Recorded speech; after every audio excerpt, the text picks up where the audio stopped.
As people continue to roll in, I would like to initiate this event by asking Dr. Parveen Jain to chant Saraswati mantra as well as the Namokar mantra for us.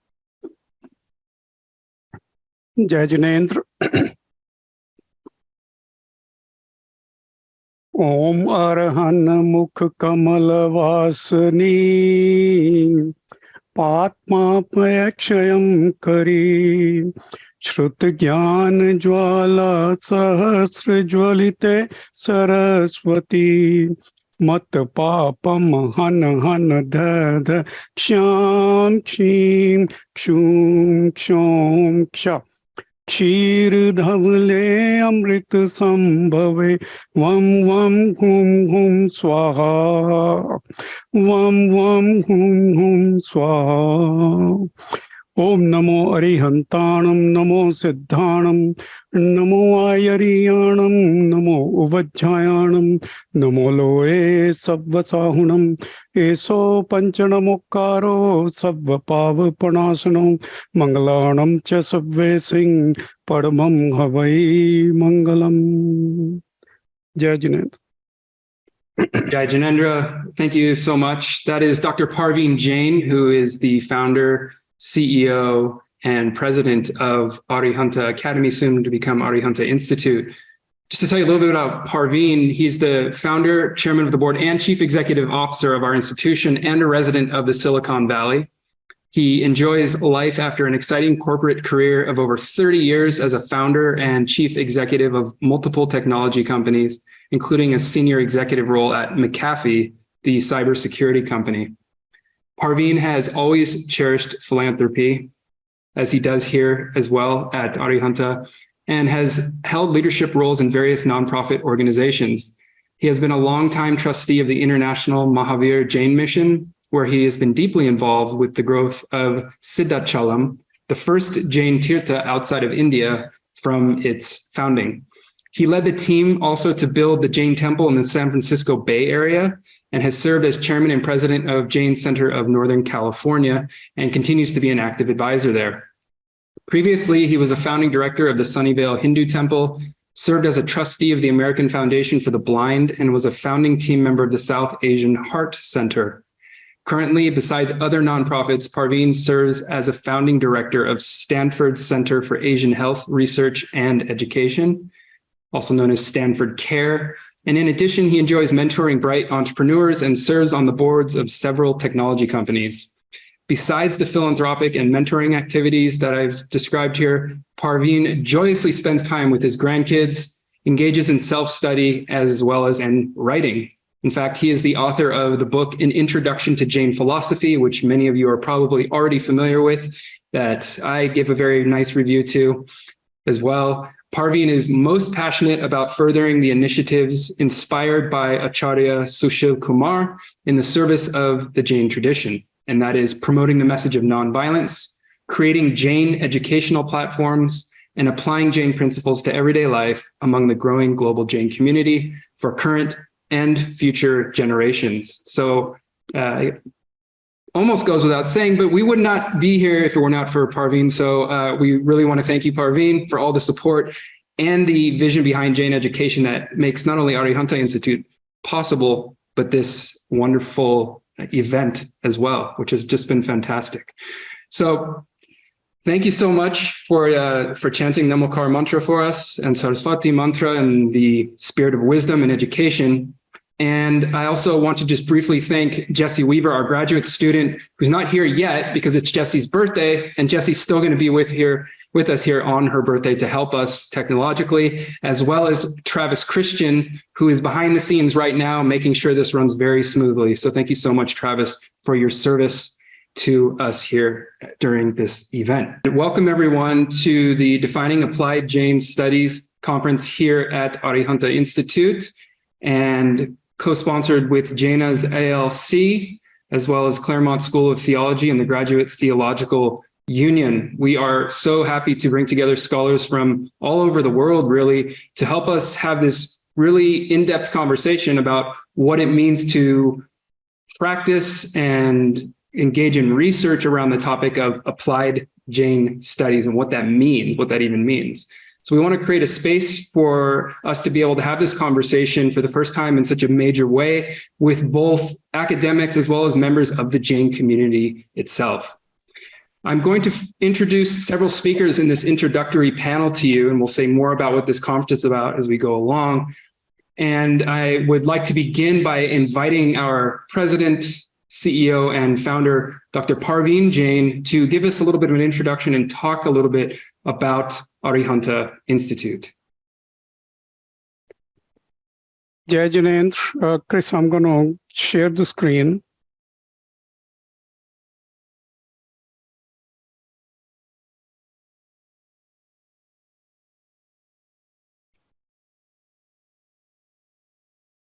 Hello, and Jai Jinendra once again. Thank you, Chris.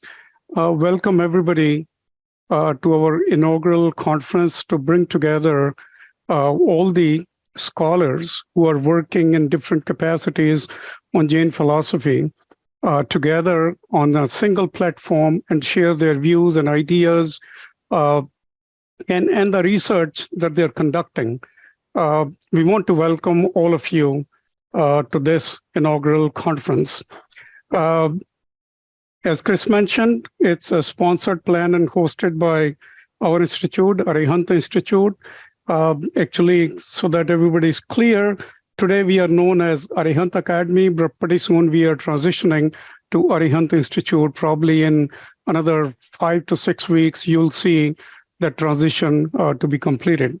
We want to thank our co-sponsors, Jaina ALC, that is Academic Liaison Committee, Claremont School of Theology, CST, and then Graduate Theological Union, GTU, for supporting us. Not only, actually, I want to add that not only for this conference, but they have been our supporters from day one in terms of building this institution of research and studies in Jain philosophy. And today happens to be the Earth Day.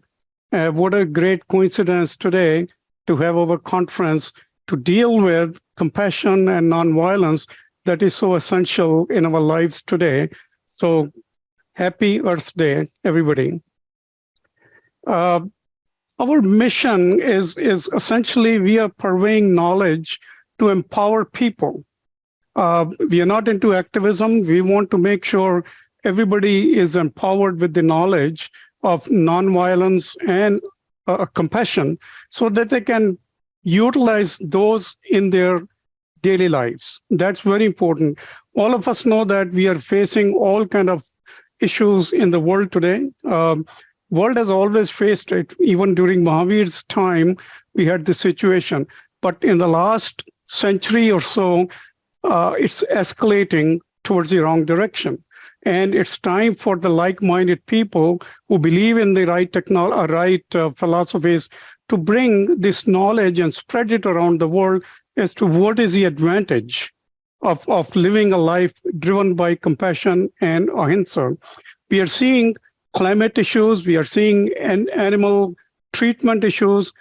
Obviously, with the stress in life, we are seeing personal well-being being compromised, corporate greed, and we saw all over the place, corporate greed is becoming an issue. And then we have unrest and wars all over the place, all over the world. Most of those, if not all, are unwarranted. They are just brought to the world because of some individual egos or those kind of things. And we need to educate people how to refrain, how to control their behavior from that perspective. Jain philosophy, I don't need to tell this audience, everybody over here knows that Jain philosophy has been talking about the remedies to these kind of problems for millennia, okay? But it has not proliferated to the level that everybody understands and utilizes in their daily life. And that is what Arihanta Institute wants to bring to the world. Our mission is straight. We want to democratize Jain studies. We want them to be accessible to everybody around the world. That is why we are online, we are virtual. And then the idea is to talk about Jain values in a way that people can adopt them in their daily life. Obviously, we want to get into detailed depth of Jain philosophy in terms of research and scholarship and all that. But at the same time, we want to bring these studies at the level that everybody can understand and set their life according to these principles. And so that is what we are trying to bring to the world. Very quickly, we started our operation, or our inauguration was held a little over a year ago, but this has been a great year for us. We are building high reputation faculty with our own full-time professors. We have two of them right now, Professor Chris Miller and Professor Kojan Bohanak, and one more, Dr. Jonathan Dickstein is going to join us within a week or so. We have 7 highly accomplished professors who work with us as guest faculty, and then we have subject area experts. We bring them on as and when needed to sort of teach specific areas. We are following 2 tracks of learning. One is for lifestyle benefits for everybody, so they can attend 4 hours to 20 hours courses in a way which is more simplistic, so that they can learn it, adopt it in their life, and make that part of their lives. And then we have detailed, deep studies in Jain philosophy. That is a degree program that we are working with, and I'll talk about that in a second. In the first year so far, we have 27, actually probably close to 30 courses now. Most of those are on-demand, self-paced courses. First year, we had more than 310 enrollments in those courses, and 240 plus students attended these courses from all over the world, actually. You have 12 or 13 countries, some of those we have listed, who came in and attended our courses. And then over the time, through grassroots efforts, we have about 1,500 members who have subscribed to our institution, and that number is growing on a very regular basis. And even if you look at today's conference, around 180 or 185 people actually subscribed to this conference. They'll be coming in and out, but that's great, because this is the first time that this kind of conference is being held. Talked about lifestyle learning courses. We are continue to work on that to expand our repertoire of the courses. So this year, we hope to end the year with 45 courses. In terms of the university teaching, we are working with Claremont School of Theology to offer graduate degrees in Jain Studies. So that program is already announced. We are starting that program, and students are actually enrolling. We are very glad to see and gratified to see that a number of students have already enrolled, and about half dozen more are in touch with us in terms of going through the formalities of enrolling. By the way, first class, starting this term, we are going to fully cover their tuition, because this is going to be our very special class of students. We will cover their tuition. Additional partnerships are underway as well. Obviously, GST is our really cherished partner. We work with them in different capacities. And these partnerships are going to come through maybe a couple of more universities to offer degrees, as well as more universities where we can offer courses. And we are in touch with a number of universities from that perspective. Just all of us know that to build a great institution, an educational institution, and by the way, we are striving to be the best in the world when it comes to Jain education. And we are committed, our team is committed to get to that level. It will take some time. It will take us 3, 4, 5 years, but we're going to get there. There is no question in our mind, because that is what our mission is. But we are starting with really renowned, best of the best professors, and we are honored to have them in our institution. That is Professor Chris Miller, who is here, Professor Kojan Bohanak, he's here with us, as well as Jonathan Dickstein, as I said earlier, will be joining within a week or so. And then we are building our own very high technology platform. You saw that first stage of that already that we are using, and many of you have used that. But then new edition is coming within about 2 months, where we're going to unravel a really new platform, which is going to be much more comprehensive than what we have today. That platform is dedicated towards high-end educational facilities that we want to provide. It'll have facilities for teaching, for student management, for professors management, as well as what we call a Gyan Bhandar, a very comprehensive library that we are going to work and build over the coming years. And then we are very fortunate to have world-class team of executives, as well as supporters and advisors. And we are thankful for that. Especially, I want to thank our partners from the Jain Academic Liaison Committee, and that's Dr. Suleg Jain, Dr. Jaswant Modi, Dr. Nitin Shah, Dr. Naren Parson. They have been our advisors from day one, because with their leadership, Jains have already set up some kind of endowment programs in over 50 different institutions around the world. So they have a ton of experience that they bring to us that we can utilize. And then we have academic advisors in Dr. Rita Sharma, as well as Dr. Jeffrey Kwan. And we work with them on a regular basis. And then we have very extensive a board of advisors, board of directors, as well as executive team. So we are sort of putting together a world-class team to deliver a world-class institution in coming years.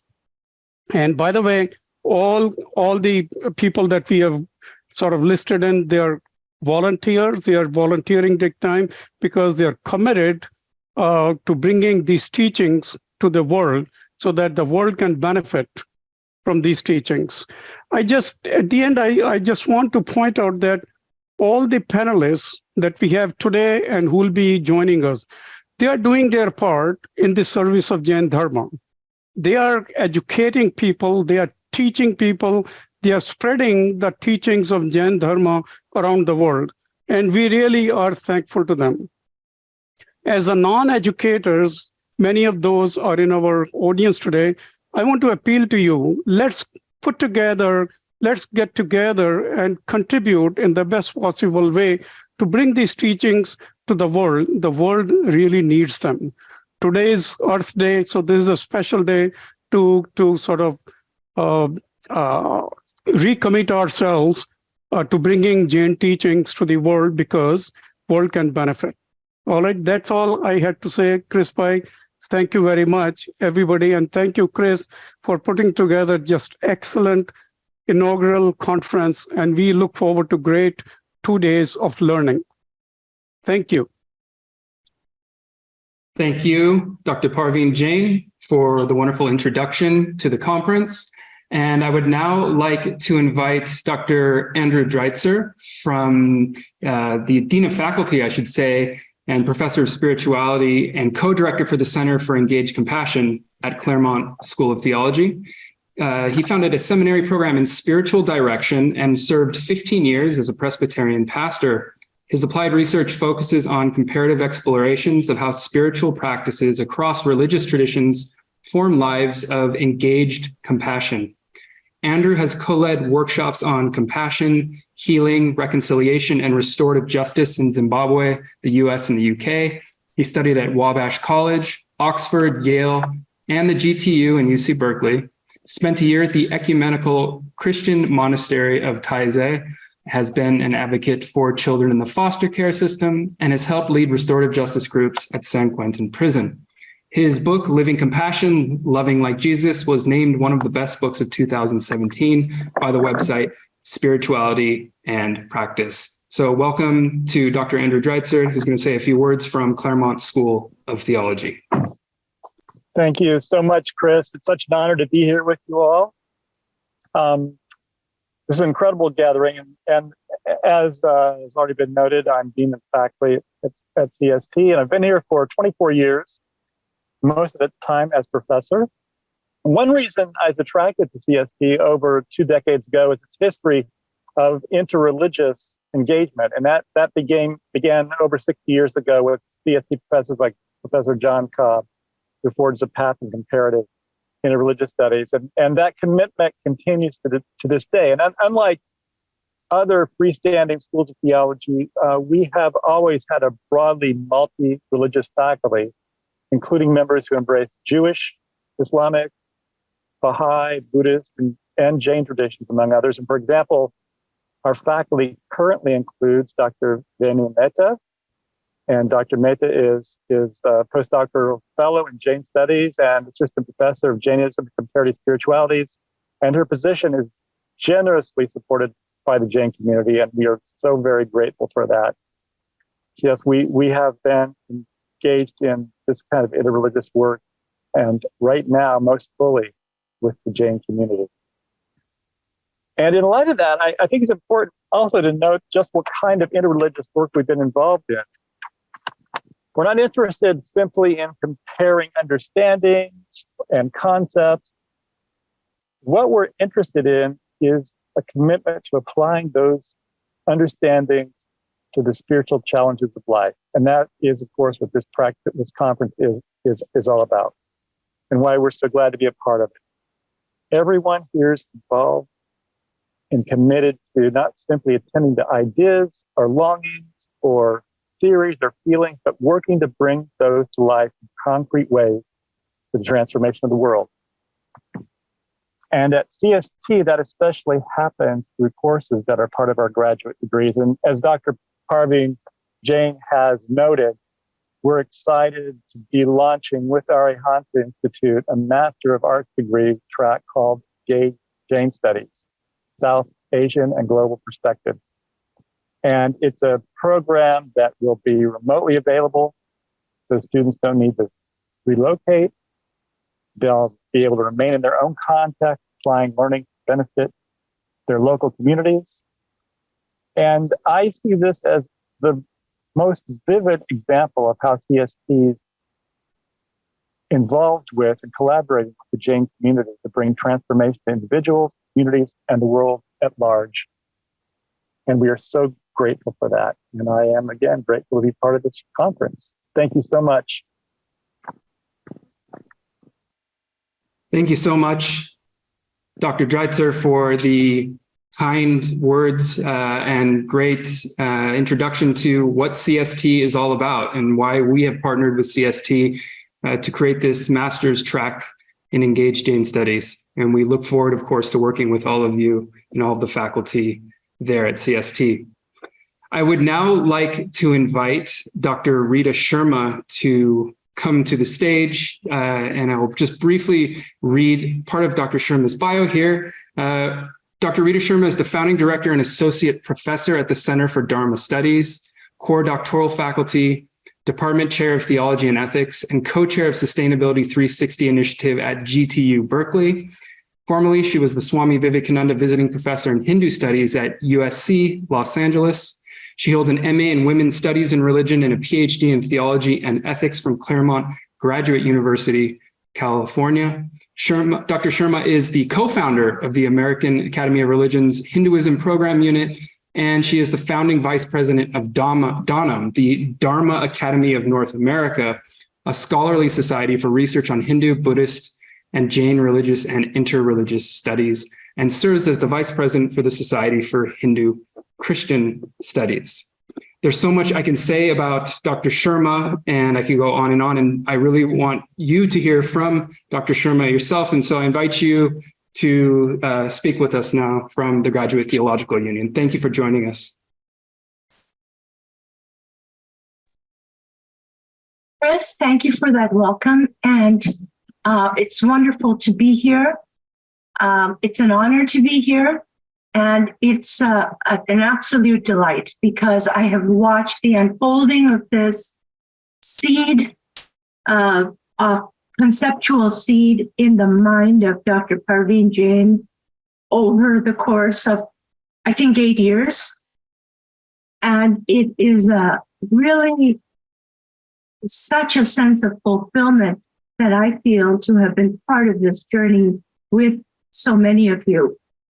And Dr. Miller, and Dr. Bohanek are superb scholars, and I think the community is very lucky to have them, fortunate to have them. Not only are they superb scholars, they also have big hearts and tremendous interest in the forward march of the vision of Jaina Dharma for the world. But I'd like to talk to you a little bit more about Dr. Jain, because the founder of an institution matters. Their background matters. Their previous demonstrated ability to create success in an institution matters. So Dr. Jain, Parveen Jain, has been a longtime trustee of the International Mahavira Jain Mission, where he's been deeply involved with the growth of Siddhachalam, the first Jain Tirtha outside India. From its very founding, he led the team to build the Jain temple in the San Francisco Bay Area, and served as the chairman and president of the Jain Center of Northern California, and continues to be its active advisor. And this, the Bay Area Initiative for the Northern California Jain Center, for the temple, are not just successful ventures. They were, most people thought it couldn't be done at the time, and they continue to serve as a template for such centers across the country. So the founder is important. And in this case, you have a founder not only with great vision, but with deep accomplishments. I want to also tell you that I've been involved with the scholars of Jainism in my own work. Dr. Bohanek, Dr. Kojin Bohanek, and myself, along with Dr. Villamoria, have just submitted the manuscript, and it's available for order right now, Contemplative Studies in Jainism, which is a groundbreaking book on seeing Jain practice, not in ways of, just ritual or meditation, but as something far stronger and far more powerful than that. The power of contemplative studies. In fact, Jainism itself is a contemplative tradition, the entirety. And the background, my background with Arihanta goes back, as I said, from beyond its founding. And we have been, the Graduate Theological Union has been happy to be of support to Dr. Parveen Jain's projects and Arihanta Academy. And we wish all of you immense success. Thank you.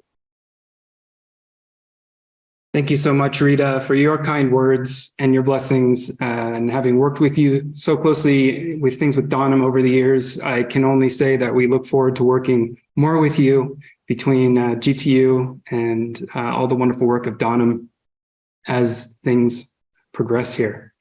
So right before we start, I would like to also just, in addition to thanking Dr. Parveen Jain, Dr. Andrew Dreitzer, and Dr. Rita Sharma, thank all of our volunteers who have made this event possible behind the scenes, some of whom are here and some of whom are not here.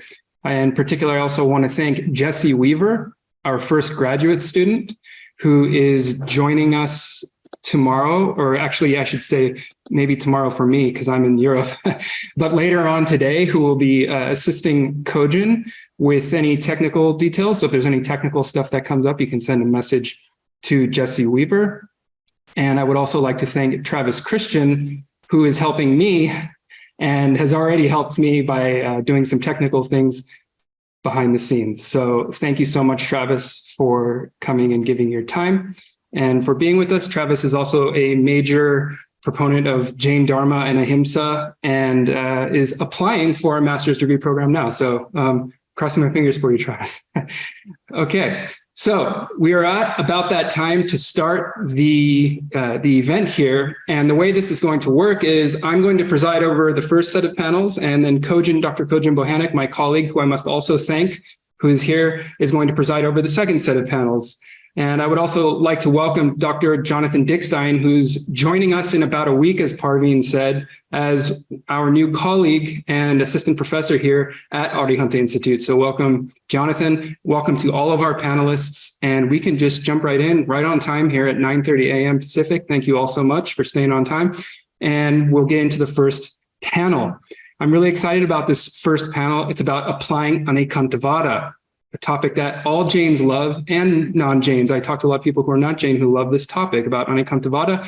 And who better to speak about this than Professor Jeffrey Long and Shivani Botra, because both of you have done research in this area and continue to do research on this area. And so because of the limits of time, I'm not going to read everybody's bio as we go through. I will introduce each of you and ask you to go in, and we're going to take 20 minutes per session. Then we'll do some Q&A after and hopefully have some really fruitful discussion. So without further delay, I would like to welcome Professor Jeffrey Long from Elizabethtown College to tell us about some Anekantavada. Excellent. Thank you very, very much for your warm introduction. Jai Janendra, everyone.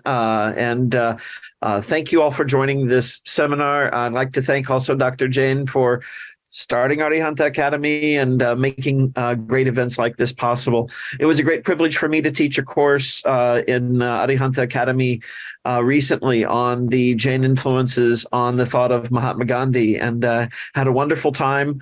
Some of the students from that, I believe, are also attending today. So it's a little mini reunion for us. I'm going to share my screen now, and I'm going to attempt to do a little trick that I learned from Dr. Miller when I was teaching my course, and let us see if it works. So you should be seeing my slides, and you should be seeing my floating head there in the middle of the slide itself. So this is a special effect that I learned from Dr. Miller. So a little bit of background to this presentation, applying Anekantavada. My subtitle here is The Potential of Jain Philosophy for Grounding Dialogue Across Worldviews. And just to tell you a little bit about what drew me to the study of Jain philosophy, and it was precisely Anekantavada. So a motivating ideal behind much of my own scholarly work is a desire to see people with diverse worldviews, many different religions, many different philosophies, many different perspectives, really come together and share their insights.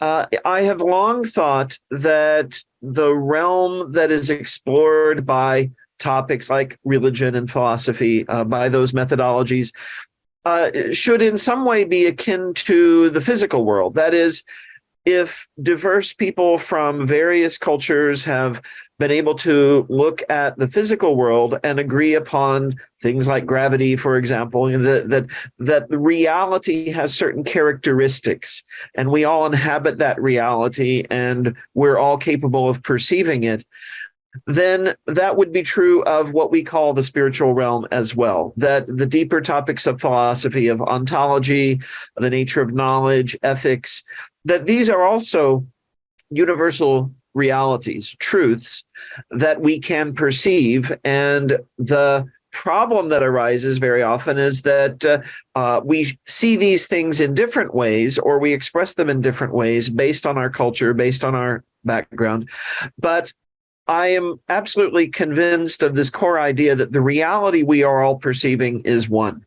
If we're each in our own bubble universe, then how could we communicate with each other? How could we understand each other? How could we build bridges and relationships? How could we learn from one another? And we do all of those things. It's not all conflict. So I'd like to see us build on those shared perceptions. And so Anekantavada, I think, is an incredibly powerful tool for doing this. And so this has been a large motivation behind my own scholarship on this topic. I will not spend a lot of time today talking about Anekantavada itself, because I've done that many, many times. And I believe that those of you who are attending today have some basic concept of Anekantavada. What we're interested in now is moving to the next step, which is applying this concept. So my basic thesis today is that the philosophical methodology expressed in the Jain teachings of Anekantavada, Nyayavada, and Syadvada is a particularly rich resource for potential applications both to interfaith dialogue and to the dialogue between religion and science, both of which are pressing needs of our current global era, especially as polarization across worldviews has increasingly emerged as an element which fuels violence among human beings. We've talked a lot about the climate crisis in many of the conversations we've had in seminars like this, talking about the relevance of Jainism. What I increasingly see is that this massive crisis is looming, and we have very little time to address it. And yet we as human beings persist in fighting about our various worldviews.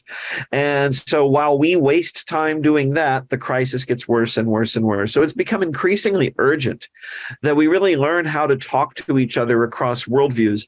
The picture I'm showing here is at the cover of an edited volume that's just come out this year, edited by Pankaj Jain and myself. And we're trying to do some of this kind of work that I'm describing, of looking at how concepts from various perspectives and various traditions can all help enhance our knowledge and advance our insight. In this presentation today, I want to explore the idea that the multifaceted Jain approach to truth could be adopted even by non-Jains in the effort to bridge the gaps that currently exist among diverse religions and between religion and science and between religious and secular thought more generally. I see Anekantavada as a methodology that is capable of bridging gaps between worldviews and drawing our insights together so that we can see the contours of this larger reality which we all inhabit. The aim of this effort would not be to produce agreement in all areas. It's not necessary to agree on everything in order to coexist. In fact, one of the hopes behind this project is that we can indeed coexist peacefully with people who differ from ourselves. This is our challenge, really, to learn how to live with difference. But we need to foster mutual respect on the basis of a shared commitment to the idea that reality is vast and mysterious, and thus conducive to being explained and understood in a wide variety of ways. So if I can unpack this a little more, the idea, again, is not that we have to all agree on everything, but there is something we need to agree upon. And that is, you could call it a basic epistemic humility, that reality is capable of being understood in all of these myriad ways. That the fact that someone sees something differently than we do does not simply mean they're ignorant or that they're wrong. They may be actually seeing a different dimension of what is, in fact, a complex, multiple reality. And that is essentially what Anekantavada teaches, that reality is non-one-sided, that it has many, many facets, and there are many perspectives that correspond to these from which reality can be explored. So rather than seeing worldviews which diverge from one's own as simply false, the multifaceted understanding of truth, which underlies the Jain approach, invites us to seek out that kernel of truth that can be discerned in the many diverse views of our shared reality that the world's varied religions and philosophies express. In other words, to put it a little more simply, if we are committed to the concept of Anekantavada and we encounter an idea that is alien to our own thinking, different from our own thinking, the challenge is to then understand, okay, what is it in reality that that person is perceiving, right? What is it that that worldview is apprehending, rather than simply dismissing it as wrong because it's different from my own understanding? Anikantavada thus encourages peaceful coexistence, as well as mutually respectful dialogue, and what theologian Francis Clooney has called deep learning across religious borders.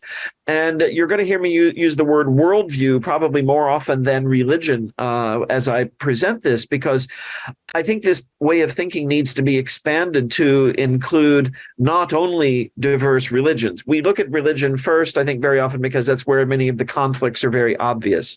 The views that are presented of reality are so greatly divergent in many religions. But to paraphrase Mahatma Gandhi, there are as many worldviews as there are people. We all perceive our own piece of reality, we each have our own understanding, and it's necessary to connect these, to draw lines of communication that enable us to build mutual understanding and mutual respect. So how do we apply Anikantavada? Well, we are not the first to want to apply this idea. As Dr. Jain said at the start, Jains have been dealing with these issues for millennia. And the Jain tradition grew up in a highly diverse realm within the thought world of ancient India, of South Asia. You have so many different darshans, right? So many different worldviews, different philosophies, as we call them.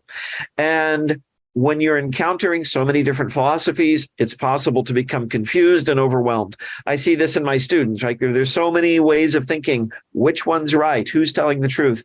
And it's sometimes tempting to lapse into a kind of despairing skepticism. Well, nobody knows anything. But we know a lot of things. We perceive quite a bit. And what the reality seems to suggest, the reality of the diversity of worldviews, is that the world itself is complex and lends itself to multiple explanations. So traditionally, Jain thinkers have used Anikantavada as a methodology for conceptualizing difference across worldviews. What is it that, let's say, Buddhists, for example, are perceiving when they insist on the changeableness and impermanence of all things? What is it that schools of thought that adhere to some idea of a universal substance or an unchanging being, what are they perceiving when they insist upon that? Might it be that reality, in fact, encompasses multiple aspects? For example, a changing aspect and an unchanging aspect. This becomes a way to draw together what appear to be divergent worldviews as partial explanations of the nature of things, right? An accurate explanation of this piece of reality. And so a beautiful illustration of this through the years has been the parable of the blind people and the elephant, which again, I'm going to, because of the limits of time, I'm going to assume everyone is relatively familiar with, right? That you have blind people each grasping a different part of the elephant. They then debate about the nature of the elephant, and the reality is they're all partially correct. They're all describing accurately what they have experienced and perceived. And to the extent that the others differ, it's not because the others are wrong, it's because they're grasping another part of the elephant.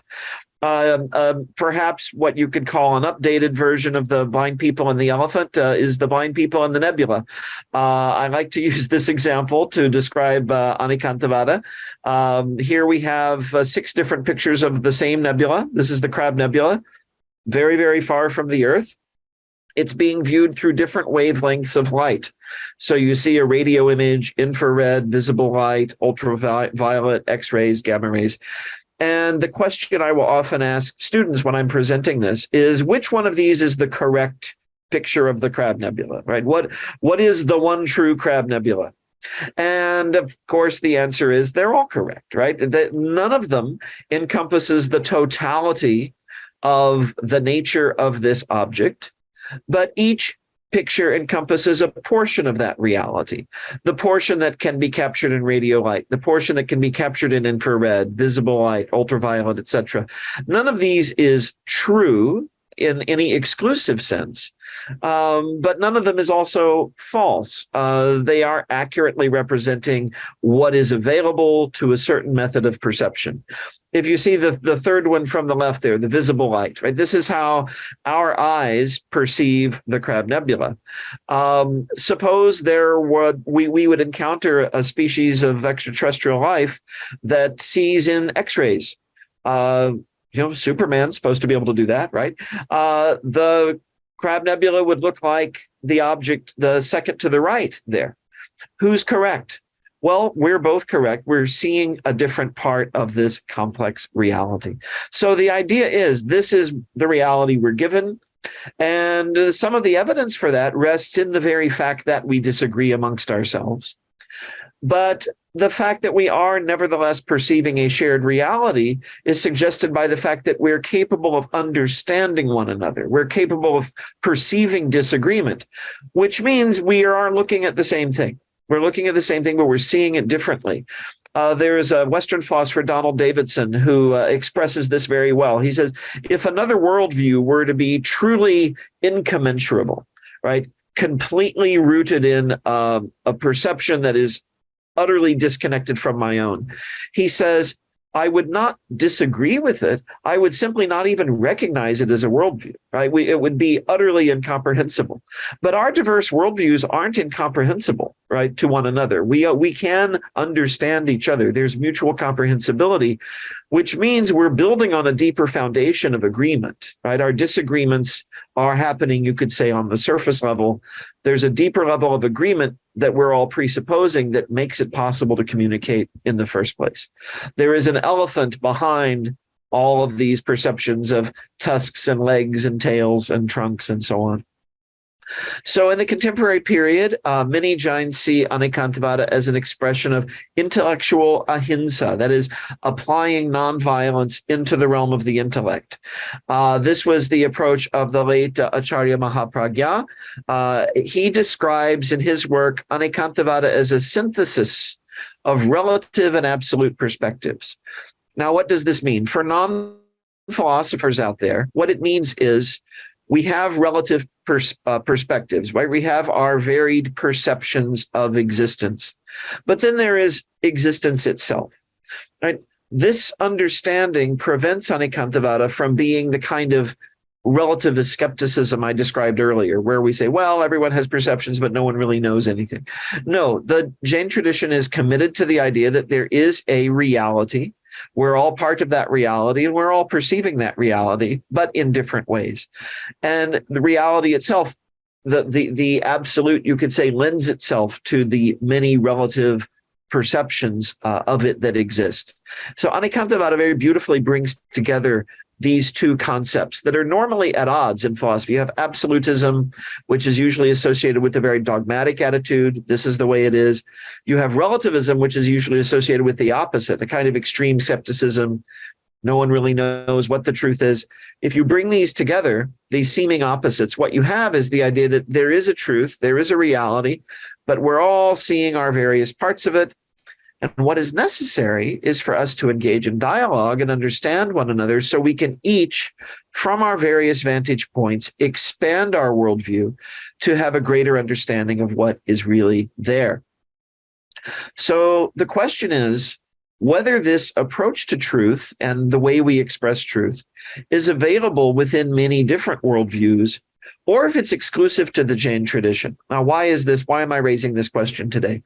Well, if we really want to apply Anikantavada as a way of bringing people from many diverse worldviews together, and if a condition of that is that we all accept on some level this idea of the multiple nature of reality, the multiple nature of our interpretations of reality as valid, and if the only way to access that is through Jain philosophy, then we're basically saying that the prior condition for bringing the world together is that everyone needs to first become a Jain.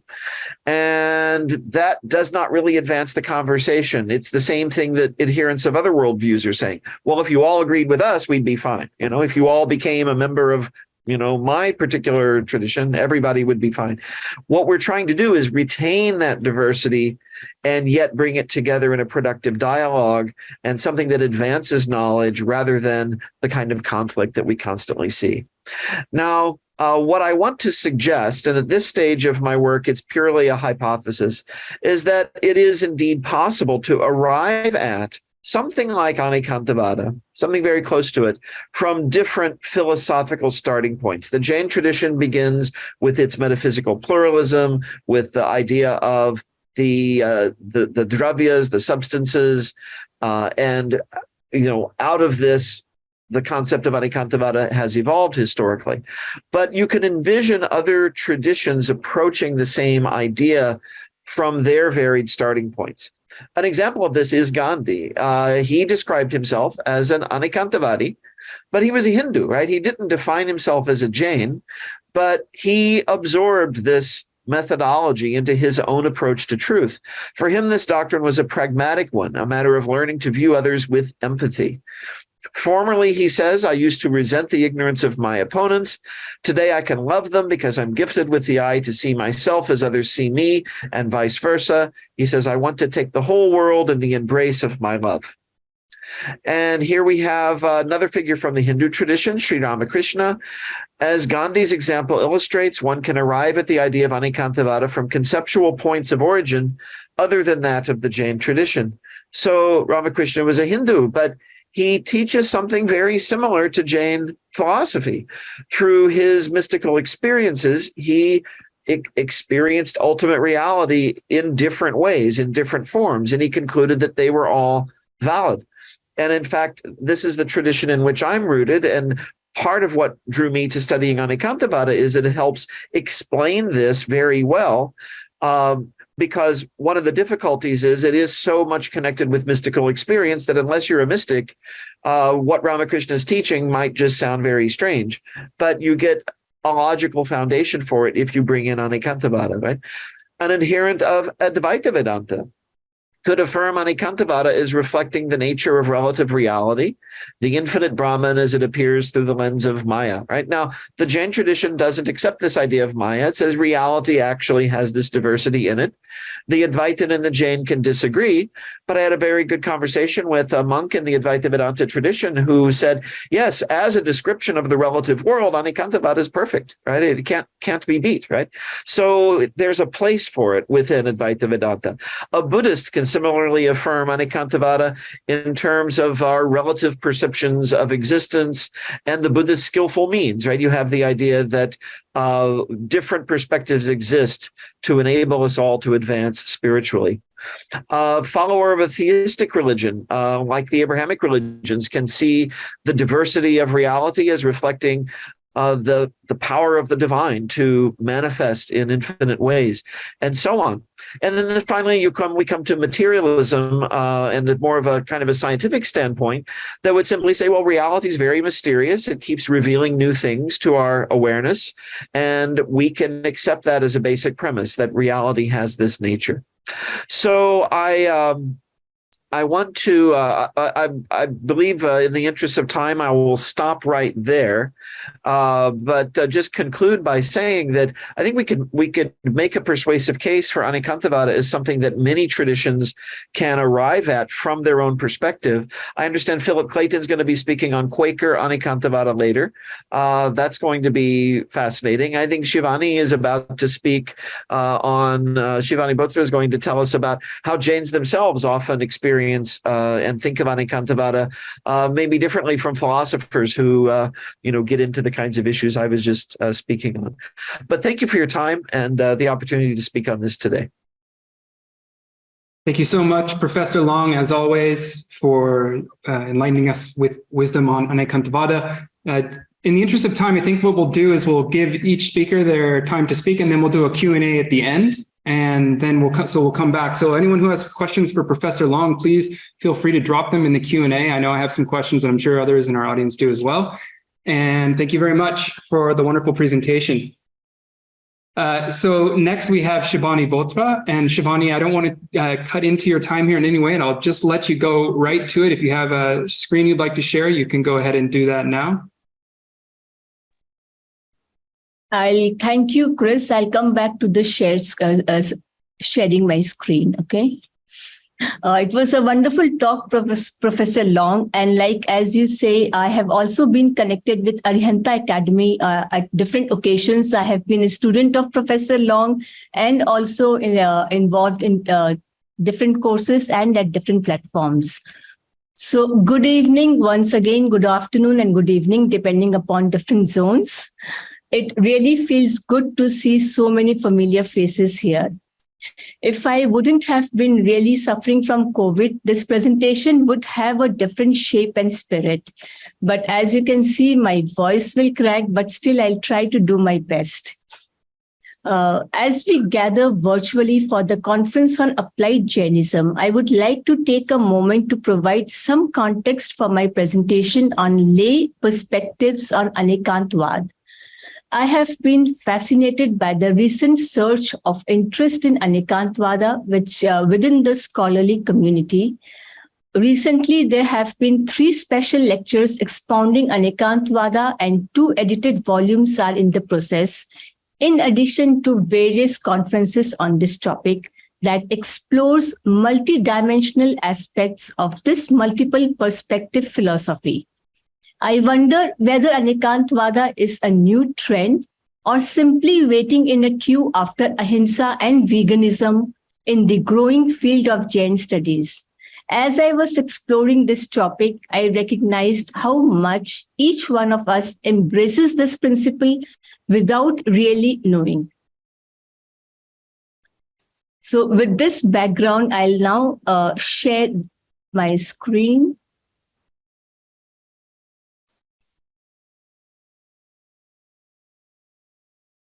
Is it all right? Perfect. Okay. So the presentation here is divided into small units.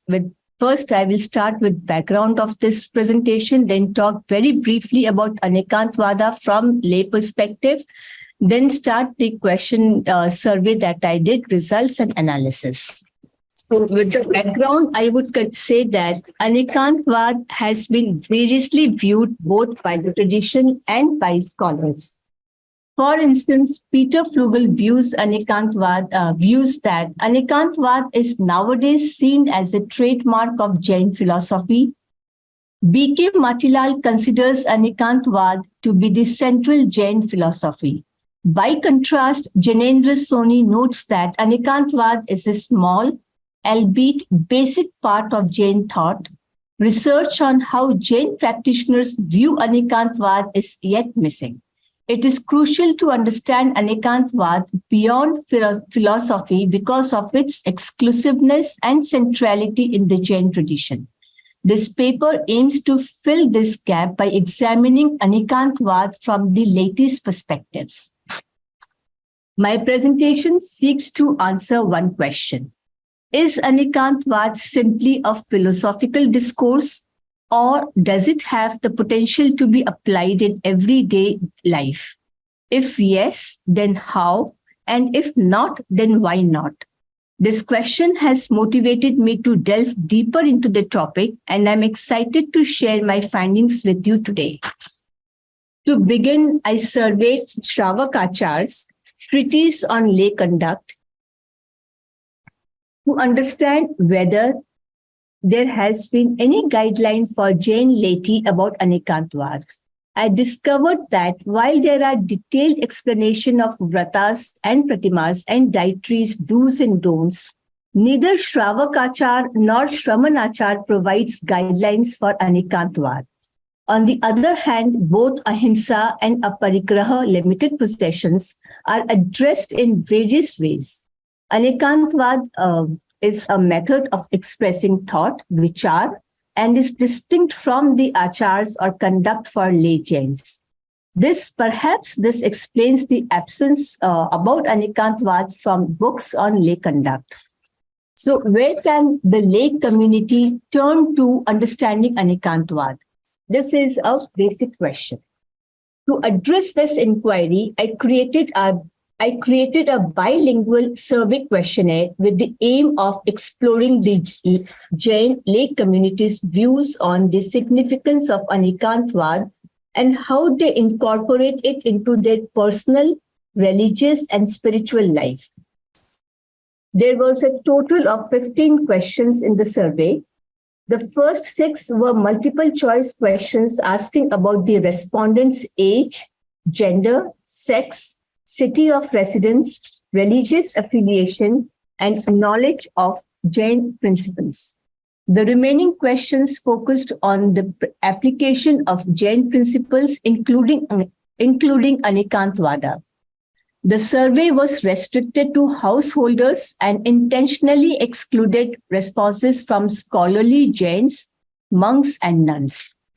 I received 130 responses from Jains living both in rural as well as urban areas across India, regardless of their Digambar or Shwetambar affiliations. Based on the responses to the survey question, I conducted follow-up interviews with 7 individual Jains. With this background, I now begin by restating the question. Is Anikantvad simply a philosophical discourse, or does it have the potential to be applied in everyday Jain life? If yes, then how? And if not, why not? Taking advantage of being a presenter in the first session, I would like to just very briefly describe what is Anikantvad. Anikantvad is a method of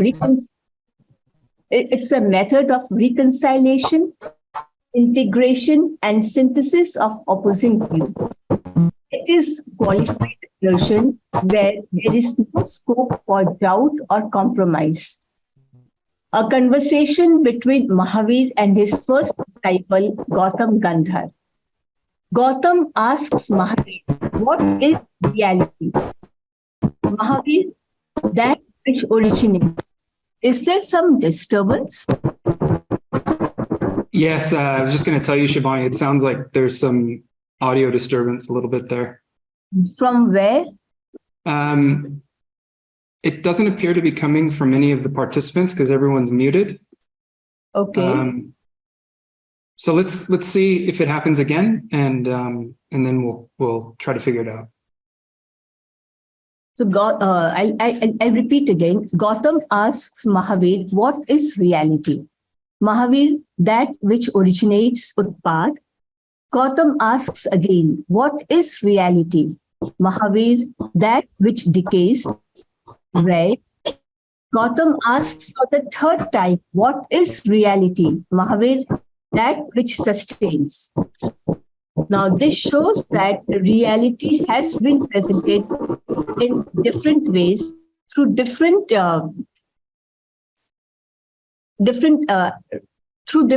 aspects. Here, the reason why I am using this specific example is because lay Jains who talked with me and what came up in their interviews and survey is that they are not actually concerned about this philosophic inquiry about what is reality. What concerns to them and what they understand by reality is what they understand by Anikantvad, what examples they shared with me are very intriguing. Anikantvad, according to them, is a tool developed to reconcile and synthesize various conflicting philosophical perspectives, making discussions more productive. To help clarify the concept of Anikantvad for lay people, let us consider the following scenario. A bird sitting on a tree was chirping. A Hindu standing under the tree interpreted the sounds as the bird uttering the names of Ram, Lakshman, and Dashrath. Meanwhile, a Muslim also heard the same sounds and perceived it as the bird passing as Allah, who is the creator. While a farmer passing by the tree thought the bird was signaling onions, carrots, and cucumbers. A nearby police officer heard the same sounds and interpreted it as someone being attacked, while a businessman thought in terms of profit, loss, or percentages. However, a person with an understanding of the Anikant philosophy would observe that the bird is not actually speaking any of these things, but each individual is simply interpreting the sounds according to their unique perspective. Another illustration, which is commonly given by lay Jains, is that one person views milk as good, while the other person views milk as not good. Both statements appear to contrast each other, However, someone who holds an anikantic view will say milk is good for those who have a good digestion, whereas it is not good for those who have poor digestion. These views are with respect to digestion. So these are some of the simple examples that Jain laity have shared with me with regards to how and what they understand of Anikantvad. A final example that I would like to quote, which is most popular among Jains, is that the same person can be a mother, at the same time a wife, a daughter, or an aunt. If a child insists that she is just a mother, then the child overlooks the truth behind the other roles. When we look around in our environment, we see the coexistence of day, night, flower and thorn, nectar and poison, among many other things, which are also, in a way, anikantic perspective that we generally overlook. I next turn to those 15 questions that were put as a part of Google survey form. Question number 3 was based on age, and it was only 10% of people who were between the age group 20 and 30. Rest all were almost like 25%, 26%. So the distribution was fairly fine. The other questions were like, what is the most important philosophy of the Jain tradition? What are other Jain principles you know? There was almost like 123 and 118 responses to these questions. And the most important philosophy that came across in their answers was ahimsa. In addition to live and let live, jio or jinedo, aparigraha, anikantvad, karma, forgiveness. The reason why I have listed these few numbers is because most of them repeated this. There were some other variations.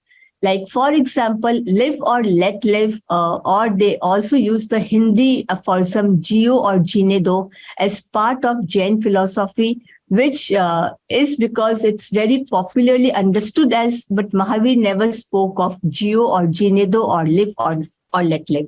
So some of the things show some of the popular assumptions that people have, which they have repeated. The majority of the answers were ahimsa, aparigraha. There were some answers that were related to anikantvad. Now, there were the other questions that, can you explain ahimsa? 95% of people said yes. Whereas in the question, have you heard about anikantvad? There was 126 responses and 76% said yes, while 24% said no. A lot of people, even within the Jain community, are still not sure about anikantvad. That is what was the main query that I had. Despite being a central philosophy, according to some, there are still educated, literate Jains who wonder what this concept is all about. Another question was, how do you relate to anikantvad? Now, if we notice here that from 130 respondents, these 4 questions, how do you relate to anikantvad? How do you apply anikantvad in your religious life, personal life, or spiritual life? The number of responses have been reducing. And the answers that one found was also very interesting.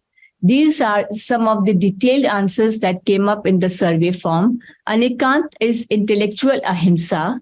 As Bhagwan has said, proving our viewpoint is not very important, neither is it an inclination of knowledge, and we must accept all beings like Sukh, hence we must follow ahimsa in our thought, word, and action. It is a principle that can promote intense change. Some of these answers really show an in-depth understanding about anikantvad. The other respondents said the understanding that truth is multi-sided and that there is no one right answers. There can be many right answers. Different religions or belief systems may have different ways of understanding or explaining the nature of reality, and each may contain some element of truth. I can't read one of these because my screen has been blocked by the pictures of all the other participants, but I leave it to that. There are other smaller answers like, I am following religion in my way. I do not criticize anybody if he follows differently. But we get an idea that people who have answered, those who understand Anikantvad, have expressed Anikantvad in these ways. Now, the 15th question was, from where did you hear or learn about Anikantvad? This was an important question because, as I said at the beginning of the presentation, neither the Shravakachars nor the Shramanachars have talked about Anikantvad. Then where do Jain lay people know about this important philosophy? So most of them have said either Jain monks and nuns in religious discourses, or their guru or acharya or guruji. But interestingly, many people referred to Google, online. A few said wife, auntie, father, uncle, some relatives. And most interesting, what I found was someone had written, first time listened from you. It was only due to the questionnaire that 3 people had said that they had never heard of Anikantvad before. But it is so difficult to really come into any conclusion because we saw some examples of really profound understanding of Anikantvada among lay community. On the other hand, we have some responses where people say initially friends and family, later reading different agams which may have explicitly mentioned Anikantvad. Similar principles as in Acharang and Bhagwati. This shows really a trend that is changing among lay community within the native place.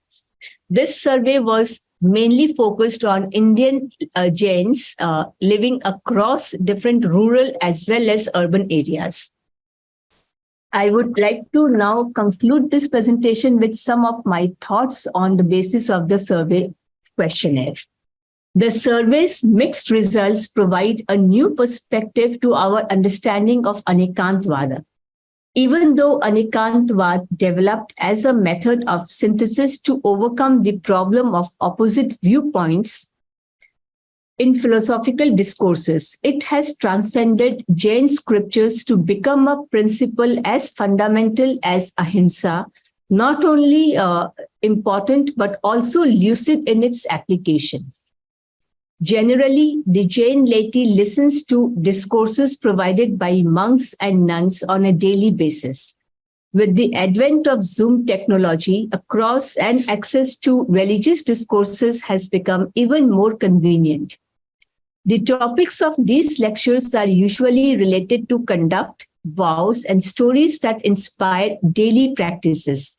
According to my respondents, traditional discourses aimed at better next life or moksha, but now the religious sermons offer strategies that are directed to better present life.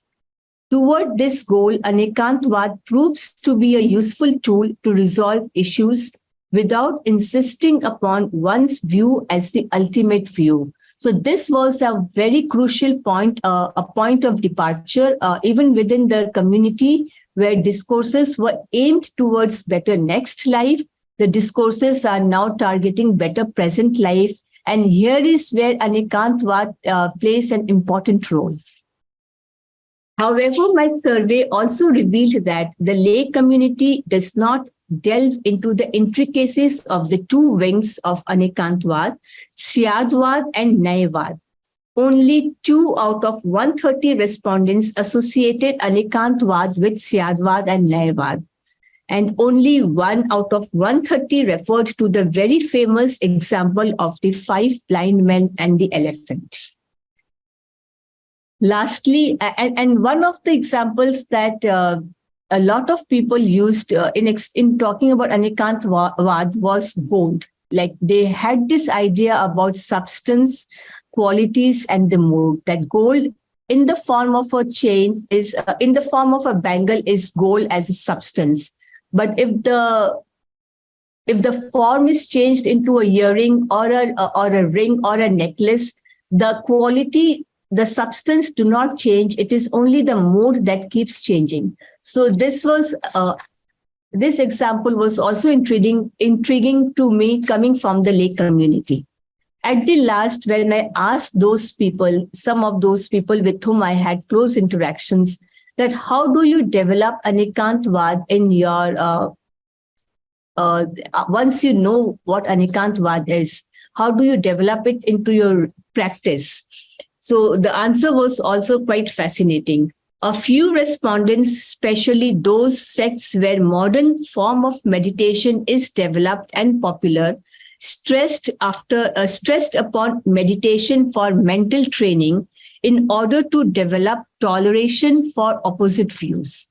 So according to some, meditation helps you find the truth. It helps you clarify your mental thinking. And once that, it helps you becoming calm and peace. And once all those are developed, the tolerance of accepting opposite views becomes like one needn't take efforts to do that, but it comes into practice. So thank you for your attention and for tolerating my cracked voice. I'm ready for questions. Well, thank you so much, Shivani. And I didn't want to say it, but you did. Thank you for coming when you had COVID and putting forth the effort. I know it's really hard to speak, especially when you're sick and especially when you have COVID.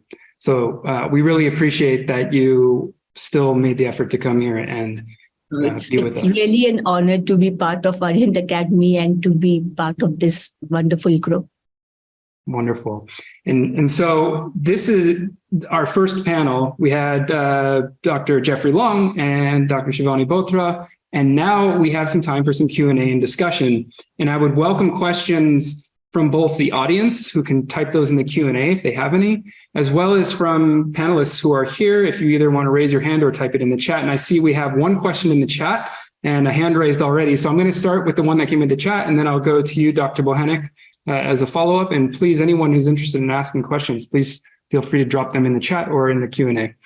So Dr. Andrew Bridges has asked, can the panelists speak to the similarities and possible differences between the analogy of the elephant and the blind persons and the analogy of the bird singing and the people hearing various things to illustrate Anikanta? Thanks. It's from Dr. Bridges, who will be presenting later. Who wants to take that one? Shivani, would you like to take that question, or I'm happy either way. Maybe both of us can do it from our own perspective. Very good. The differences is that, see, the very first difference is that blind people, they can't see. It is assumption that they were making on the basis of touch.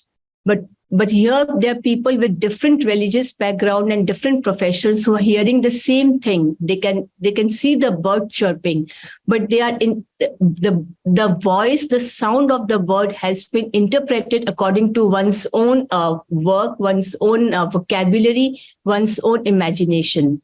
So I feel that the difference, both the examples do lead us to Anikantvada, but the examples are quite different. So, and I thank you so much for that, Shivani, and for the wonderful presentation. And I'd like to build on what you just said. In some ways, I like this bird example more than the ancient, and wonderful, elephant example. But as you said, the people hearing different things in the bird song, that's much closer to what we're actually talking about when we're talking about Anikantvada in terms of, if we say, well, someone is blind, we're implying that they are perceiving something differently because there's something wrong with them, right? That is the assumption that's being made. But the people who hear different things in the bird song, they're bringing, their full faculties to it, but with the assumptions and the interests that underlie their worldview.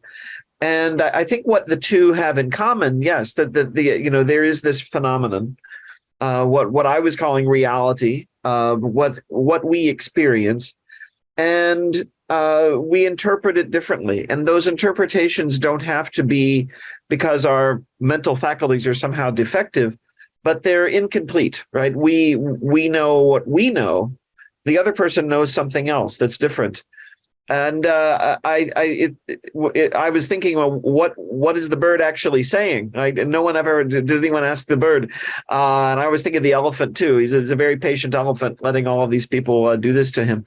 My sense is that all of those things are probably contained somewhere in the song of that bird, and that's what these people are able to bring out of it based on what. So it's not so much blindness; it's that each of our perspectives gives us special insight into some facet of the reality.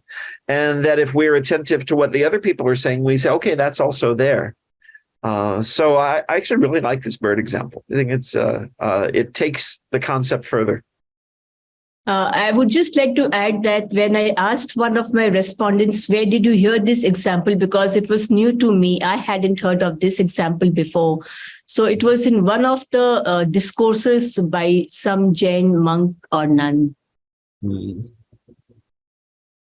Thank you both. And thank you, Dr. Bridges, for asking a great question. I'd like to now turn it over to Dr. Koja Bohanek, who had a question. Thank you, Dr. Long, and thank you, Dr. Bothra, for lovely presentations. I enjoyed them both very much, and I'm glad you're feeling well enough to present, Dr. Bothra.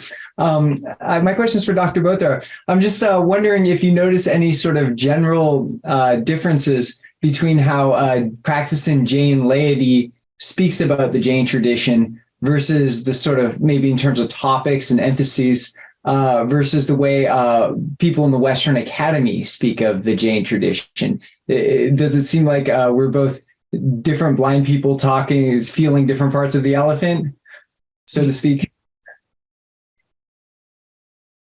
The difference is the difference of faith, like religion and faith. Like people in India who are Jains themselves, they speak because they have the faith attached to the tradition. But again, if you ask this question, like there would be differences even within the Jain communities in India. If you talk about educated younger generation of Jains and the older generation of Jains in India, also you find that difference, a lot of difference. Because earlier within India, if we see, Jains would say that we practice Jainism because we saw our parents doing that, or because we are born into a Jain family. But today's children, they will not practice Jainism because of those reasons. They would only be a Jain or call themselves proudly a Jain if they believe logically that the principles are of benefit to them, the principles are applicable in their daily life. If they find meaning into those application of principles, that's when they will accept the tradition as their own. But this is like within the community in India. The Jains outside of India, if you talk about your question was Jains outside India, right? Or just academia? Lay Jains, lay practicing Jains versus people who talk about the Jain tradition in the Western Academy. And also in terms of things that are emphasized, perhaps a little bit different. Yeah, people who talk about Jain tradition and who are not Jain or not born into Jain families, for them, Jainism is very objective, like any other tradition one would teach. They would, if they are talking about Jainism, they would be in the shoes of Jainism and they would talk about it objectively, everything. And if the same person is talking about any other religion, would also talk in the similar manner. It is like, talking about a tradition of like one teaches any economics or any other discipline for that matter. I don't see when academicians talk about Jainism or Jain tradition or any other tradition, I don't see that they have attached their faith into it, or they have they look at the tradition purely from academic's point of view. Thank you, Shivani. And thank you, Dr. Bohanay, for that question. I'll turn to Dr. Dickstein in just a moment. We had a question from the audience, so I'm just going to turn to the audience and then I'll come back to you, Jonathan. And this is from Kirti Jain for both of you, I suppose. Why do you think the awareness of Syadvad and Mayavad is practically non-existent? Is it because the differences are never referred to other than in textbooks? Or is it because the differences are subtle? Or is it because their application is limited? Or is there another reason? So maybe I'll turn it back to Professor Long and then Shivani after, if that's okay. Sure. So, I mean, having studied a lot of the literature in which these ideas were developed, it becomes very technical.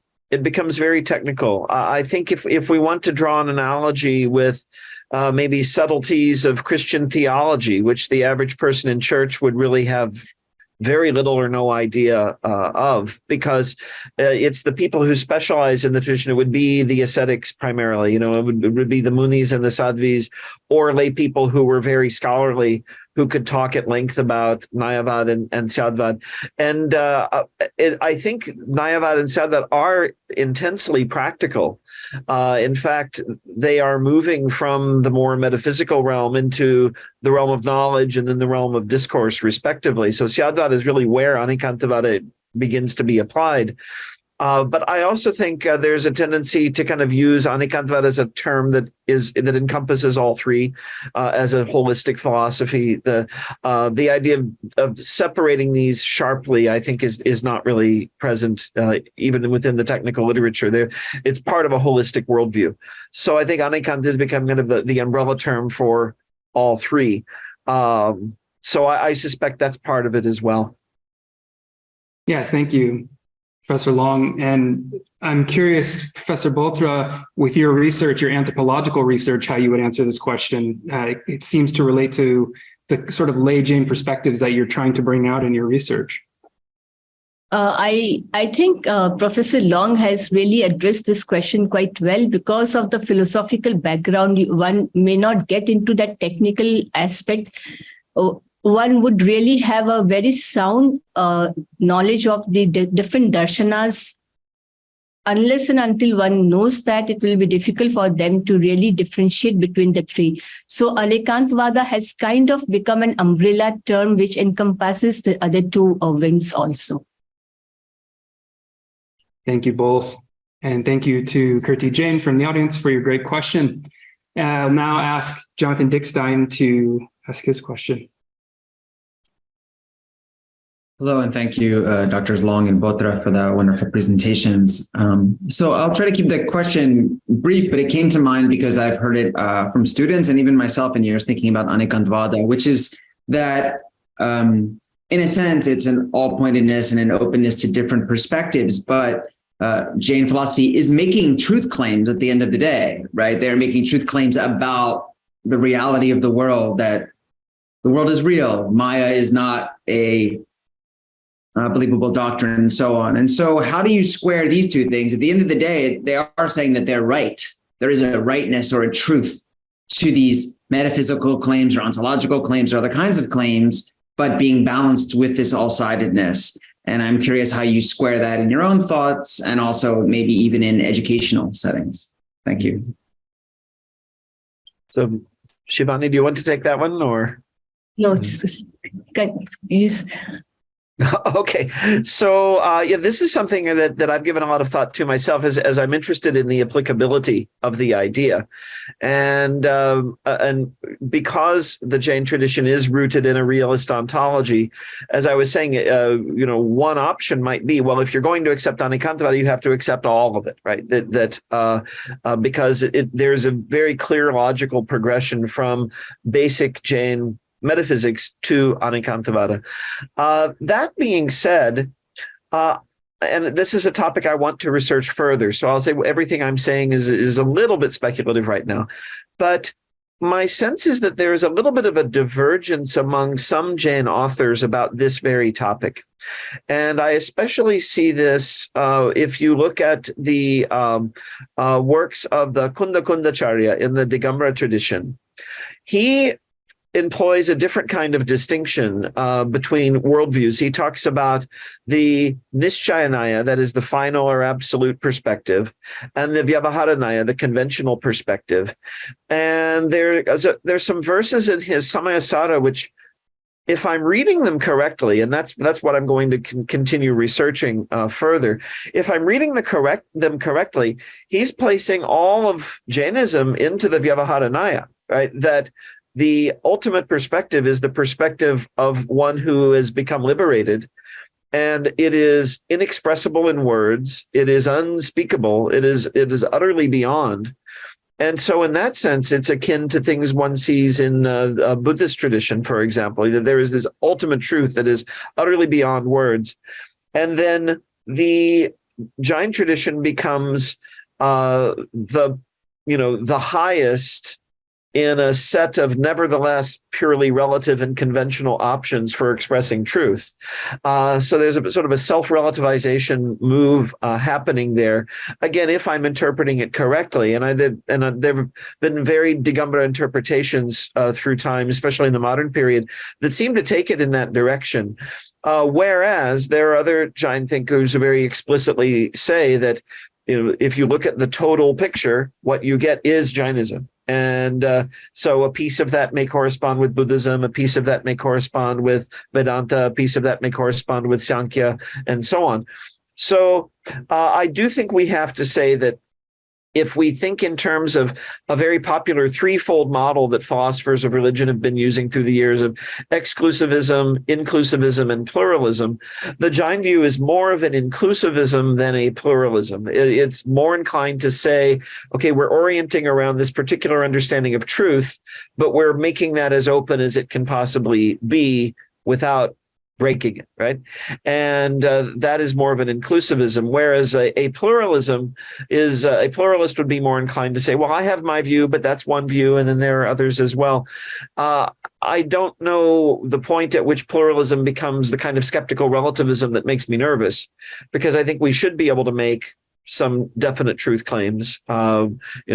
It is better to fix the climate than to continue destroying it, right? For example, it is better not to harm other living beings because they disagree with you than to do so. So if we lose that, then we lose our ethical sort of purchase. So I like one of the things I think that makes Arihanta sort of recommend itself is precisely the fact that it's not sort of a mushy relativism. On the other hand, as you've pointed out, if we there's this sort of balancing act. If we go too far in the other direction, it's basically saying, so then everyone just become a Jain and that will solve all the problems. It will probably solve a lot of problems, but it's highly unlikely to happen. So I think this idea of an ultimate truth that we see in Kunda Kundacharya and a few other authors that is beyond words has more promise, I think, to enable a kind of coexistence of multiple views side by side. And we may each have our own views about which one is more relatively adequate than the other, but that's a very different conversation than I'm right and you're wrong. But yeah, this is the question that Arihanta gives us. My students often ask it in this way, and this is probably what you have in mind. Do Jain thinkers apply Arihanta to Jainism, right? Do they apply it to itself? And so there are commentators on Kunda Kundacharya who do precisely that. They say it can be applied to infinity, to continue disambiguating terms. And then you'll have other Jain thinkers who say, no, it doesn't apply in that way. So I think this is a question that's debated even within the Jain tradition to some extent. I just had maybe pivoting even to Dr. Bothra's kind of interaction with the laity is we could even at least use it as a tool for kind of like a radical compassion, right? Even if we're not really so concerned about how it is about truth claims, we could at least understand ways in which people are seeing things from opposite directions and then exercise some kind of, even if it's not necessarily some form of compassion for that. Whether or not, like you said, we're still at the end of the day saying Jainism's right and the other positions are wrong, that could be a different discussion. It still seems to be a useful tool. I agree. And that's why I found Professor Bothra's presentation so exciting, because what you see is that you might, as you might expect, I mean, what I gathered from her presentation is, as you might expect, you're not getting the kind of academic, technical understanding of Anikantavad that you'd be getting from Jain philosophers, but it's pretty sophisticated. I feel that. I mean, Shivani, would you also agree that the way a lot of the lay people characterized it is pretty sophisticated and pretty close to what is there in the philosophers, even the examples of the gold chain and so on. Well, thank you. We were going to end on the half hour, but we had a break built in for this very purpose when things got really exciting. So I see that Professor Lena Dinani, hello Lena, has her hand raised. I'd like to invite Lena to ask a question as well, because we have a few more minutes. Thank you, Chris. Jai Janendra, so nice to see all of you. Thank you, Drs. Long and Bothra, for your presentations. In fact, excuse me, some of the thoughts that came into my mind as I was listening to you, some others have addressed, and that's this distinction between the mendicants and the lay. So I have a few questions, and I'll just throw them all out there, and whatever lands. But first, would you agree that applied Anikantavada, as we're defining it right now, is an outgrowth, thinking of it as an umbrella term, is an outgrowth of of the immigrant community, diasporic attempt to address multiplicity of views, that it is a lay movement that doesn't necessarily reside within India itself, that is influencing India from the outside? So that's one question.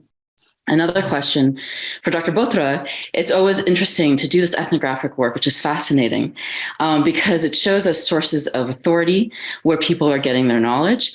And so this, I think, taps into a question that had recently come up. Are you considering interviewing monks and nuns about their knowledge of Anikantavada, and what that would, what kind of light that would shine on the type of work you're doing with the lay community? Because this then goes to my third question, and maybe this is for Dr. Long. There is a discussion about Anikantavada that we have, heard enough about Anikantavada, and now it's time for the application of it. And I resist this kind of discussion because, in fact, we are dealing with over a millennia plus of literature and philosophical texts which we have not studied. And that's what makes the academic study so rich. And so my question is, can we actually really say that? What are the Jains doing now different from what the Jains were doing in the past? And is it the case that we have studied enough of it? And then, so I'll stop there. There are a number of questions, but I'll just throw that out there. Okay, nice to see you, Lena. To answer your first question, it's actually very difficult to say how diaspora influence have kind of percolated within within lay Jains in India. Because if it was veganism, it wouldn't have been difficult to say. I would have said definitely it's a diaspora influence on the Jains. But where Anikantavada is concerned, if we look at the examples or the answers that were given to us in the survey form and in the follow-up interviews, I didn't get any sense of diaspora influence upon Indian Jains. The only influence it could be was Zoom technology has really increased the enrollment numbers in terms of taking classes, religious education, and maybe that could have influenced, because some of my respondents were 60 plus also. But we need to find out more about the diaspora influence of Anikantavada to lay Jains in India. And about interviewing mendicants, of course, that would be a very different study altogether. The questions would be different, and even mendicants, there has become quite a range of mendicants. like temple going mendicants, non-temple going mendicants, younger generation mendicants, older generation mendicants. So it's going to be a big study with a lot of diversity of questions and answers. But it's quite interesting. It's a separate project. It's a separate project, yeah. Thank you for the excellent question. Jeff, did you want to say something briefly about that? No, go ahead. Sure. Well, I think Shivani's answered the first two questions very well. And in terms of the third question, well, you can never study enough Anikantavada. I mean, that's definitely my view. But in a less lighthearted vein, I've been studying this now for, it's scary to say this, about 26, 27 years, I think. And I believe my own understanding of it is very superficial and inadequate in many respects, because exactly for the reason that you said, there are so many texts, there's so much that has not yet even been made available to the academic world, right? There's so many Jain texts that are out there.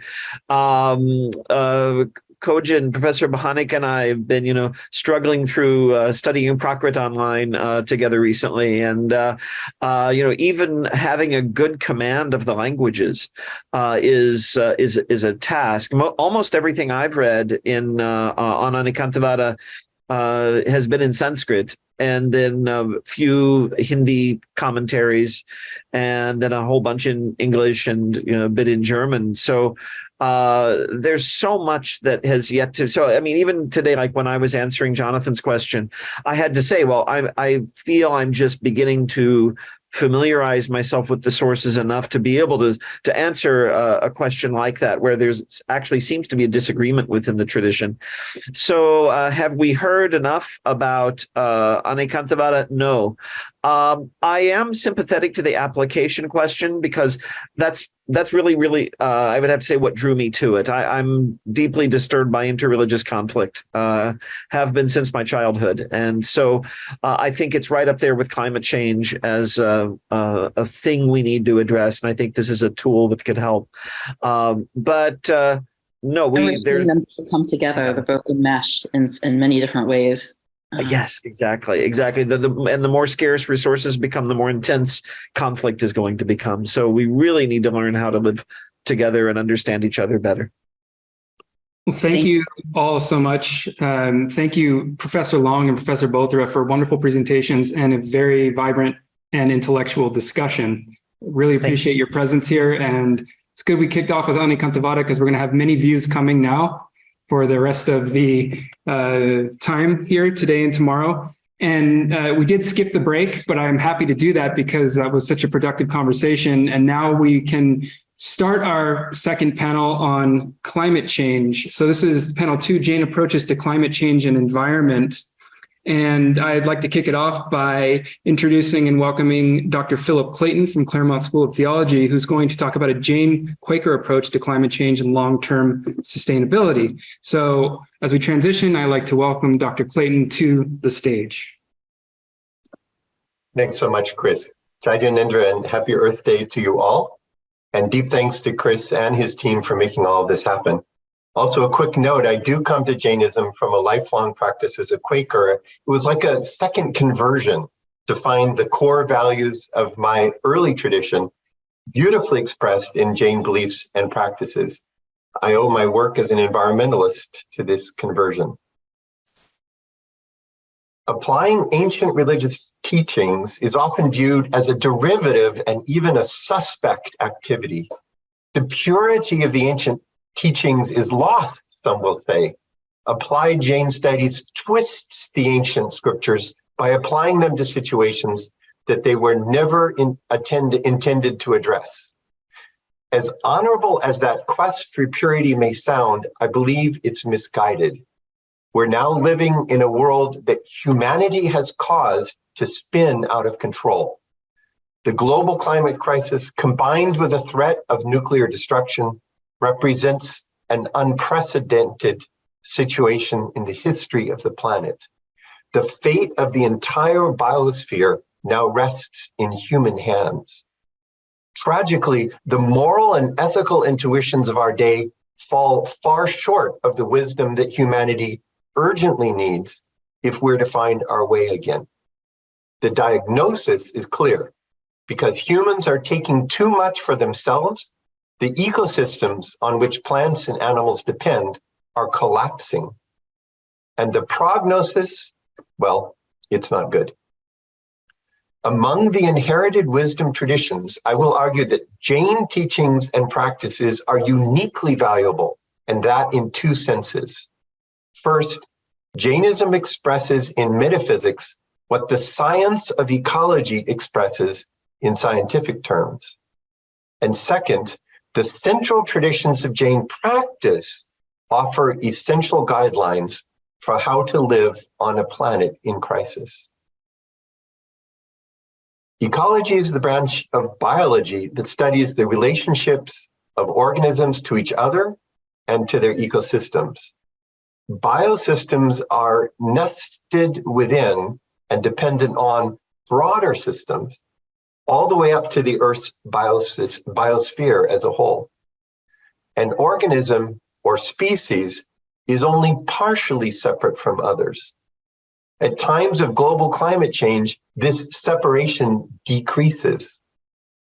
We might adapt John Donne's famous poem, "No organism or species is an island entire of itself. Each is a piece of the continent, a part of the main. Each one's death diminishes me, for I am involved in the biosphere as a whole." In the Tattvata Sutra, Parasparo Pargraho Jivanam is often translated, "The function of the souls is to render service to one another."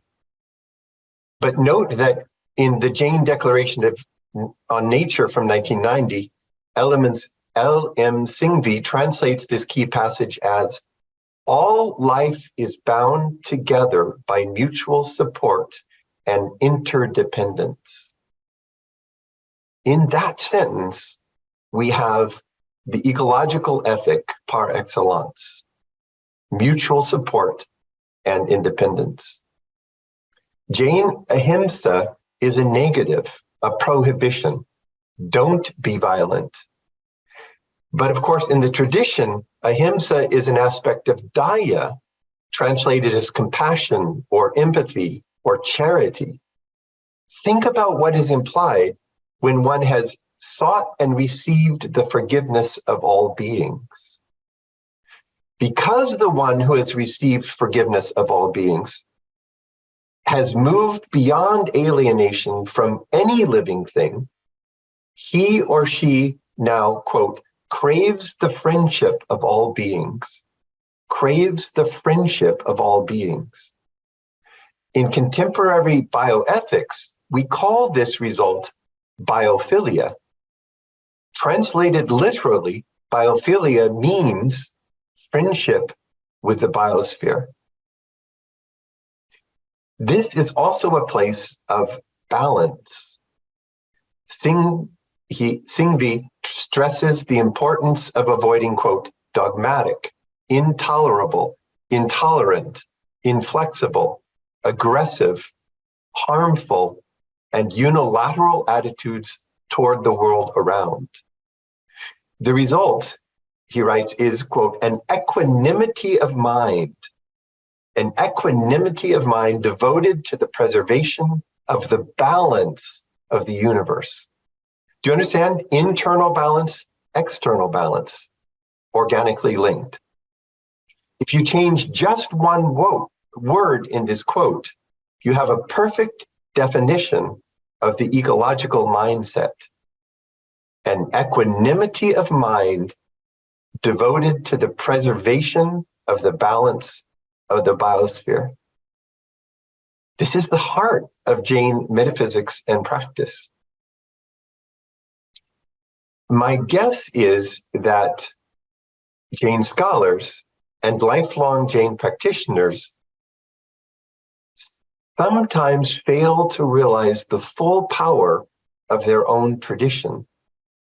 Hearing the words too often, we take them for granted. So try to hear the old texts and traditions in a new way. My thesis is the Jain way of life is the ecological way of life. And here's why. First, ahimsa. Climate change is the result of violence, himsa, in mindset and in actions. It's caused by a single species transforming the global environment through its selfish desires and pleasures. An approach which has caused the collapse of scores of ecosystems and the permanent extinction of uncountable species. Wasting resources and creating pollution are acts of violence alongside eating other animals. By the same logic, sustainability must mean nothing less than global ahimsa. So sustainability as nonviolence. Only a complete change of attitude, a different metaphysic and a different ethic will suffice for transitioning to genuine long-term sustainability. Second, Arihanta is not an abstract doctrine about truth theory. I think the two papers that we just heard are beautiful examples about how deeply true that is.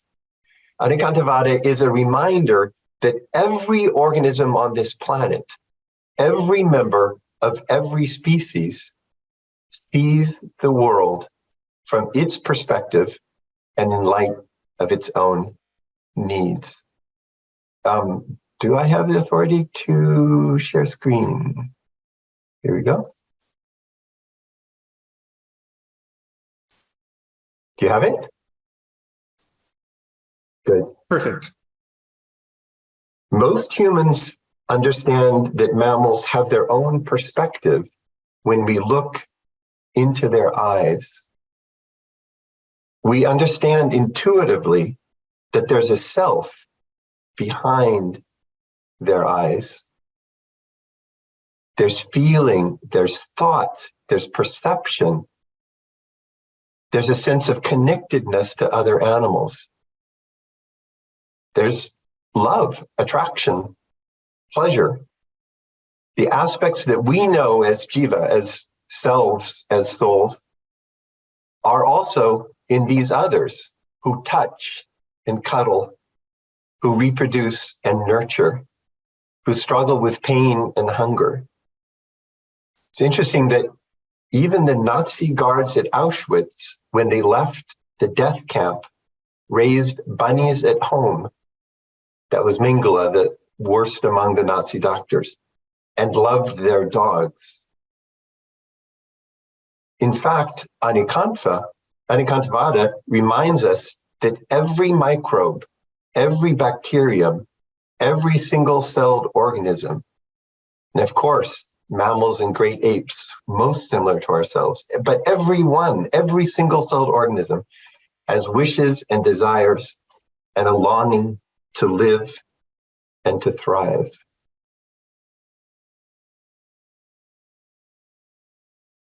And finally, aparigraha. What could be more at the heart of an environmental ethics than aparigraha? Aparigraha is not just about limiting one's consumption and material possessions. Let me say that again. It's not just about consuming less or owning less. We translate it most often as non-possessiveness because it's about the basic attitude that we bring to the things around us. Think of that old credit card advertisement, acquire it, acquire it. How is that for an entire worldview in 2 words? By contrast, aparigraha reminds us that the beings around us exist not for us to own them and eat them, but so that we can live interdependently with them. That is, that we can help them thrive. Let me draw this all together. Can you see how deep the ecological transformation must be? Critics of ahimsa say that the dream of nonviolence is idealistic. But in fact, there's no other way for humans to achieve an authentically ecological civilization on this planet. Nothing less than an inner transformation is required. Again, remember, inner equanimity, external balance in the ecosystems around us. Scientific theories and government policies alone will never be enough. Now, these thoughts are not new. Jain teachers and scholars already know the new science of ecology supports the ancient Jain principles of life.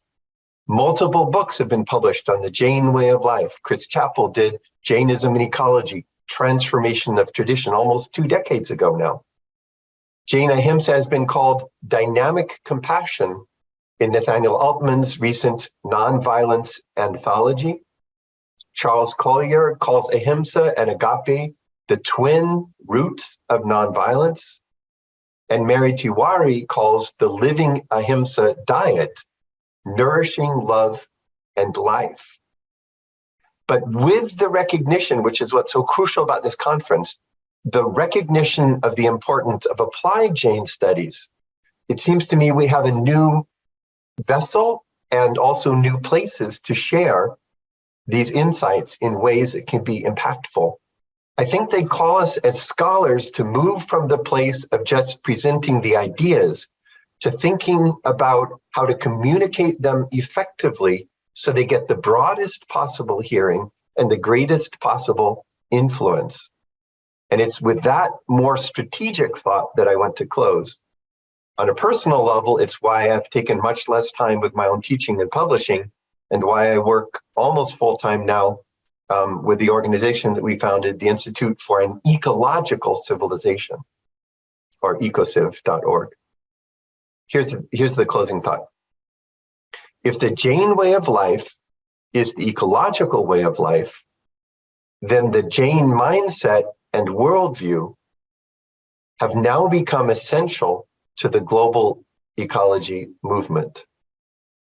Through the Arihanta Institute, through the many endowed Jain chairs, through the increasing number of North American students who are exposed to Jainism as a part of their undergraduate education, we now have the means to reach more and more people across North America, Europe, and around the world. We do this at a time when many young people in multiple continents, India, Southeast Asia, Europe, North America, are increasingly secular. And here I want to pick up on something that Jeff Long said. They no longer have a worldview that ties all their intuitions together, that ties their moral intuitions, their intuitions about life and thought and relationship. They no longer have a worldview that inspires, that is, that leads them to act selflessly on behalf of all living beings. The Jain, what I call the Jain eco way of life, and the worldview on which it rests, what scholars call Jain metaphysic, but worldview is, I think Jeffrey is right. It's the right term to use. The Jain eco worldview can help teenagers, young people who've become fully secular, to find and to live out compassion for all living things, and to live in such a way that all can flourish. So in closing, I think my message is simple, and yet there's incredible complexity, as the discussion we just heard shows, that underlies this simple message, texts that we have only begun to study and understand. But I'm going to close with the simple words. Human-caused climate change is the greatest threat to living beings on this planet. The suffering and the loss of animals and other living beings, the danger of extinction of 70 or 80% of species currently living on this planet. This is the central ethical, I'll say religious, scientific, political crisis of our day. It raises justice issues Because of the exponential curves of climate change, justice issues that will increasingly trump in scale every other thing that we fight for. This makes a response to climate change, a changing of the lifestyles and policy decisions that are causing it, the most urgent responsibility for every person. In fact, I can't imagine a more urgent focus, a more central focus, a more weighty focus as we speak of expanding the influence of applied Jain studies. Thank you and happy Earth Day. Happy Earth Day. Thank you so much, Professor Clayton, for a very moving and inspiring talk that I can't agree with you more, and I'm sure all in our audience as well. I'm very moved. And I want to remind folks in the audience as well that if they want to ask questions to Professor Clayton or anyone else on this panel, you can drop them into the Q&A and we will manage them from there. We have two more speakers on this panel, and then we're going to allow Professor Clayton and the other speakers to answer those questions. Dr. Pratik Bhansali has offered to come from the Jain Vegan Initiative because Dr. Brianne Donaldson had a last minute emergency and could not make it. So Pratik is coming. I spoke with him earlier today, but I'm going to go first in his place, and then Pratik is going to go. And then in the meantime, you can really contemplate on what Professor Clayton has just delivered to us in terms of the immensity of the challenge that we face. And I'll just jump right in, I think in a way that segues nicely from Professor Clayton's presentation into what I was going to speak about, which is Jain responses to climate change, which we'll get a little bit more in detail from the great vision that Professor Clayton has laid out for us here. So just give me a moment to find my slides.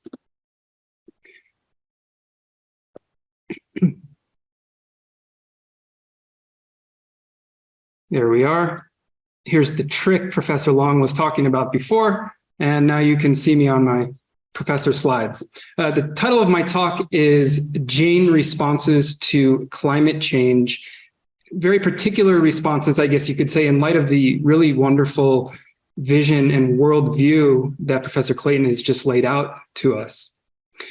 This talk that I'm going to give is based on, at least in part, a course that I developed with the Museum Rietberg here in Switzerland, in Zurich, Switzerland, that currently has a Jain exhibition going on called Being Jain, where it asks people in Switzerland and who visit the exhibition to really look at the Jain way of life in light of many of the problems that we face. And what bigger problem do we face than, as Dr. Clayton said, climate change, both in the short term and especially in the long term. We really need to be thinking about this topic.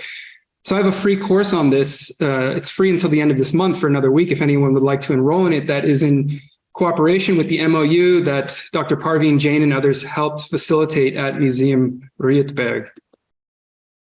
So what I really want to talk about here, and I'll just jump right into it, is the Jain way of life in light of climate change and environmental issues.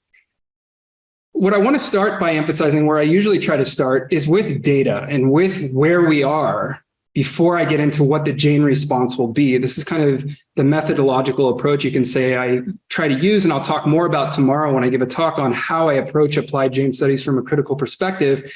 But I like to start with, where are we? I'm trained as an ethnographer, not as a philosopher per se. I'm trained as an ethnographer and as a theologian. And so what I really like to do is start with the data, at least at a basic level, publicly available empirical science, which shows, as you see here, that climate change is perhaps, or is, the largest existential threat humanity has ever faced. We just heard that. And yet science also shows us continually, such as in the recent IPCC closing report, that much is avoidable if we're willing to consider the ways that we eat, the way that we travel, the ways that we work, a lot of other things, the way we consume other things, the way that we burn fossil fuels. We know all of these things, and we know them in great detail. But I just want to remind us and lay out for us what some of the basic things are we can do right now when we leave this conference that can really have a huge impact, both towards honoring science and Jain principles at the same time.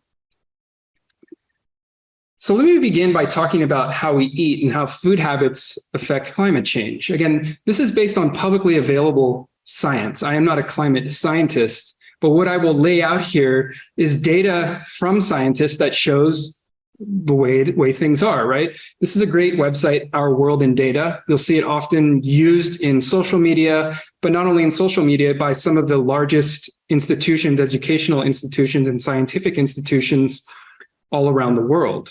Major universities, for example, will use this and rely on this for teaching. I rely on it for teaching.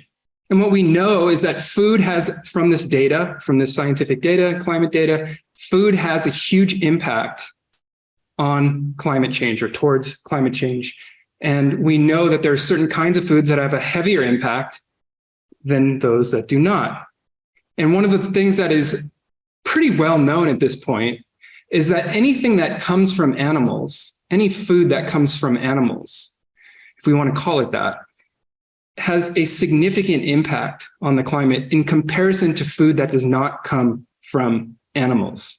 Now, I'm not going to get into the ethics of animals before they were food, as my colleague Jonathan Dickstein puts it.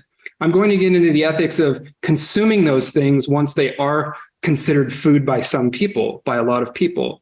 This is a discourse and a way of thinking that needs to change. And as Dr. Peter Carter from the IPCC said, global veganization, I'm paraphrasing him here, but he said global veganization is now a global survival imperative. Even if we eliminated fossil fuels today, we still cannot avert the worst of climate change. The other major piece of this puzzle is looking at the way that we eat. And what happens when we consume animals for food or anything that comes from animals is that we put a heavy tax on the climate and on the environment. And that's what I really want to point out here, first and foremost, from a database perspective. I'm not making this up. Jains aren't making this up. Nobody's making this up. This is publicly available science that's available to everyone at Our World in Data. And there's a really interesting system there that you can go through where you can plug in the foods that you eat and you can see the actual climate impact, right? And as a vegan myself, when I look at this and I plug things in and I see rice starts to get up there, I've actually reduced my consumption of rice, for example. So there's things vegans eat that can also have a climate impact, right? Or a higher climate impact. So even vegans have to consider what they eat, right? So why? Why is this happening?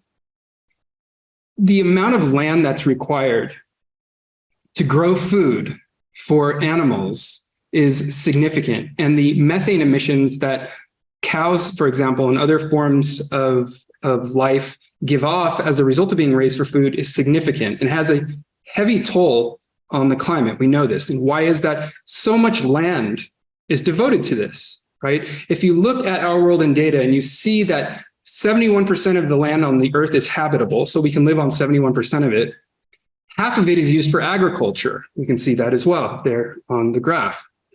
And of that half of land that's being used, of all of our habitable land for agriculture, almost 80% of it is being used to raise meat and dairy and other forms of food that comes from animals, right? That's either in the form of grazing land or land that is cleared to grow food for animals. And this includes, and this is significant, and I'll talk about this tomorrow in my other talk, this includes dairy. Dairy has a significant impact on the climate. It was in the graph that I showed you before, and dairy herd has a very significant impact on the climate. And that's why there's an increasing movement of Jains towards becoming vegan in the Jain Vegan Initiative, because they want to lower this climate impact, this climate himsa, by going vegan. So this is the first step that Jains are seeing now, particularly amongst young Jains, but also among older Jains, as we'll see tomorrow as well, is that in order to reduce this impact, the answer is to go vegan, is to not eat anything that comes from animals. So you can see here that the impact is significant. When you deforest land to feed animals, when you grow food to feed animals, when you raise animals themselves, it takes away the carbon sinks, the forests that absorb the carbon, and it also releases methane, which is 28 times stronger than carbon, into the air, which causes heat to get trapped in our atmosphere. Another thing about raising animals for food that we need to consider is that drought is increasing around the world. And approximately 1/3 of our drinkable water, this is one statistic from a scientific study, but There are various estimations, but approximately 1/3 is used for animal agriculture. I recently saw some climate scientists in some public science forums saying that no matter which side of the political spectrum you belong to, if you're eating animals for food or things that come from animals for food, you're drawing water sources away from yourself and away from your communities. And this includes, of course, the Colorado River. Where's the water in the Colorado River going? A lot of it's going towards animal agriculture. We wonder why we're going into drought. Animal agriculture is playing a significant role in this process. You can see some of the other statistics here, how much water is used to raise particular animals. 1,800 gallons, 4 months worth of showers is used to produce 1 pound of what people would consider beef food, right, from cattle. Another estimation is that 1 pound of chicken takes 468 gallons of water, 1 month of showers to have 1 pound of chicken. You can see that the water footprint, as it's called, from a scientific perspective, is significant. And if you look at plant-based foods and how much it requires to grow certain plant-based foods, most all plant-based foods are much lower in terms of the amount of water that is required. Now, of course, there are some water-intensive forms of agriculture that are vegan or plant-based that we should avoid, right? But in general, generally speaking, what happens is most of these water resources are being drawn for animal agriculture, either to water the animals themselves or, more often than not, to grow food to feed animals while other people are starving, for example. The other thing to consider is that animal agriculture also pollutes fresh water. So in addition to using 1/3 of drinkable water, it's also polluting sources of fresh water all around the world. We see this happening in a lot of places. Most recently, I've been looking into how it's happening in New Zealand as a result of the dairy industry, that fresh water sources are being polluted in ways that are so detrimental that people can't even go or swim or be in the water anymore. So animal-based foods, anything that comes from animals, has a significant climate impact. And I just want to lay that kind of data out up front. And I think a lot of us know this, but it's important to reiterate because it's so basic and so fundamental to understand. The other thing to think about, something that we do a lot, is how we travel and work and how this relates to climate change. Again, we probably all know this already, that flying has a significant climate impact. And here I've shown this in a few different presentations, this slide from Atmosphere, which is a climate offset website that you can go to that is mostly gold standard approved in the sense that its projects are audited to actually offset your flight if you have to take one. And when I do have to take a flight, I do use Atmosphere to offset my emissions. It's not perfect, but it's better than nothing.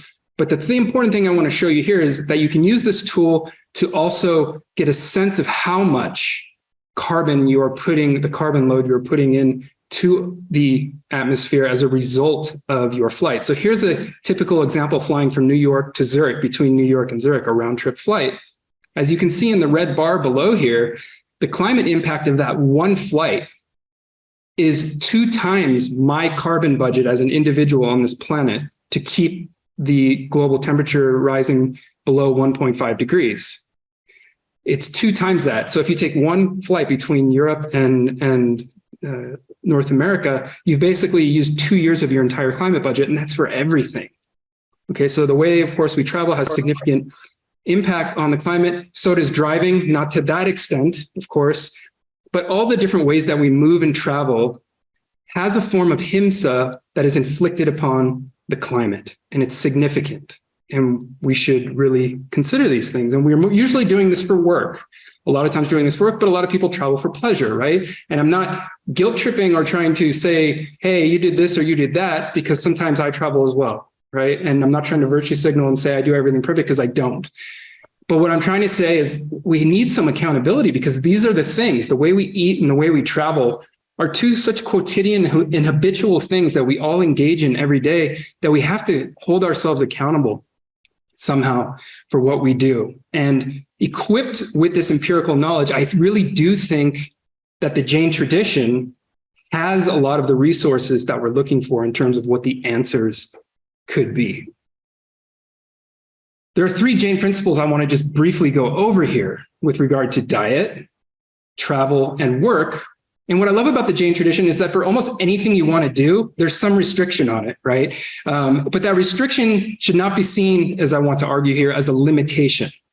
Instead of seeing these as limitations or things you can't do, I want you to conceive of them as new opportunities to embody what the Jain tradition sees as our highest human potential. It's because to be born a human in the Jain tradition is a great privilege. It's a great opportunity. And so we should take advantage of that. We should take advantage of that. And we can do that by embodying the principles that I'm about to show you now.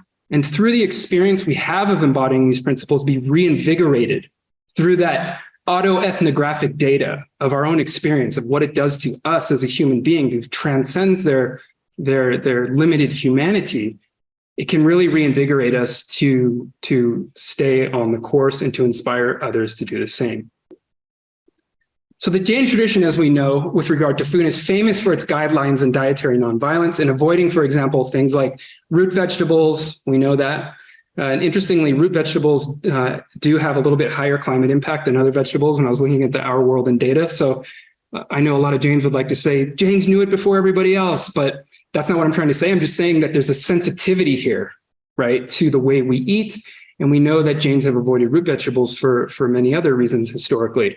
They've also avoided eating food at night, and they've also avoided eating fruits with many seeds. There's a lot of things on these abhaksha lists or mula guna lists that Jains are not willing to eat due to an ancient and medieval, we might say, commitment to nonviolence and living nonviolence in everyday life. Also consider that the Jain tradition has essentially forbidden eating anything from animal agriculture. Not everything, but a lot of things. Meat, of course, being the first, honey being another one that's famous that Jains don't eat. Jains typically don't talk about eggs because they really don't eat them. And in some cases, even dairy in medieval Shravakachara texts was forbidden because of what it does to the mind, mostly in spiritual practice. But more and more Jains today, as I mentioned in the Jain Vegan Initiative, are also recognizing that meat comes out of the dairy industry. The dairy industry is a slaughter industry. The dairy cows that go into the dairy industry are going to be slaughtered early after they've been forcefully impregnated many times for food. And they're going to have a significant impact for this purposes of this lecture on the climate. The emissions are immense and the pollution is immense from dairy. So many Jains in the Jain Vegan Initiative, including Pratik, who you'll hear from after me, are transitioning towards dairy or away from dairy towards veganism in order to eliminate that climate impact, among other things. So in addition to food, what I'm just talking about here, the Jain tradition also considers how we travel. And this is really laid out in the notion of the digvrata or the desha avakashika. These vratas, these vows that circumscribe limits around our travel, how far we travel, when we travel, by what means we travel. And what it acknowledges, what this vrata is looking at, is that all travel inevitably will cause harm, and thus it should be limited. Now, they didn't have planes, trains, and automobiles when these texts were written, right? They were traveling in other ways. But what the spirit of this rule really is it's calling into question careless movement. And it asks us today, I would argue, that we look for more sustainable ways to travel. Because now we do have planes, trains, and automobiles, and they do cause climate harm, among other kinds of harm, right? Now, there's a recognition as well among Jains that householder lives, which we are all living, I assume, and I welcome any ascetics who may be joining us from abroad, and I bow to you. But for the householders who have to move, have to travel more so than anyone else, this is going to require taking some life. And the goal, therefore, is to minimize that taking of life. And when we consider the climate impact of flying, for example, as opposed to taking a bus or something like that, or working from home or working remotely as we are right now, it's significant. And the future implications of that harm on future generations, as Philip was describing in the previous presentation, are almost unfathomable in terms of the amount of suffering that people are going to have to confront in a very relatively short window and period of time. Another question that Jain's ask is, how do we make our life? This is an important question. Does the work that we do does it support or does it take life? Or is it neutral?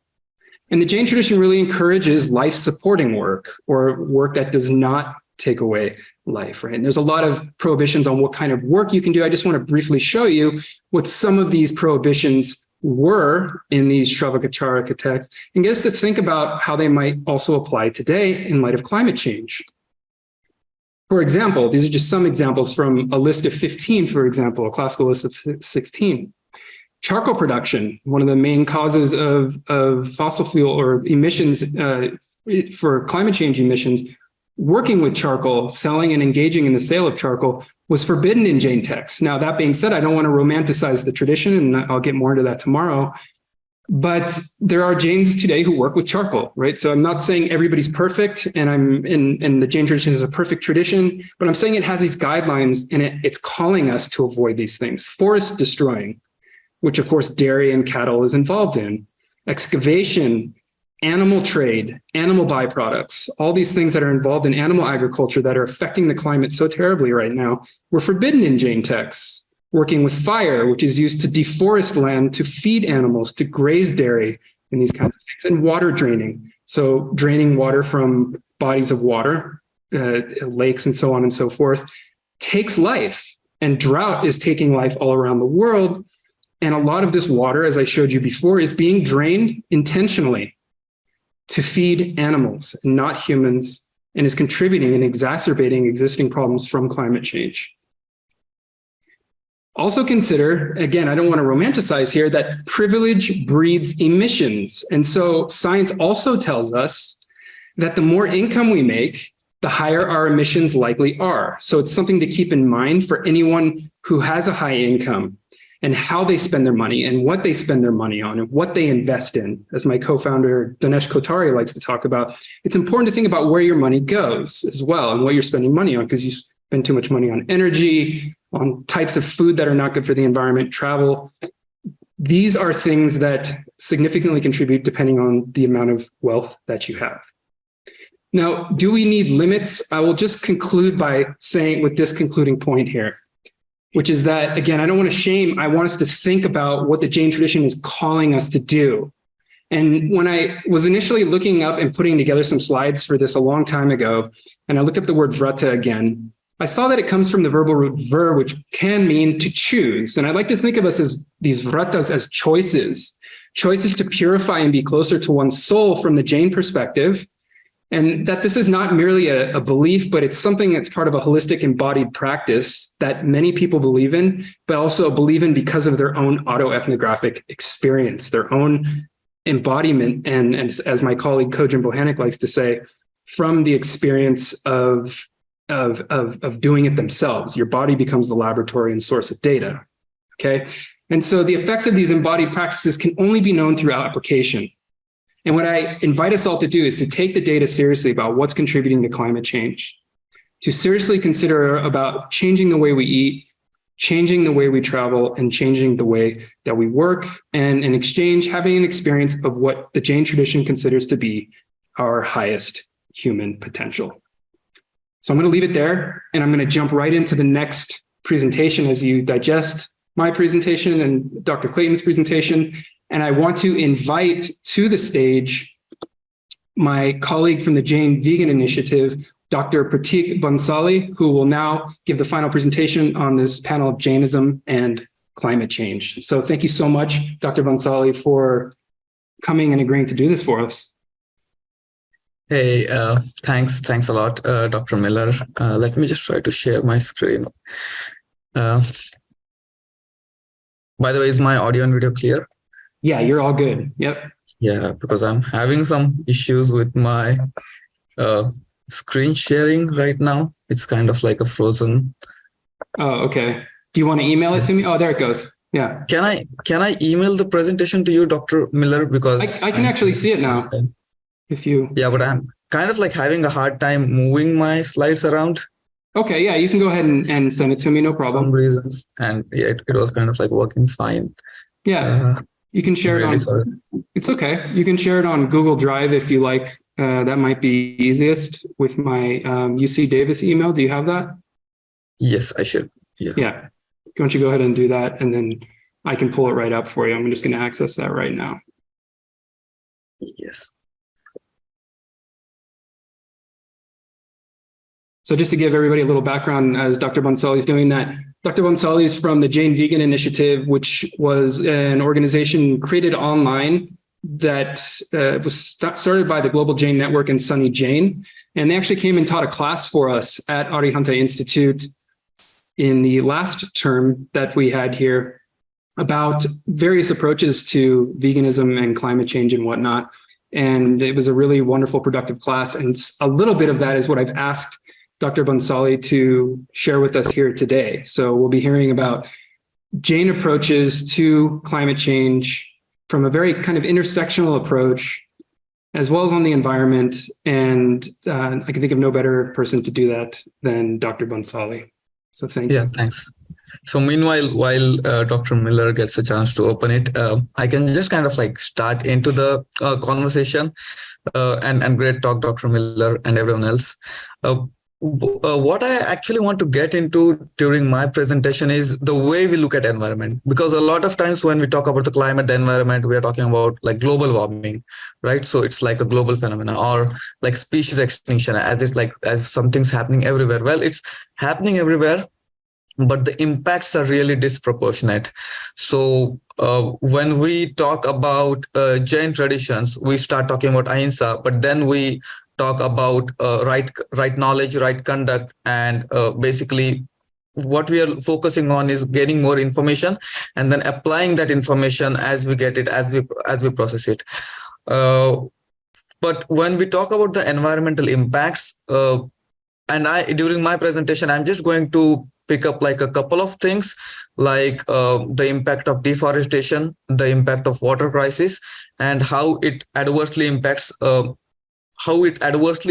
different geographical locations and different communities differently. And that will give us a perspective into like the way we should invite different people into the conversation rather than one community just focusing on that. So that's why I've titled my talk as a discussion rooted in justice. So could we please move to the next slide, Dr. Miller? Yeah. So before we get into the details, just a brief overview of when we talk about climate versus environment. So the weather versus climate, basically. So weather is necessarily just that short time, like just the local atmosphere at any particular location, right? And that keeps on changing continuously. That keeps on changing over the period of time, even day-to-day basis, even from morning to evening, the weather is going to keep changing.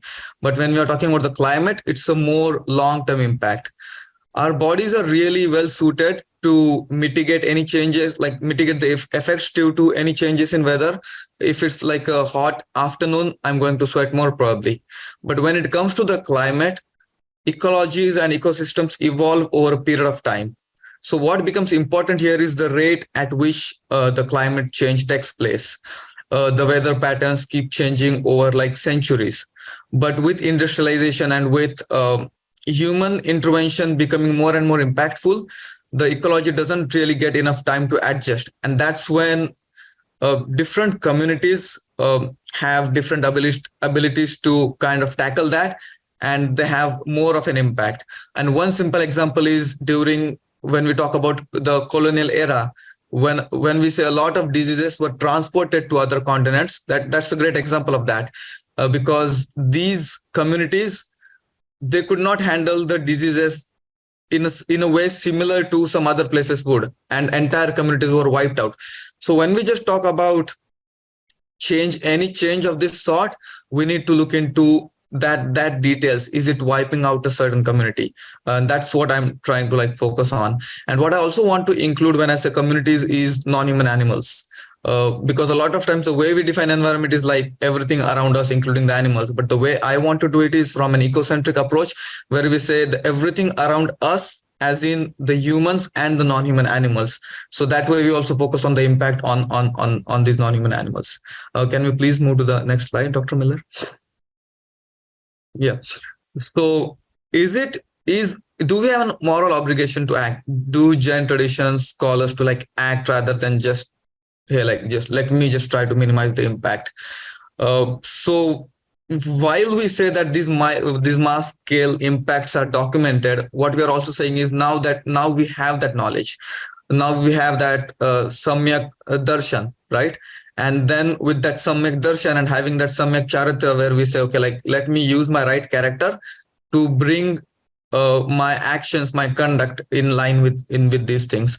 So once we are aware that our actions are causing harm and some of these actions are directly avoidable, what we are then saying is we are causing an avoidable direct hinsa, like a direct harm. So that definitely is a hinsa. And then when we say, okay, I'm not going to do enough to kind of move away from this, then it really becomes very evident why even inaction becomes hinsa. So a lot of times when we talk about himsa, we say, okay, I'm causing something, but also not doing anything to kind of save the communities, or let me not even say save the communities, but when we do nothing to reduce our impact, when we have that inaction, even that inaction is himsa. And even ignoring something like that, ignoring only because something's happening to the other communities, that is something that Jain tradition refers to as bhav hinsa, where we are not being respectful enough while we are disregarding these communities.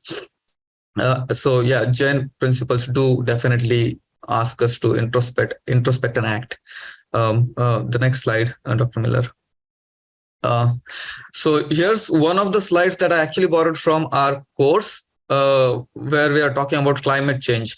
I'm going to maybe talk about animal agriculture a little bit more because that has a mass impact, and also I'm passionate about it. But this slide gives us a good picture of all the impacts. So when we start from the like the 12 o'clock mark, when we see the global greenhouse gas emissions, and as we start moving clockwise, we see the impact that it has on water use. We are having like a much larger water use, and then the waste being dispelled into other communities. So what I want us to start thinking is, where does this water come from? Because me right now, I'm in Baltimore and I travel in New Jersey and Baltimore. I don't remember the last 1 to 2 years me having to think about where I'm going to drink water from. But when we say that we have a growing water scarcity, it means that water is coming from somewhere else. Same, the waste. I don't see waste being thrown around my house, but we are already having like more and more e-waste or animal waste, all sorts of waste. So where is that being thrown? Where I come from, India, there is a place called Devachi Ururi, which is actually a dumping ground.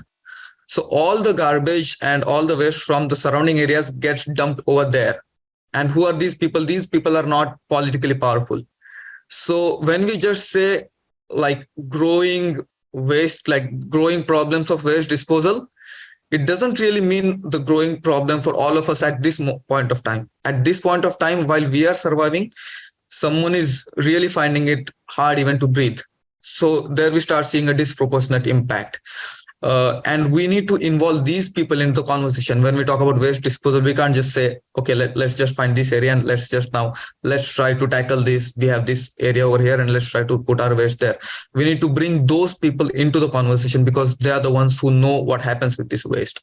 Same, livestock. When we talk about the fisheries, it's the aquatic communities, the fishes and all the aquatic communities, they are getting impacted. So while we talk about when we talk like the global fish production or like the global fishing that causing a devastation, that's actually causing more devastation for these non-human animals, these species, than us actually. So that again is an example where each action has a different impact and disproportionate impact on someone who is less powerful.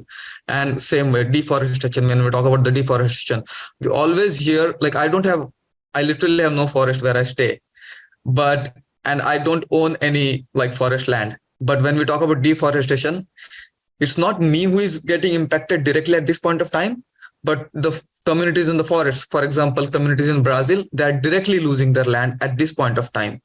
So deforestation for me is like a global phenomenon where it's like, okay, we are losing the forest land. I'm going to my future generations are going to face this problem.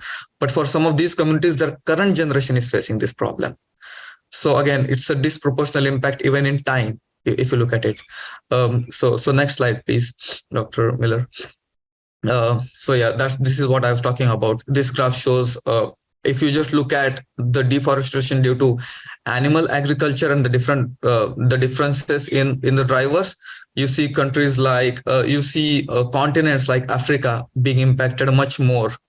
And if you look at some of the European countries, which are probably one of the highest, and even North America, which is probably one of the highest consumer of these products, the impact that they're causing is on places like Africa, some places like Asia and South America, where people are politically less powerful, the countries are politically less powerful. So again, we see a disproportionate impact. And the reason why I keep stressing on that word disproportionate is to kind of understand that the seriousness of the problem when we have a conversation on a global scale and not on a granular scale, that kind of the seriousness starts fading away, and it starts fading away because we start thinking of these problems as futuristic. But those are not futuristic problems, because a lot of models say we are going to run out of water by like say 2050, 2060. But that's not true. Some communities are running out of water in the next 2 years. Probably they have run out of water already. So when we start having a granular view, the impact really starts hitting us. So this was an example of deforestation, and the same. Can we please move to the next slide, Dr. Miller? Same with the global impact on food. So let's look at some of the hungriest places on the world. Right? We do not see the powerful countries here. We see Bangladesh, we see South Sudan, Somalia, Zambia, and all the places that we see on the map. And these are probably like just the top 10. But even if you look at like from top 11 to top 50 people over there, if you go into the granular scale, even if you go into the macro perspective, even in these countries, you are going to have some population which is relatively politically strong, but some of the other population is not going to be strong. So those places within these countries, those places which are politically weak, they are definitely facing a much acute problem. And that's where we see the images from, right? So when we say, hey, okay, me not consuming animal products, how much of an effect that's going to have? That is because probably the severity in our mind is not as strong. But when we start looking into it as a justice issue, what we start seeing is we are borrowing the food from some other place and we are bringing it to our place, and we are consuming it in a way and a quantity that we don't need. And we are basically snatching when we are having, like, again, not guilt tripping any particular individual. I'm just talking about our general actions. And that applies to everything. That also applies to e-waste, right? That also applies to fossil fuel. While we are using the fossil fuels, or when we're talking about mining, when we are mining, the land is being taken from some other communities. So again, we eating certain kind of food that is kind of equivalent, though not intentional, but unintentionally it's equivalent to me saying, okay, like these 10 people eating. Now I'm going to take this food away from these 10 people and I convert it and I feed these animals and get food enough for one person. So it's like snatching food from 10 people. And when I use the word snatching, again, I don't mean it in a way that we are bad people. I only mean it in a way that that's the practical impact. We're snatching food from 10 people and then feeding ourselves when we have that, like, one glass of milk. And when we start thinking of these things on a community scale, like one single village basically is taking food that can easily feed like 10 villages in some other country, right? So that's the scale that we are talking about, and that's how we are depriving these countries. And one example is again like the US alone. So if we move to the next slide, Dr. Miller. So this is I borrowed this from USDA, and the graphics was created by Bloomberg. So this shows a map of how the land is being used. So the pasture land, we have the legend on the top, the pasture land, the forest, we have the croplands. So this is how it's like kind of distributed. Now, if you move to the next slide, it just makes it a little easier to understand. So this is how much of, like, if we just basically club all these things together, the pasture land and the livestock, the land used for livestock feeding, that takes about like 40% of the contiguous US. So, but we don't see any land. When we have the structures in the city, the structures are not going to be demolished, right? So what's going to happen is we are going to go further in the south, and we are going to start taking down forests in which a tribal population lives. And tribal population, the population which is not universally, like when we talk about United Nations, we always see the US, the India, the heads of the states talking, but we don't have representatives from the tribal population. So some of these problems never come into picture because these populations are not internationally politically strong. But when we talk about our land use, we are taking away land and resources from those people. And the way tribal communities work is land is everything that they have. The way things worked in the North America when we had colonial forces coming in is land was taken away. Once that land was taken away, communities became weak. So that's what's happening. So it's directly depriving some other communities while we have while we use our resources. So again, it's a very disproportional impact, and we need more people from the global majority and from the tribal areas and different tribal areas to talk into forums like any climate forum. We need those people as representatives when we are drafting our IPCC reports, when we are having our COP conferences, rather than like just the usually known faces. So again, this is just one example. Can we move to the next slide, Dr. Miller? Wait, I think there is some issue, but well, I only had like a couple other slides. Let me see if I have. Okay, yeah, I think let me share. I'm really I don't know like what happened in the last moment, but let me just share my screen because I have that last slide open, like those couple of slides open, fortunately. So when we are looking at water use again, if we look at water use, by 2030, we say 40% global water deficit. We are going to have a global water deficit of like 40%. But I don't think someone living in Washington, DC, or someone living in like close by to the Rashtrapati Bhavan in India, they are going to have a water problem in the next 10 years. Someone else is going to have that water problem, and it's going to be withdrawn from the wells. It's going to be withdrawn from these communities which are not powerful enough. So yes, so those are the things that I actually want to talk about. Again, when we talk about environmental racism, the reason why I did not really directly include environmental racism in my talk is because we talk about that a lot. But again, there are like a few examples when we have these industries growing, like for example, the animal slaughter industry. The people working in these industries are basically from the marginalized communities. So they are the ones who are roped into these occupations, and they have like they have existential crisis where they have like higher rates of domestic violence, while they have effects like PTSD and all these effects which never come into force when we talk about environment, when we talk about because when I'm consuming that glass of milk, no one from my family is feeling that stress.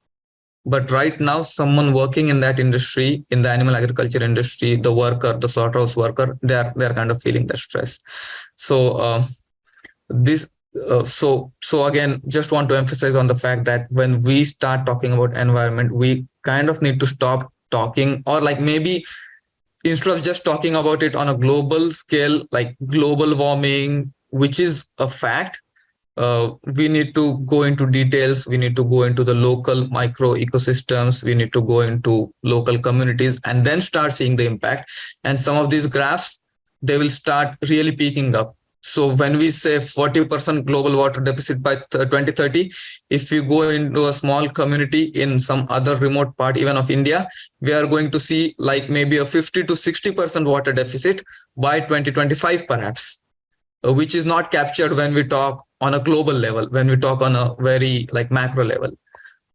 So yeah, I did not want to talk on like some of the issues, some of the root causes, because I'm pretty sure like Dr. Miller and some of the other people might have spoken about this.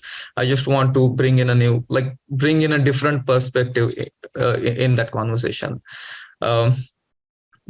Probably. So that's kind of what I wanted to go through, but I do want to have like 5 minutes at least for a question and answer session, because a lot of times I've had this discussion earlier and that had like a lot of opportunity for like new discussion, because this is not a discussion that usually people always have when we talk about climate. So I would rest my, I had like a slide or two more, but again, I think these slides do cover everything that I wanted to talk about. And I really apologize for the technical glitch that I'm having at this point. No problem. Thank you, Dr. Bhansali. The point is received of what you're trying to make here. And this is why I invited you to come speak, because I really appreciate the intersectional approach you take to veganism, climate change, human health, poverty, all the things and more that you spoke about in the class that you taught for us, as well as some of the things you touched on here in your presentation. So please don't apologize. So I want to thank Professor Philip Clayton, Professor Pratik Bhansali, and I would open up the floor to questions, and we do have time for questions. As a matter of fact, the next panel doesn't start until 20 after the next hour. We had a break built in that we can or not, we can take or not if we want it or not. So we do have plenty of time for questions. And I would ask the audience if they have any questions about this topic to type them into the Q&A, as well as to raise our hand here if we have a question, or type it into the chat here. I do see that there is one question coming in from the audience, and then I'll go to Dr. Bohanek after that. And the question that's coming from the audience from Bhupen Mehta says, besides the ecological and environmental benefits of Jain way of life, there are numerous health benefits. Plant-based lifestyle is now blessed by the American College of Lifestyle Medicine as the solution. There's a small beginning of this trail of thought in the research of Lalit Kapoor, who will present this at the upcoming Jaina convention. Can California lead the way to the rest of the world to show plant-based nutrition as medicine for all chronic diseases? So I see a couple of things here. I see a question at the end, can California do it? And being from California, I want to say I hope so. But then I also see pointing to the intersectionality of this issue. Before I give any response to this, I would invite either Professor Clayton and or Dr. Bhansali to respond to this observation in the Q&A that there are also health benefits to the Jain way of life, which is a point very well made by Bhupen Mehta from the audience. So yeah, I invite my fellow panelists if they wish. Otherwise, I'm also, of course, happy to speak on that. The two of you are experts, Chris and Dr. Bonan. So I think you guys should go ahead, please. Oh, sure. There are, of course, many health benefits to a plant-based diet. And it's so hard to talk about everything in one presentation, but in a lot of the other work that I do personally, and I know that Dr. Bhansali does as well, we do mention the health benefits. We don't want to reduce the conversation to health benefits, but a lot of times I think a good point from Bhupen's comment here is that the health benefits are oftentimes some of the reasons why people get into a plant-based diet or into veganism in the first place. And that's important. People should be motivated by their health, and it does have an effect on their health, both directly through what they eat, obviously, but also indirectly through the reduction in pollution that it causes to the environment by not, as I showed in my presentation, consuming animals. And I think anyone who gets a chance to go to the Jaina convention and listen to Lalit Kapoor on this topic will be lucky to hear the advice in this regard. It is, of course, important, and I'm not a doctor. As I often tell my friends, I'm not a medical doctor, so I don't give medical advice on this topic, but there are plenty of people who do. And one of those people who many know here is Dr. Tushar Mehta, who I think is maybe in the audience. I see Tushar Mehta's name in the audience. I wonder if it's our same friend and colleague, Dr. Tushar Mehta, who has a website called plantbaseddata.org that summarizes in a really wonderful way a lot of the publicly available science that is difficult to read, is put into a more summary form so that you can understand the benefits of a vegan lifestyle, of a plant-based diet, and what it means for you, deconstructing a lot of the myths that are put up against eating just plants to have a healthy lifestyle. And also really advocating for the reasons for why it's good for you. So plantbaseddata.org is another wonderful Jain sourced website. It's not a Jain website, but it's of course created at least in part by Tushar Mehta. And I turn to that source often in my own questions and questions that come from my own students. So I highly recommend it. And yes, of course, there are great health benefits in addition to everything else we talked about here. So Pratik, yeah, please do respond. Yeah, I just wanted to tie in with the thoughts that I shared when we talk of the health benefits. Again, if you just look at the global majority, if you look at the Asian countries and the African countries, they are highly intolerant, either like intolerant or they have a high degree of lactase in persistence. But if you look at the norms that we have in the US, the schools are required to serve milk or like required to offer milk at least to students. Imagine that being any other food source. Like imagine like 50% of your population being intolerant to broccoli, and then there being a regulation tomorrow saying schools will have to offer broccoli to everyone. There's going to be a huge uproar. But because these people happen to be politically not so strong, let me say, the uproar is not as strong as we notice.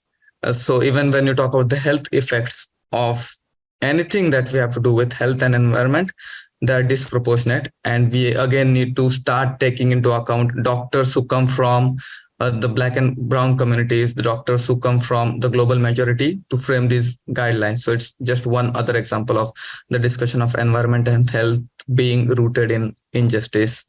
It was definitely an intentional thing until like maybe like the recent century, but now it's probably still much deeply integrated and it's unintentional, but it's still there and it still has a great impact. Yeah, thank you once again for that intersectional approach to show us that there's multiple moving parts here to this question. Dr. Bonsali, I think that we have to always keep these things in mind. And the other thing is there's a lot of motivations, right, for people to become vegan. And if health or some self-interested reason is the reason why you want to become vegan, in some ways that it doesn't exactly go with Jain principles. We should be becoming vegan from a Jain perspective. And I'm saying this because we're in a applying Jain studies conference. We should be coming at it from the perspective of we don't want to harm animals. We don't want to harm the environment, which will come back to harm us, right? Eventually, it's all going to come back to harm us. And if we do it from a self-interested perspective, there's a risk that if we think things are going wrong, if like some people who become vegan just for their health and they feel like they're not healthy anymore or something like that, then the ethical dimensions of why that motivate people to become vegan beyond their own egotistical reasons can often take over. And so I think it's important from the Jain perspective to look at what Professor Clayton had said at the beginning, parasparo pagraho jivanam, that we're all here in service of one another, and that can go for better or for worse. It's an ecological worldview. And if we do things only for ourselves, we're not doing it for the ecology or for the interconnectedness. Yeah. Chris, I think Sulek Bhai has raised his hand from the audience. Is there a way we can give him the mic, or it's going to be hard? Let me see, from the audience or from the panelists? From the audience. Sulek Jain? Yep. Let me try to find his, I don't see his name. Yes, there, he is there. Here, I'm going to allow Dr. Sulek Jain to talk. Dr. Jain, Sulek Ji, we can hear you now. When he unmutes, we can. Oh, yes. Now we should be able to hear you. Well, it looks like he dropped off. Maybe he accidentally cut off. But if he comes back on, then... He's still there, he just muted. Oh. Is he still there? Yeah, he did drop off, yeah. Well, yeah, if he comes back, let me know and I'll... Yeah, I'm here. Oh, there you are. Oh, here he is. I see Select Bike. Okay, I'm enjoying this talk. I appreciate, thank you, all of you. I just want to, there are many concerns that have been expressed. But another concern is the meat eating or non-animal and non-plant-based diet also causes a lot of mental problem, lot of shooting, lot of gun violence, lot of societal issues. I know we are talking other issues, medical, But I think that the countries where meat consumption is low, the violence is also low. Okay. Any thought about that, Philip? Again, there are two with Dr. Bansali and Chris specialists and maybe others, so I'll stay muted and let them handle. This was it's an interesting question. Thank you, Sulaik, for the question. And Dr. Bansali can also respond as well, because he and I were actually involved in a conversation with the Jain Vegan Initiative about this very topic about 2 weeks ago, when the Jain Vegan Initiative was going to repost a Jain ascetic from India who made the argument that you become what you eat, that you are what you eat. Now, interestingly, that argument originally came from a German who, when making that argument in the 19th century, was making the argument to say that those who eat vegetables become vegetative. And so you can see that the argument, you are what you eat, can actually be used in different ways. So he was actually using it to say that if you are a vegan or a vegetarian, you become a vegetable, basically, right? That was the original meaning. And the reason I bring that up is because the original meaning of the word, der Mensch ist, was ist, in German, auf Deutsch, Hochdeutsch, that's how it sounds. The man, it's a play on words. The man eats, is what he eats, is what it means, or the human is what it eats. In German, and it can be used, as we pointed out, and Dr. Bansali can comment on this as well, but it was being used by the Germans to make the opposite argument. And so we ended up changing that post on the Instagram site because we didn't want to throw something out there that would then be turned back around on the argument, essentially, if that makes sense. But Chris, there is a saying in Jainism or in India, "Jaisa kai ann, vaisa hoy man." Okay, then whatever you eat, so you will be thinking. Now that's an interesting, there is something to this in the sense that from the Jain perspective, I think when you talk about like the Vikurtis and not eating dairy, for example, there's a certain sense addiction to certain foods, right, that make you behave a certain way. And I think that's certainly part of the Jain tradition, the point you just made, that we can become sense addicted to certain things, and that causes us to behave a certain way, to pursue certain things, certain foods, and to behave certain ways, I think is what you're pointing towards, right? And if I could just add with what Selekbai said, if we are part of a system of violence, it pervades all that we do. I think with even aside from eating meat, the consumption lifestyle ends up pervading the mind. That to be a part of a violent system makes the mind violent, even apart from a direct influence of the things that we eat. And to be a part of an ahimsa system is mind, body, soul, spirit, everything. So it means distancing ourselves from violence in every way, including violence to try to convert meat eaters to veganism. There's a gentle way, actually, so like you are a part of that in my own journey. When gently we invite people away from violence, non-violently invite them away from violence. Thank you. Someday it will be very interesting study out of so many million vegans, how much violence is there amongst them. If there is very little, I think that will be a very good study to show that it has many, many other society benefits. Thank you, Dr. Sulaik Jain. Dr. Bohanec, if it's okay, I see Dr. Bohanec also has his name up. I'm just going to go to Tushar Mehta's comment because I was speaking to Tushar earlier in the chat. Or publicly, and he's written something in the chat. He said, "Hello, Chris and team." It's with regard. I think it relates to what Dr. Sulaik Jain's asked us. Number one, I think that we have to be careful regarding moral superiority or general nonviolence of people who are vegetarian, especially when the vegetarian diet is one of the reasons that organizations like the RSS make violence towards Muslims.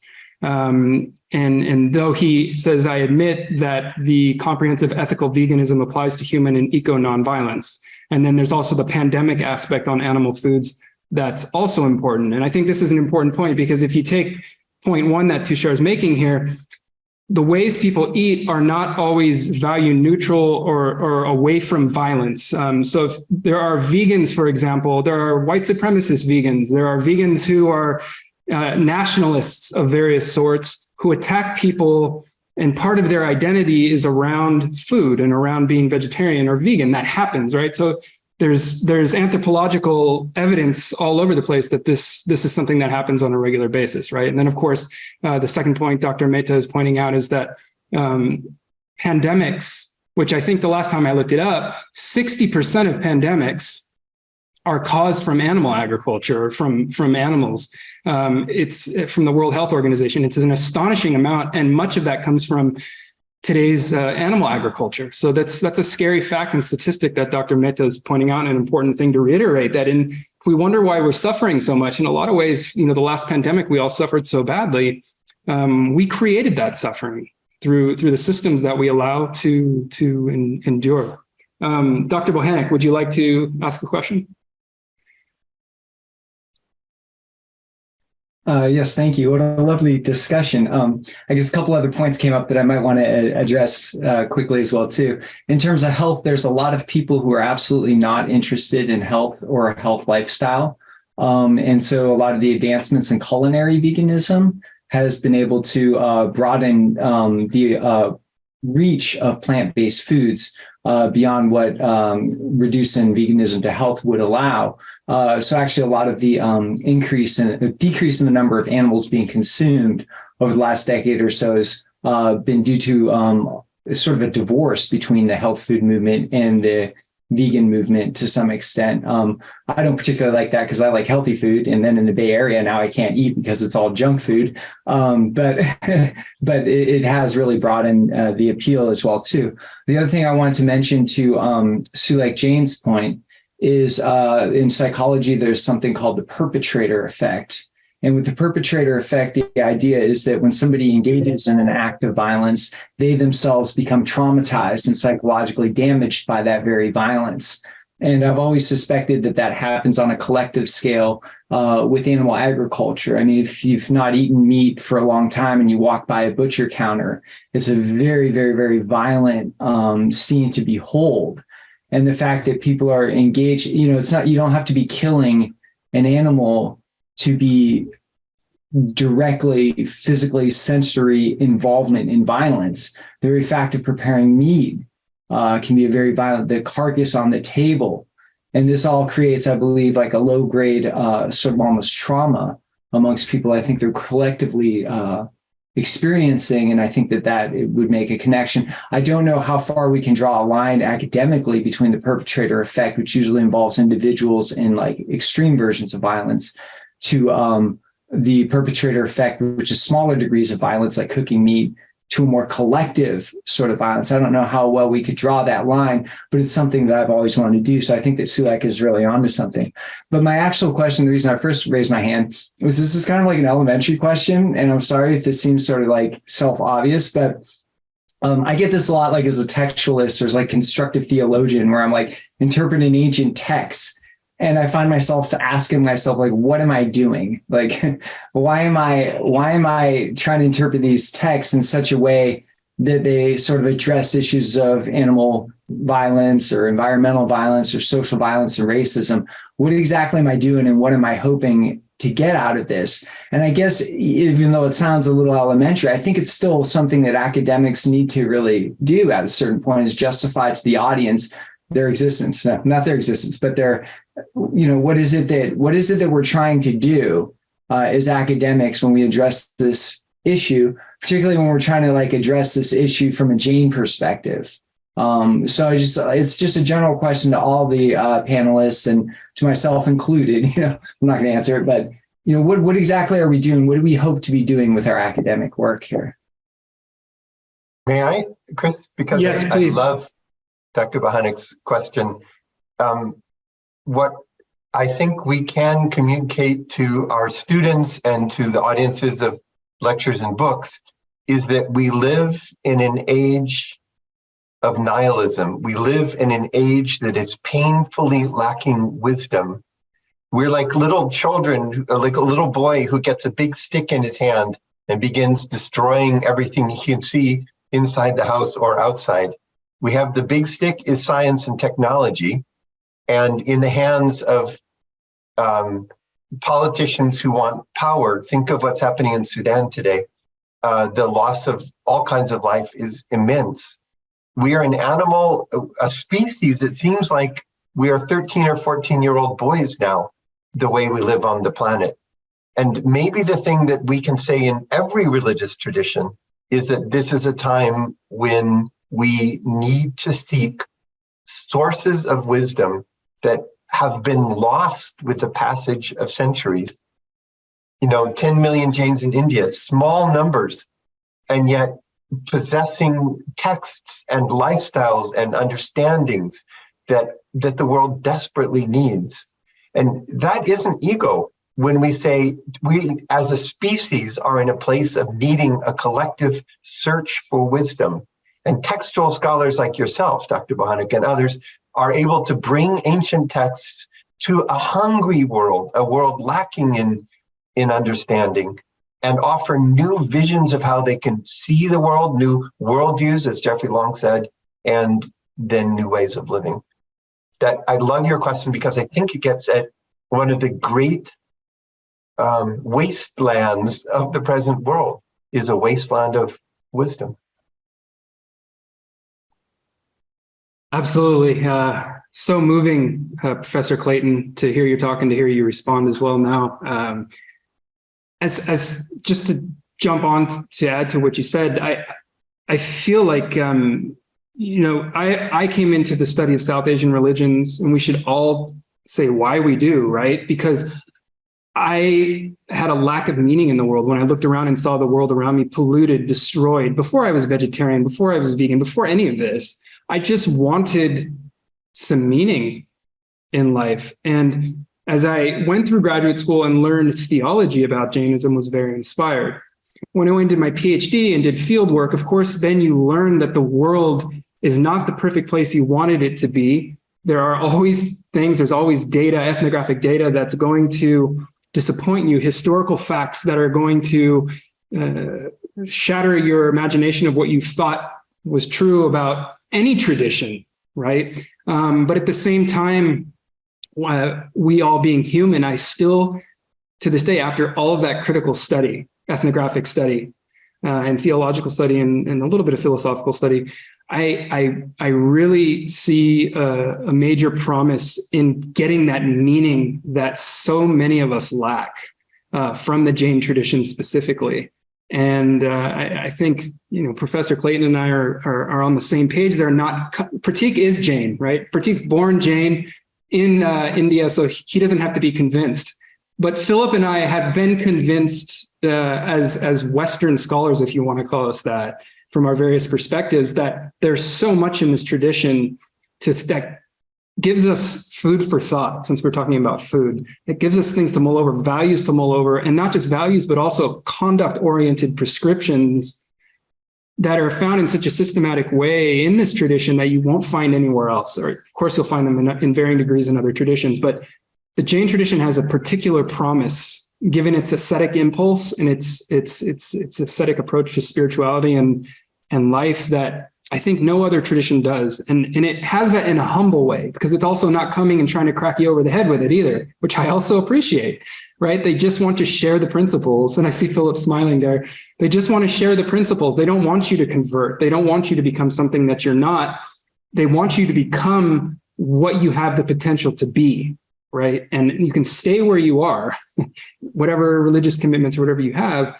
But in terms of the conduct-oriented way of life, it has such a promise for in so many dimensions of life. I've only just shown a few in my presentation, and there's so much more we could talk about with regard to what those are, and I'll mention some more tomorrow in my other presentation. But that's why we're here. So, Chris, what you and Philip just talked about is so true. The fact of the matter is, many of the Jains, although we are a very small community, many of the Jains are also getting out of touch with our own ancestry, with our own legacy. And I think it's very important that we bring out the message that we have, so that not only the Jain community, but the entire world understand. Okay, just now Philip talked about sort of meat eating community and veganism and all that. But in my simple way of thinking, if I eat meat, I obviously lose the sense of compassion, particularly for that towards that animal, but animal kingdom in general. So we need to bring out why eating meat is not good for health reasons, for own personal spirituality, on personal growth, for environment, all the issues that we have talked about. I think this is, and I think the data, some of which Chris, you shared and Pratik shared, it's very alarming. I think we need to bring out this data for everybody to see how much harm we are sort of committing ourselves to do to the small planet called Earth. We are going to run out of resources if we don't change. Now, there is a comment from James Taylor, Chris, in our audience Q&A. Oh, wonderful. Wonderful. Yeah. And thank you for that comment, Parveen. Couldn't agree with you more. James Taylor, another applicant to our master's degree program. James, it's great to hear from you there in the audience, asking, you're curious about a consideration of violence to one-sensed beings such as plants and microbes to survive. Jainism seems unique in this perspective. Yes, this is an excellent question, James. And actually tomorrow, I'll say a little bit about it now, and the other panelists can as well if they like. Tomorrow, Jonathan Dickstein is going to talk a little bit about this, I believe, in his talk, or maybe a lot about it. But what the Jain tradition is essentially saying there is that, we, especially as householders, have to survive and thrive, right? Not just survive, but thrive. And you can do that without harming things besides plants to the extent possible, right? So you don't need to eat animals, for example, to survive. It's very easy to eat things that are made from plants and live a perfectly, as Parveen just said, healthy lifestyle, and others have mentioned. And the reason why Jains do that is because plants don't have the capacity, of course, as one-sensed beings, and as they put it, to experience and sense pain the way that any other form of life might, from a bug all the way up to a cow to a human. And so it's important to think about that. And a lot of people actually make an argument against veganism. They'll say, don't you know that plants have feelings? Plants can scream, plants can do this, plants can do that. And of course, these questions not only show a lot about the person asking them, as I recently had a conversation with my colleague, Jonathan Dickstein, about this. Do they really care about the plants? Or are they just saying it because you're talking about veganism? But the main point is that plants don't have a central nervous system, right? And Jains could intuit that a long time ago, as could many other people in a lot of different cultures, that plants don't have a nervous system. So they won't scream. They won't feel the pain to the extent that any other living creature would. Philip, did you want to say anything else about that, or Pratik? I think that's exactly right. I'll have to jump off in a minute because I have to be at Cal Poly in a few minutes, but I want to hear the end of discussion if possible. Okay, great. Chris, we have a related comment from Shweta Jain from our audience. And I think coming back to your point, there is research coming out now, even in scientific community, that talk about plants do communicate to their species. If you look at fire happening in one part of a forest, it's communicated to the other part of the forest to their own ways of communications.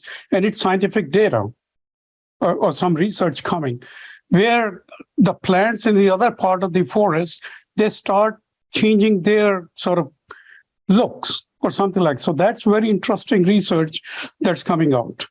So I'll let you answer, Shweta, also, Chris.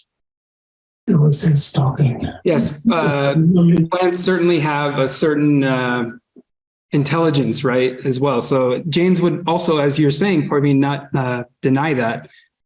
So Shweta's question is, from veganism perspective, nonviolence can also be applied to the plant-based farming practices as well. For example, in using pesticides in farming is destructive to pollinators like butterflies and other insects that play extremely important roles in food production and biodiversity. I would like to learn your expertise, your expert thoughts on this, I think you're asking.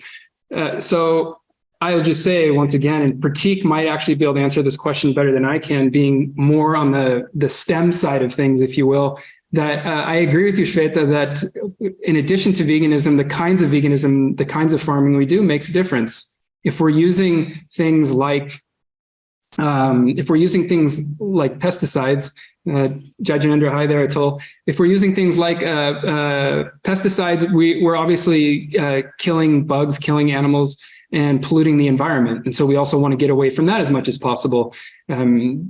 The first step, I think, is to get to veganism. And the second step alongside that is to get to organic or veganic farming, as it's coming to be called, where there's no animal products whatsoever used in that. Pratik, yeah, please.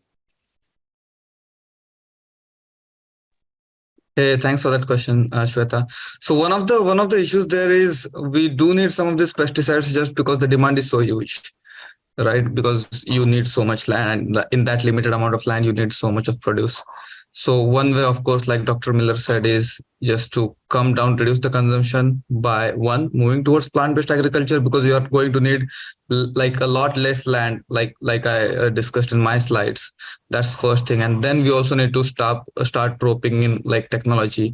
We need to start finding new ways of cultivation. We need to reroute, instead of like just using the fertilizers that can destroy the soil.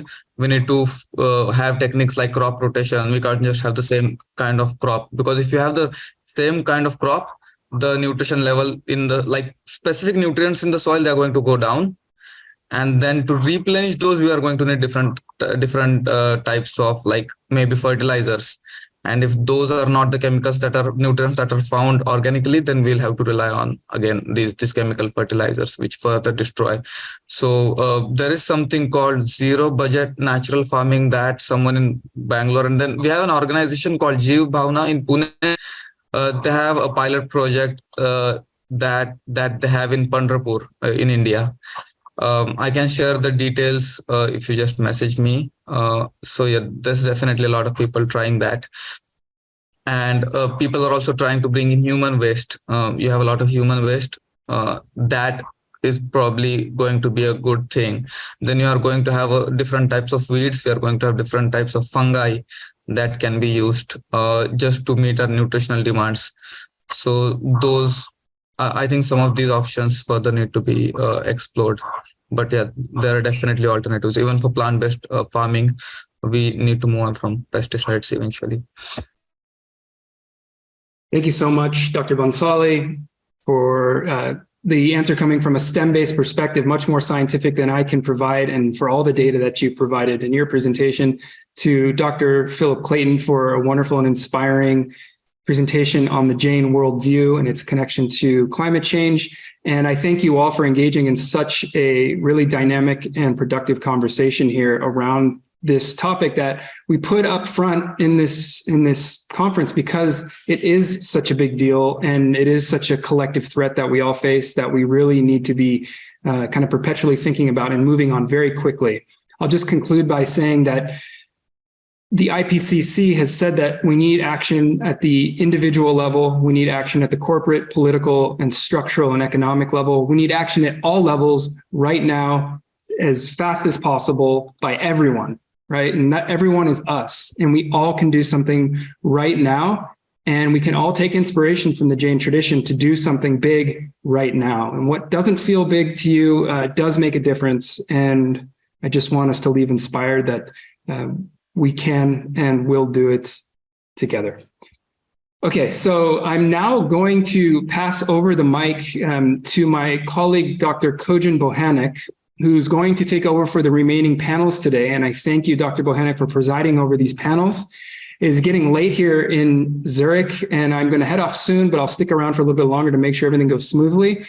Just to remind everybody, as we transition into this next panel, all of the talks are scheduled to be 20 minutes in these panels. And then the panels at the end of the day, the Jain practitioner roundtables, each person has 10 minutes to speak. So just so everybody can think about how long do I speak? What should I talk about? So there's 20 minutes for these panels. And then the last roundtable panels are 10 minutes each. per speaker. So I thank you all so much for your participation, and I will now turn over the reins to my colleague, Dr. Bohanec, and his trusty helper, our first graduate student, Jesse Weaver. Thank you so much to both of you, and thank you all. All right. Thank you, Christopher G. What a wonderful first half of the conference. That was really quite a amazing start, a way to sort of kick it off there. So thank you for doing a wonderful job moderating and organizing this whole thing, Chris Miller. And thank you, Parveen Jain, for all that you've done with all your incredible vision with Arihanta Academy to be able to bring this group of dynamic scholars together to have such in-depth, fascinating conversations. It's quite an achievement. And then also, I also want to note the quality of the presenters that we've had so far today has been really outstanding. I mean, everybody has been so dynamic and engaged, and I've really appreciated that. And then, of course, thank you to Jesse Weaver, who's had way more experience with webinar production than I have. So I'm really glad that she's here to back me up. So if there's any technical issues, feel free to message Jesse Weaver as well, too. You can see her there. Okay, so without further ado, we're about 2 minutes early, ahead of time, but I think it's okay to pass an extra minute or so off to our first presenter, Atul Shah. So I should mention here that this is the third panel today on professional Jain ethics. And then for those of you who don't know me, I'm Dr. Kodnu Bohanec. I'm an assistant professor here at Arihanta Academy, assistant professor in Jain studies and Sanskrit language as well, too. And so I'm really glad to be here. So for our Jain professional ethics, our first speaker. Oh, and then also I want to mention that I'm not going to give any bios. But if you go to our website for the conference, you can read everybody's bio as well there too. I encourage people to do that as well too, because it's really nice to get to know some of the background of some of the presenters. So now I'll hand the floor over to Atul Shah, who will give us a presentation on a parigraha, Jain theory and practice of finance, an important topic in this day and age of white-collar financial discretion. So over to you, Atul Shah. Thank you all very much. I hope you can hear me okay. And you can see my screen. Give me a shout if you can't. First of all, congratulations to Arihanta Academy, to Chris Miller, to Dr. Parveen Jain, and to all the organizers for such a fascinating and historic conference. I can not echo the sentiments more that this is the time that the Jain voice needs to be heard louder and louder. And I've just been on a speaking tour in the United Kingdom about my latest research in this area. And, it is difficult, but the resonance is coming, and the existential crisis is giving us an opportunity to speak.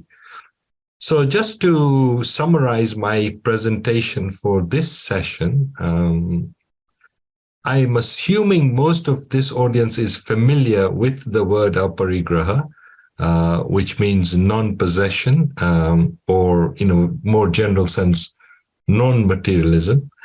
And the idea behind this presentation is really to speak the Jain science of finance to this much wider secular global audience in finance, right? So in a way, that's how I have pitched this idea, and I will talk about the concept. I'll talk about some of the work I'm doing and some of the new publications that I'm actively promoting through various channels. Because again, like everyone else, I'm committed to trying to change the global monologue in the area of finance.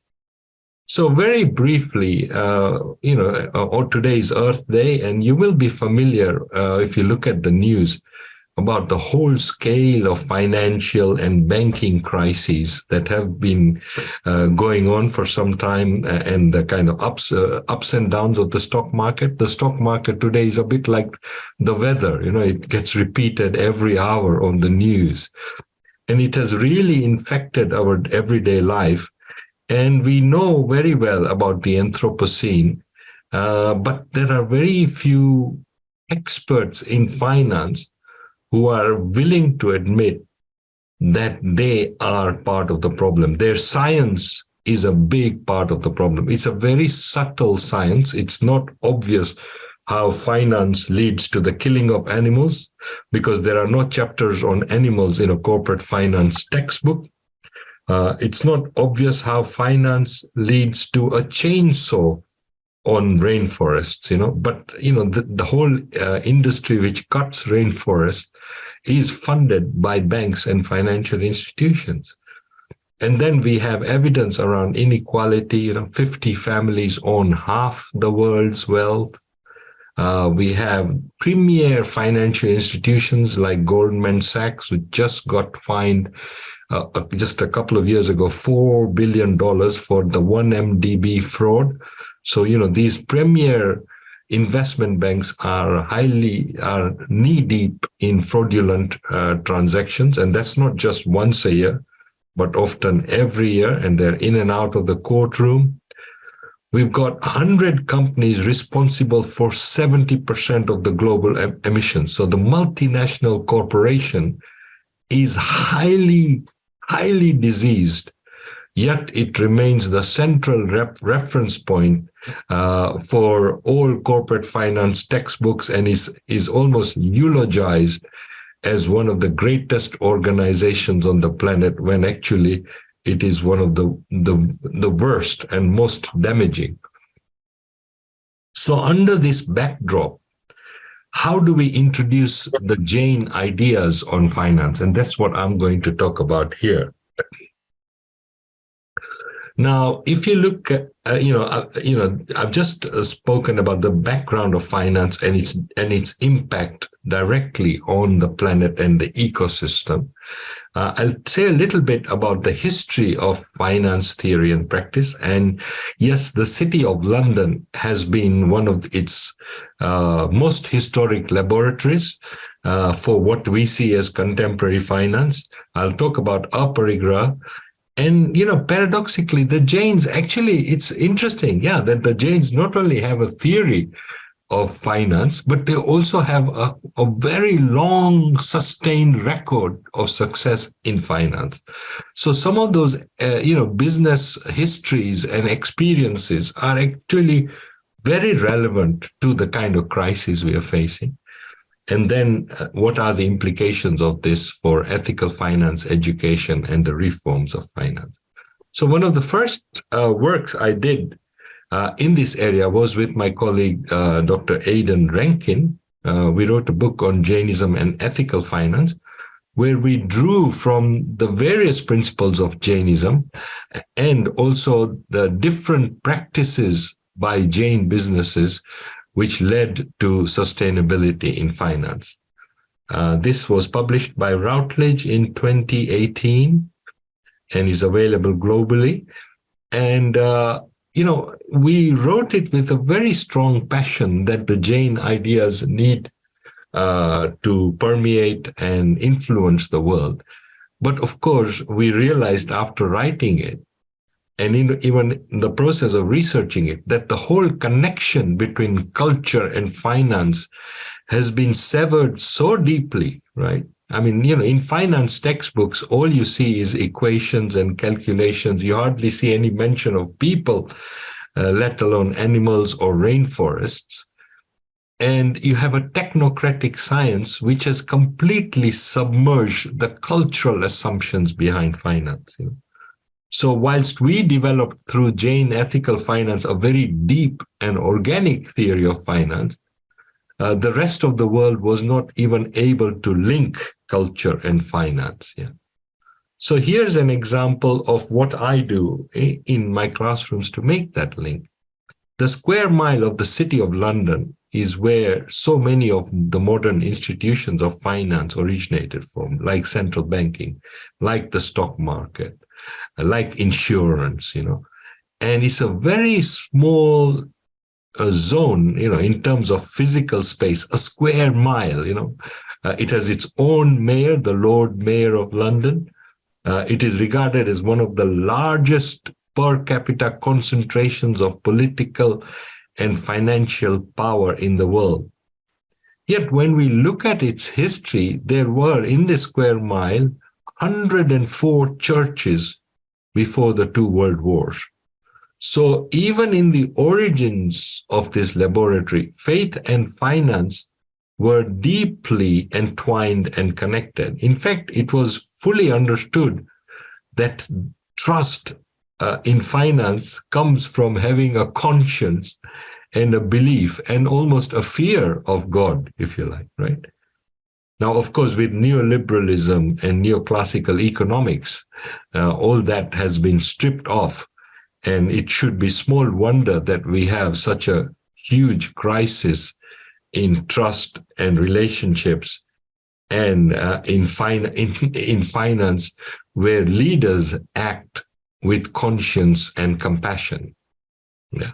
But this wasn't so. And just to give you some empirical evidence of how the culture of finance has changed, today, instead, most of those churches are empty during the weekdays and also often in the weekends. But we have 1,700 licensed premises, means pubs and wine bars, alcohol serving institutions in the same square mile. And those are often overflowing at lunchtime with people during the weekday. So, one source of wisdom has been replaced by another source of addiction. And in a sense, the culture of addiction in finance has also led to a culture of speculation and greed. Yeah. So, very simple words like faith, like trust, like morality and ethics, like compassion, like conscience, have virtually been eliminated from the science of finance. If in the early days, even the professions of finance, like the Institute of Chartered Accountants or the Institute of Bankers, originated in the square mile. So the connection, for example, the chartered accountants were called the worshipful company of chartered accountants. So the connection between faith and the professions was also very deep, historically.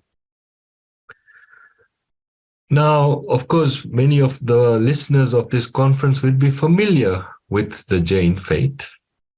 And one of its central features is the detachment, understanding of worldly life, but also cultivating a sense of detachment and introspection from worldly life. So when somebody is a leader of finance or happens to run a large organization or a bank, it is very important that alongside that responsible leadership, they cultivate an active sense of detachment, of non-possession. Aparigraha means non-possession. And the science of aparigraha says that the more you possess, the more you become possessed. So instead of materialism bringing you happiness, materialism makes you more and more insecure. And I start in my classes in finance by asking students to take a note out of their pocket, a currency note, and to read it. And of course, they realize that all a currency note is a promise.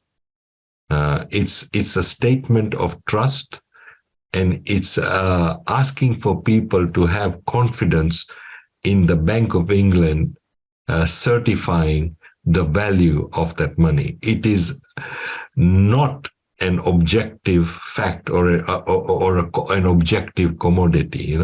Money is created out of trust and confidence.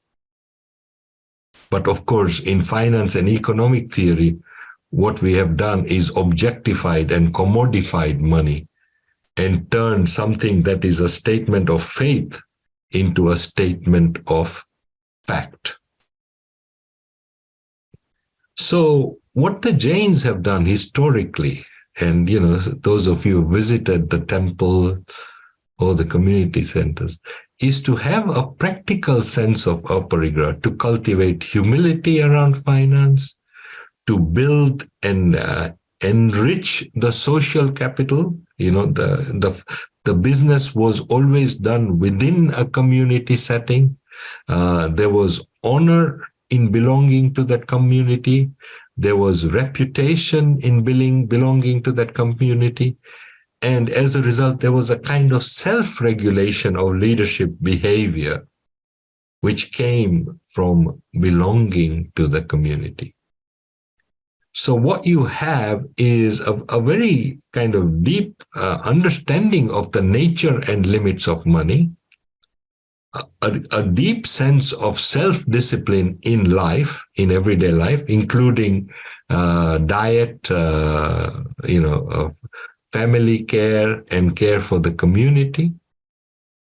And you have an appreciation of the importance of selfless service, of nurturing community and supporting community, and this idea that we are all interdependent.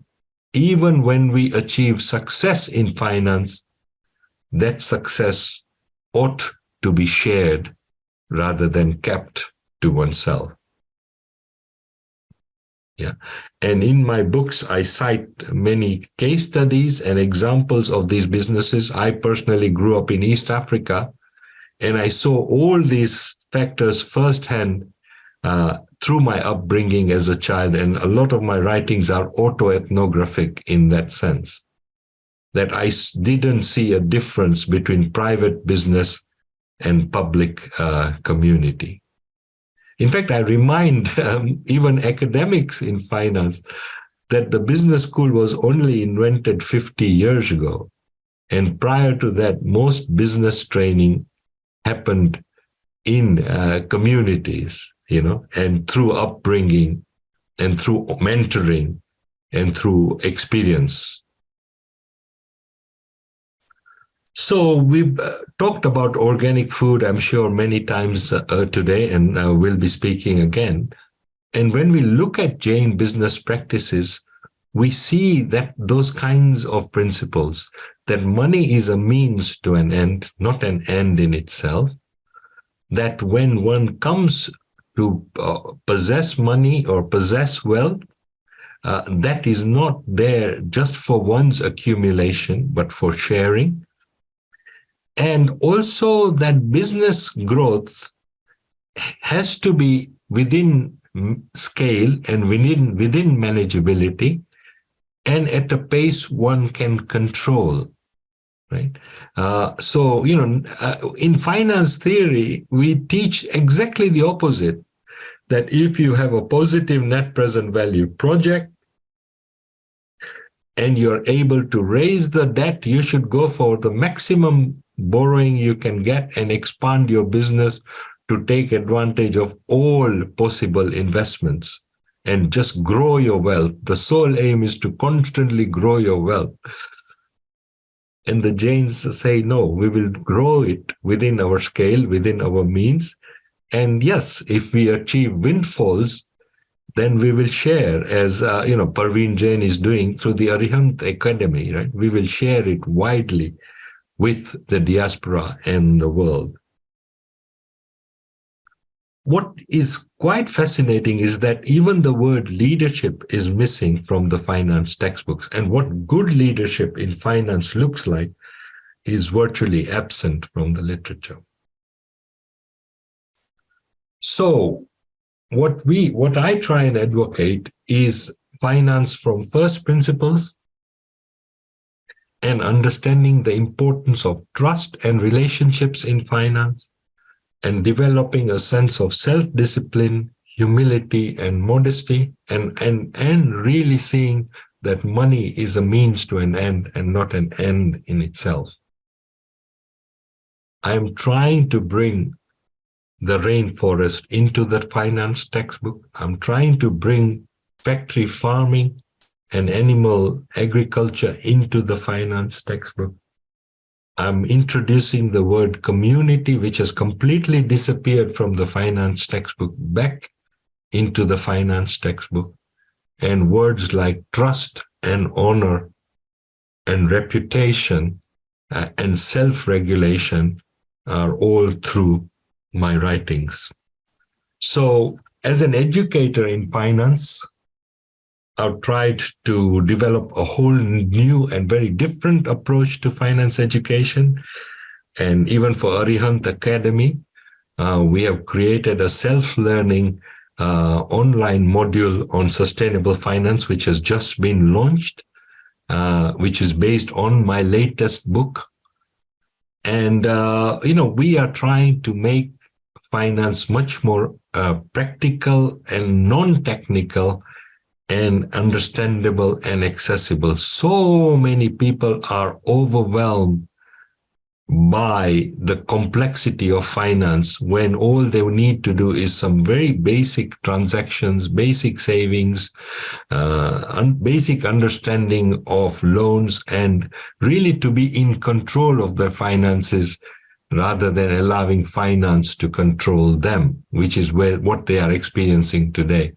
So what we are trying to do is to re-empower people about finance through understanding and knowledge. I think I will stop there. I mean, if we have some time, I'll take some questions, but I hope this gives you an idea of the kinds of research I'm doing to change the finance economy and especially the understanding and the institutions of finance. Thank you. Hey, bravo. What a fascinating topic. Thank you very much, Atul Shah. I just went to Amazon to order your book too, by the way. The first one looks really fascinating. I'll have to make a deep study of that.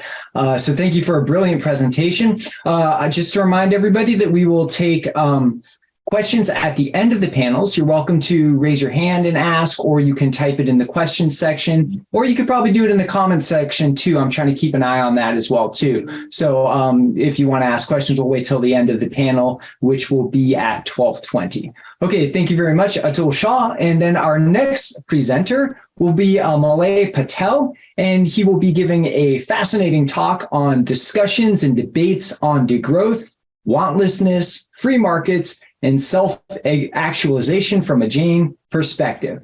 All right, so please welcome Malay Patel. Thank you, Gogan. Greetings to one and all. What I'm going to do is what Atul has just talked about. I'm just going to extend it particularly from the monk's perspective and going to share some of my insights. So can I share my screen? Would you allow me to share my screen? You should be allowed to. I think Atul needs to unshare his screen. Oh, yes, yes. Atul, can you unshare your screen, Atul? Are you with us? Should I? You might be able to, Kojin. I made you host, Kojin. There we go.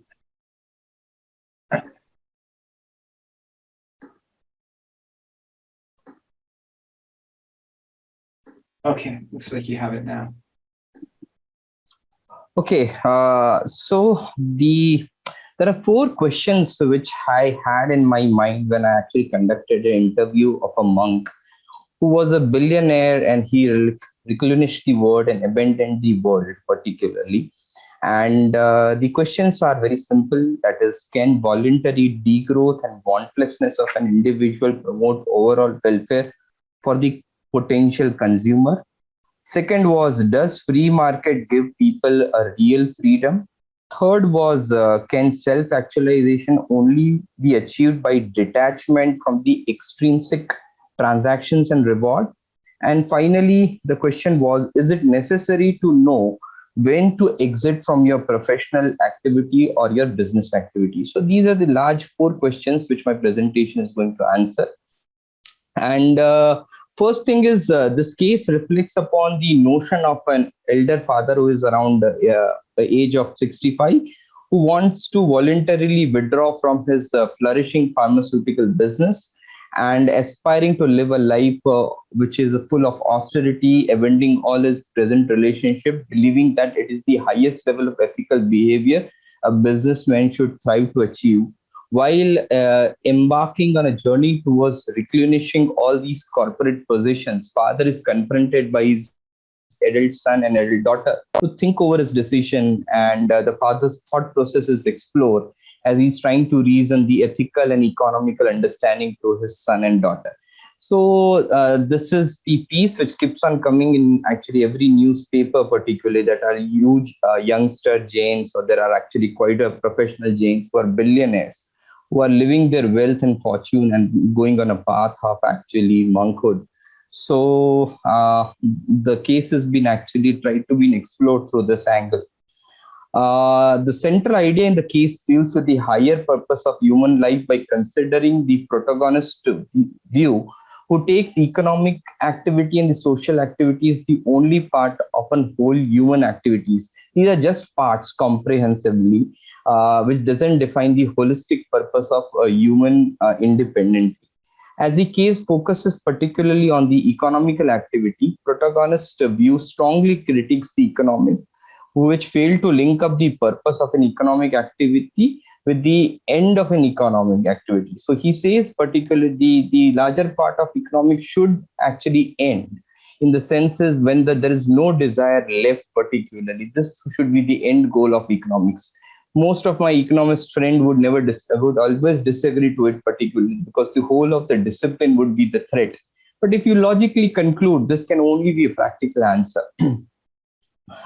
So there are certain actually different disciplines also. When I actually interviewed with him, what I did is I actually took his answers and tried to equate with the modern theories which are giving the same answers.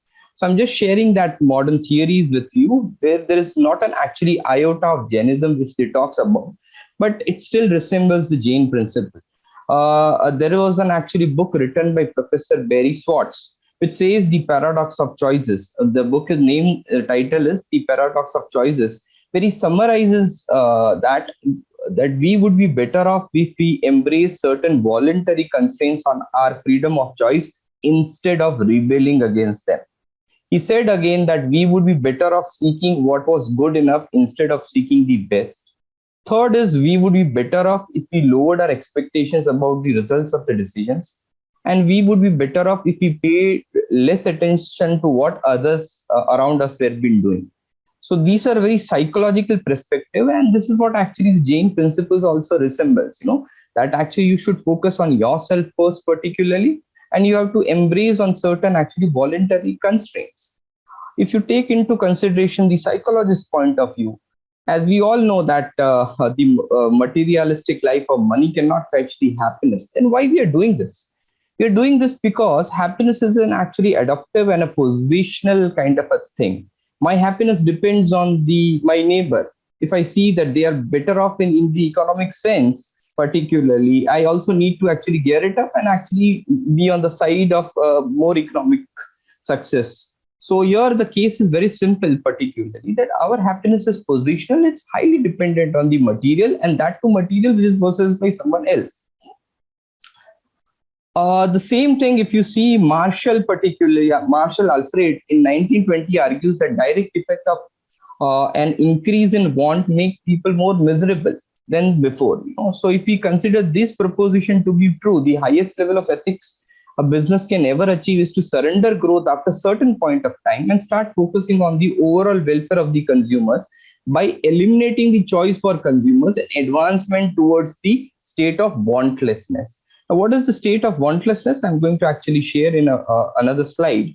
But this resembles actually the principles of aparigraha. It resembles a lot of Jain principles, particularly, which has been there in the contemporary modern theories. Now, there is a site on the degrowth, particularly. There is actually a whole organization which works on this principle. And it says that sustainable degrowth is downscaling of production and consumption that increases human well-being and enhances ecological conditions and equity on the planet.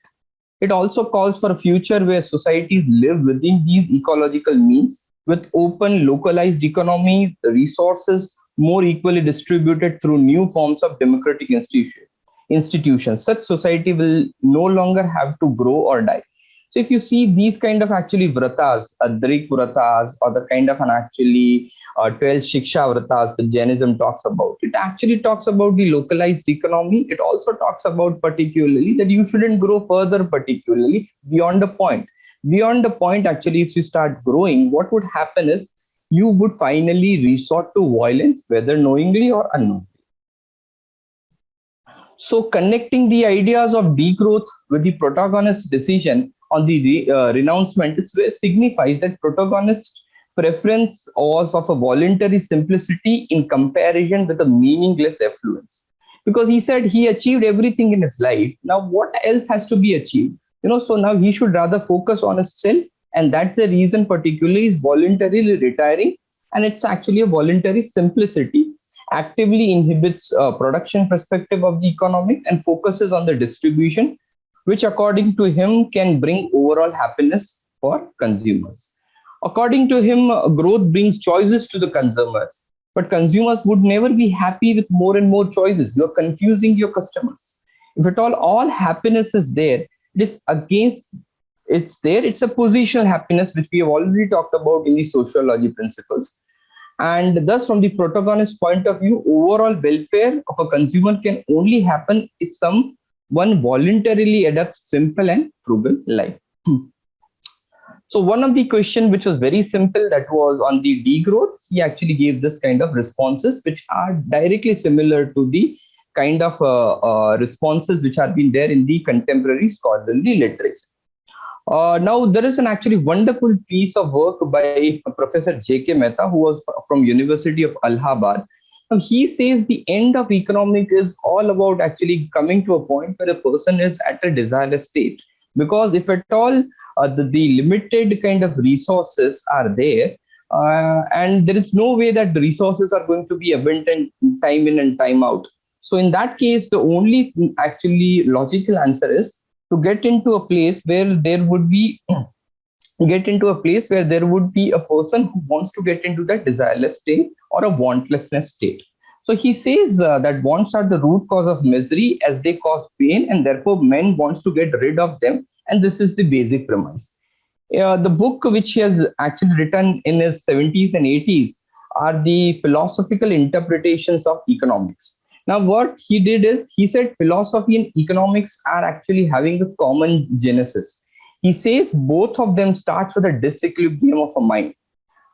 When there is a disequilibrium of mind, what you would do, to satisfy that actually disequilibrium, you are resorting to the outside world to satisfy your desire, and that's the starting point of economics. But if you actually go closely within and try to actually see that there's no desire which is left, which is an inside view, this is a starting point of a philosophy.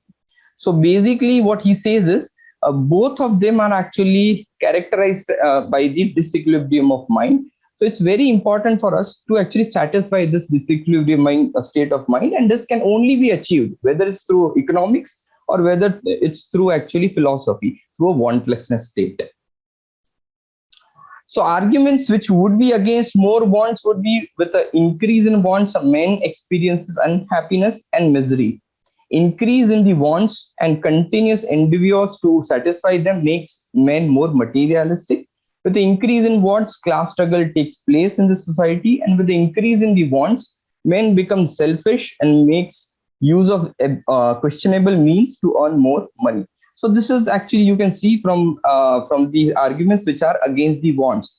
I would not say that there would be no arguments in favor of wants, because people who would be actually propounding the theory of more and more consumeristic society would say that consumeristic view is the only view where we have snatched a lot of people out of dearth poverty. So that view can also not be discarded, right? But yes, there should be some balance which we need to observe. Now, the second question is, which was being there in front of me, was does free market give people a real freedom? So there is a popular notion that free market maximizes choices for the citizen. However, we have already discussed this in earlier section that more choices, more confusion. More confusion is more stress. So you would never be actually happy when there are a number of choices which is there in front of you.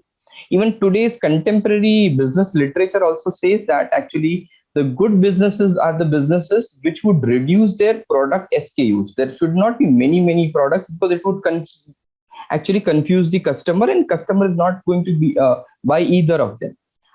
So if you see, there are some self-introspecting questions which you need to answer, that whatever you are buying, does what I own or buy promote activity, self-reliance and the involvement, or it is just it is induced by a passivity or a dependence? So are you more dependent on that, and that's the reason you are buying this? Then there is no freedom out there. Are my consumption pattern basically satisfying, or do I buy a lot of things which serves no real needs? So if you see this particularly, what you would observe is you're buying a lot of stuff which you really don't know. So in that case, how there is a real freedom? How much is my present job and lifestyle influenced by installment payments, maintenance, repair costs, and expectations for the others? And finally, does I consider the impact of my consumption pattern on the others and on the earth itself?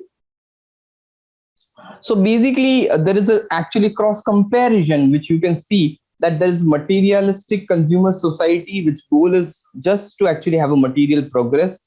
Its identity is largely defined by the material positions and your societal positions. But when you take the route of a voluntary simplicity, which one of the actually billionaire did by actually going into a path of a monkhood, where he says identity is revealed through our loving and creative participation in life. The individual is both unique and inseparable part of a larger universe. He can connect with the higher consciousness very, very easily, because there are no distractors which are left in his life.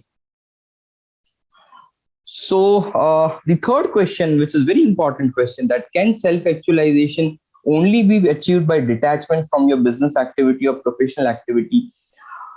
If you take into consideration the very basic definition of self-actualization, it's the psychological process aimed at maximizing the use of person's ability and resources. This process may vary from one person to another. But one thing is very sure, particularly when you are actually doing your job or when you are making money, particularly, the larger objective which you have in your mind is to make money out of it. Now, there are ample of researches to support that money is a major distractor of your life. Here, what he says is particularly to focus on myself particularly. I have to actually get out of all the worldly distractions. Then only I can achieve that kind of self-actualization.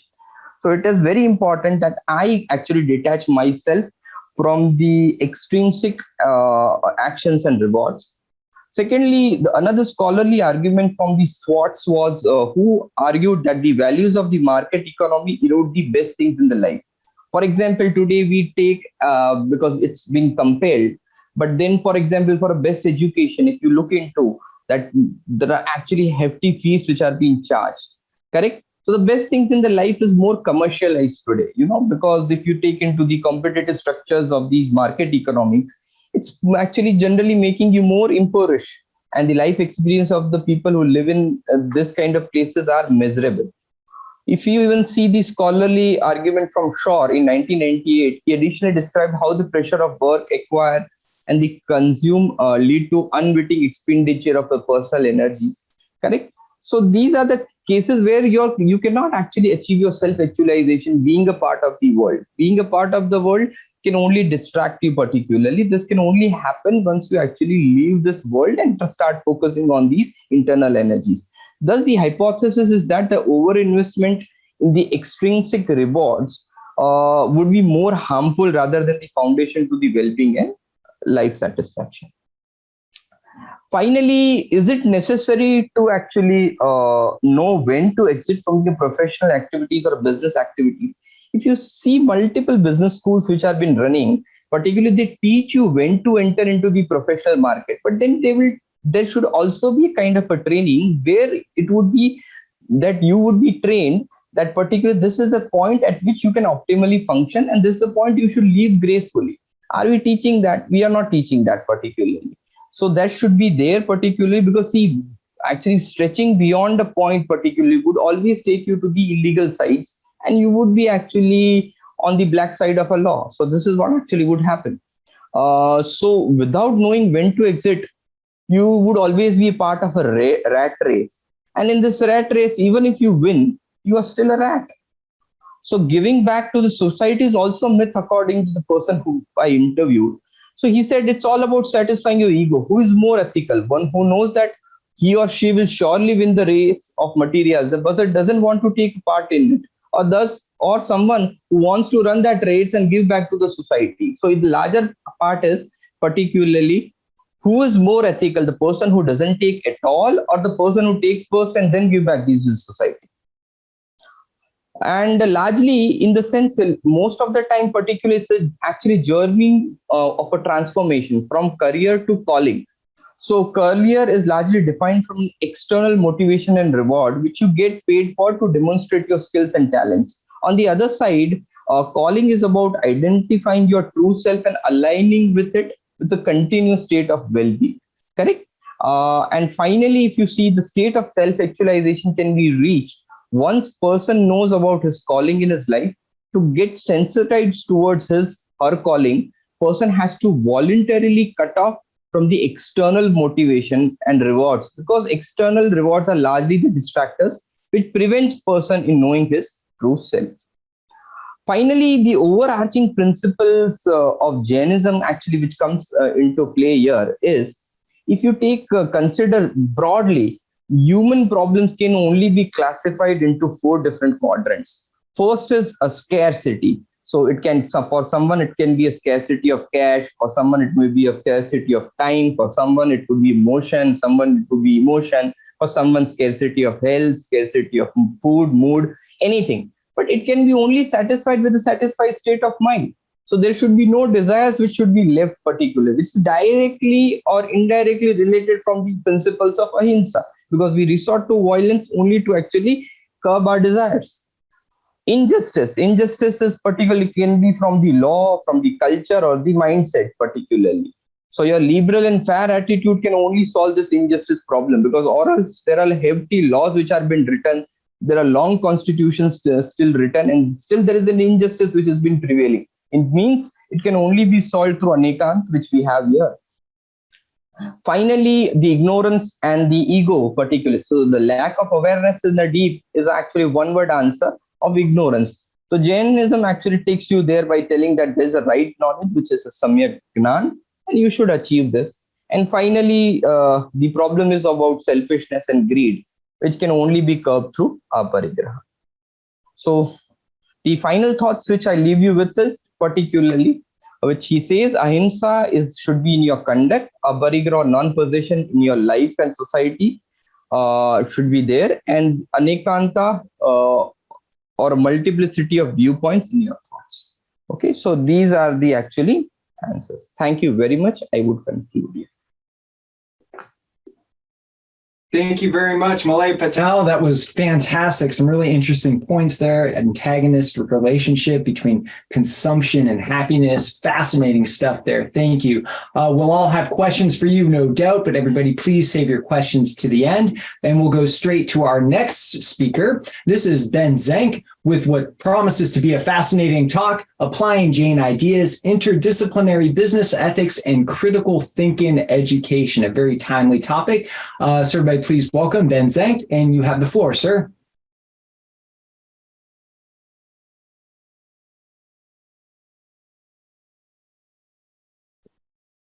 We can't hear you. You're not muted, but we still cannot hear you. Is your mic plugged in?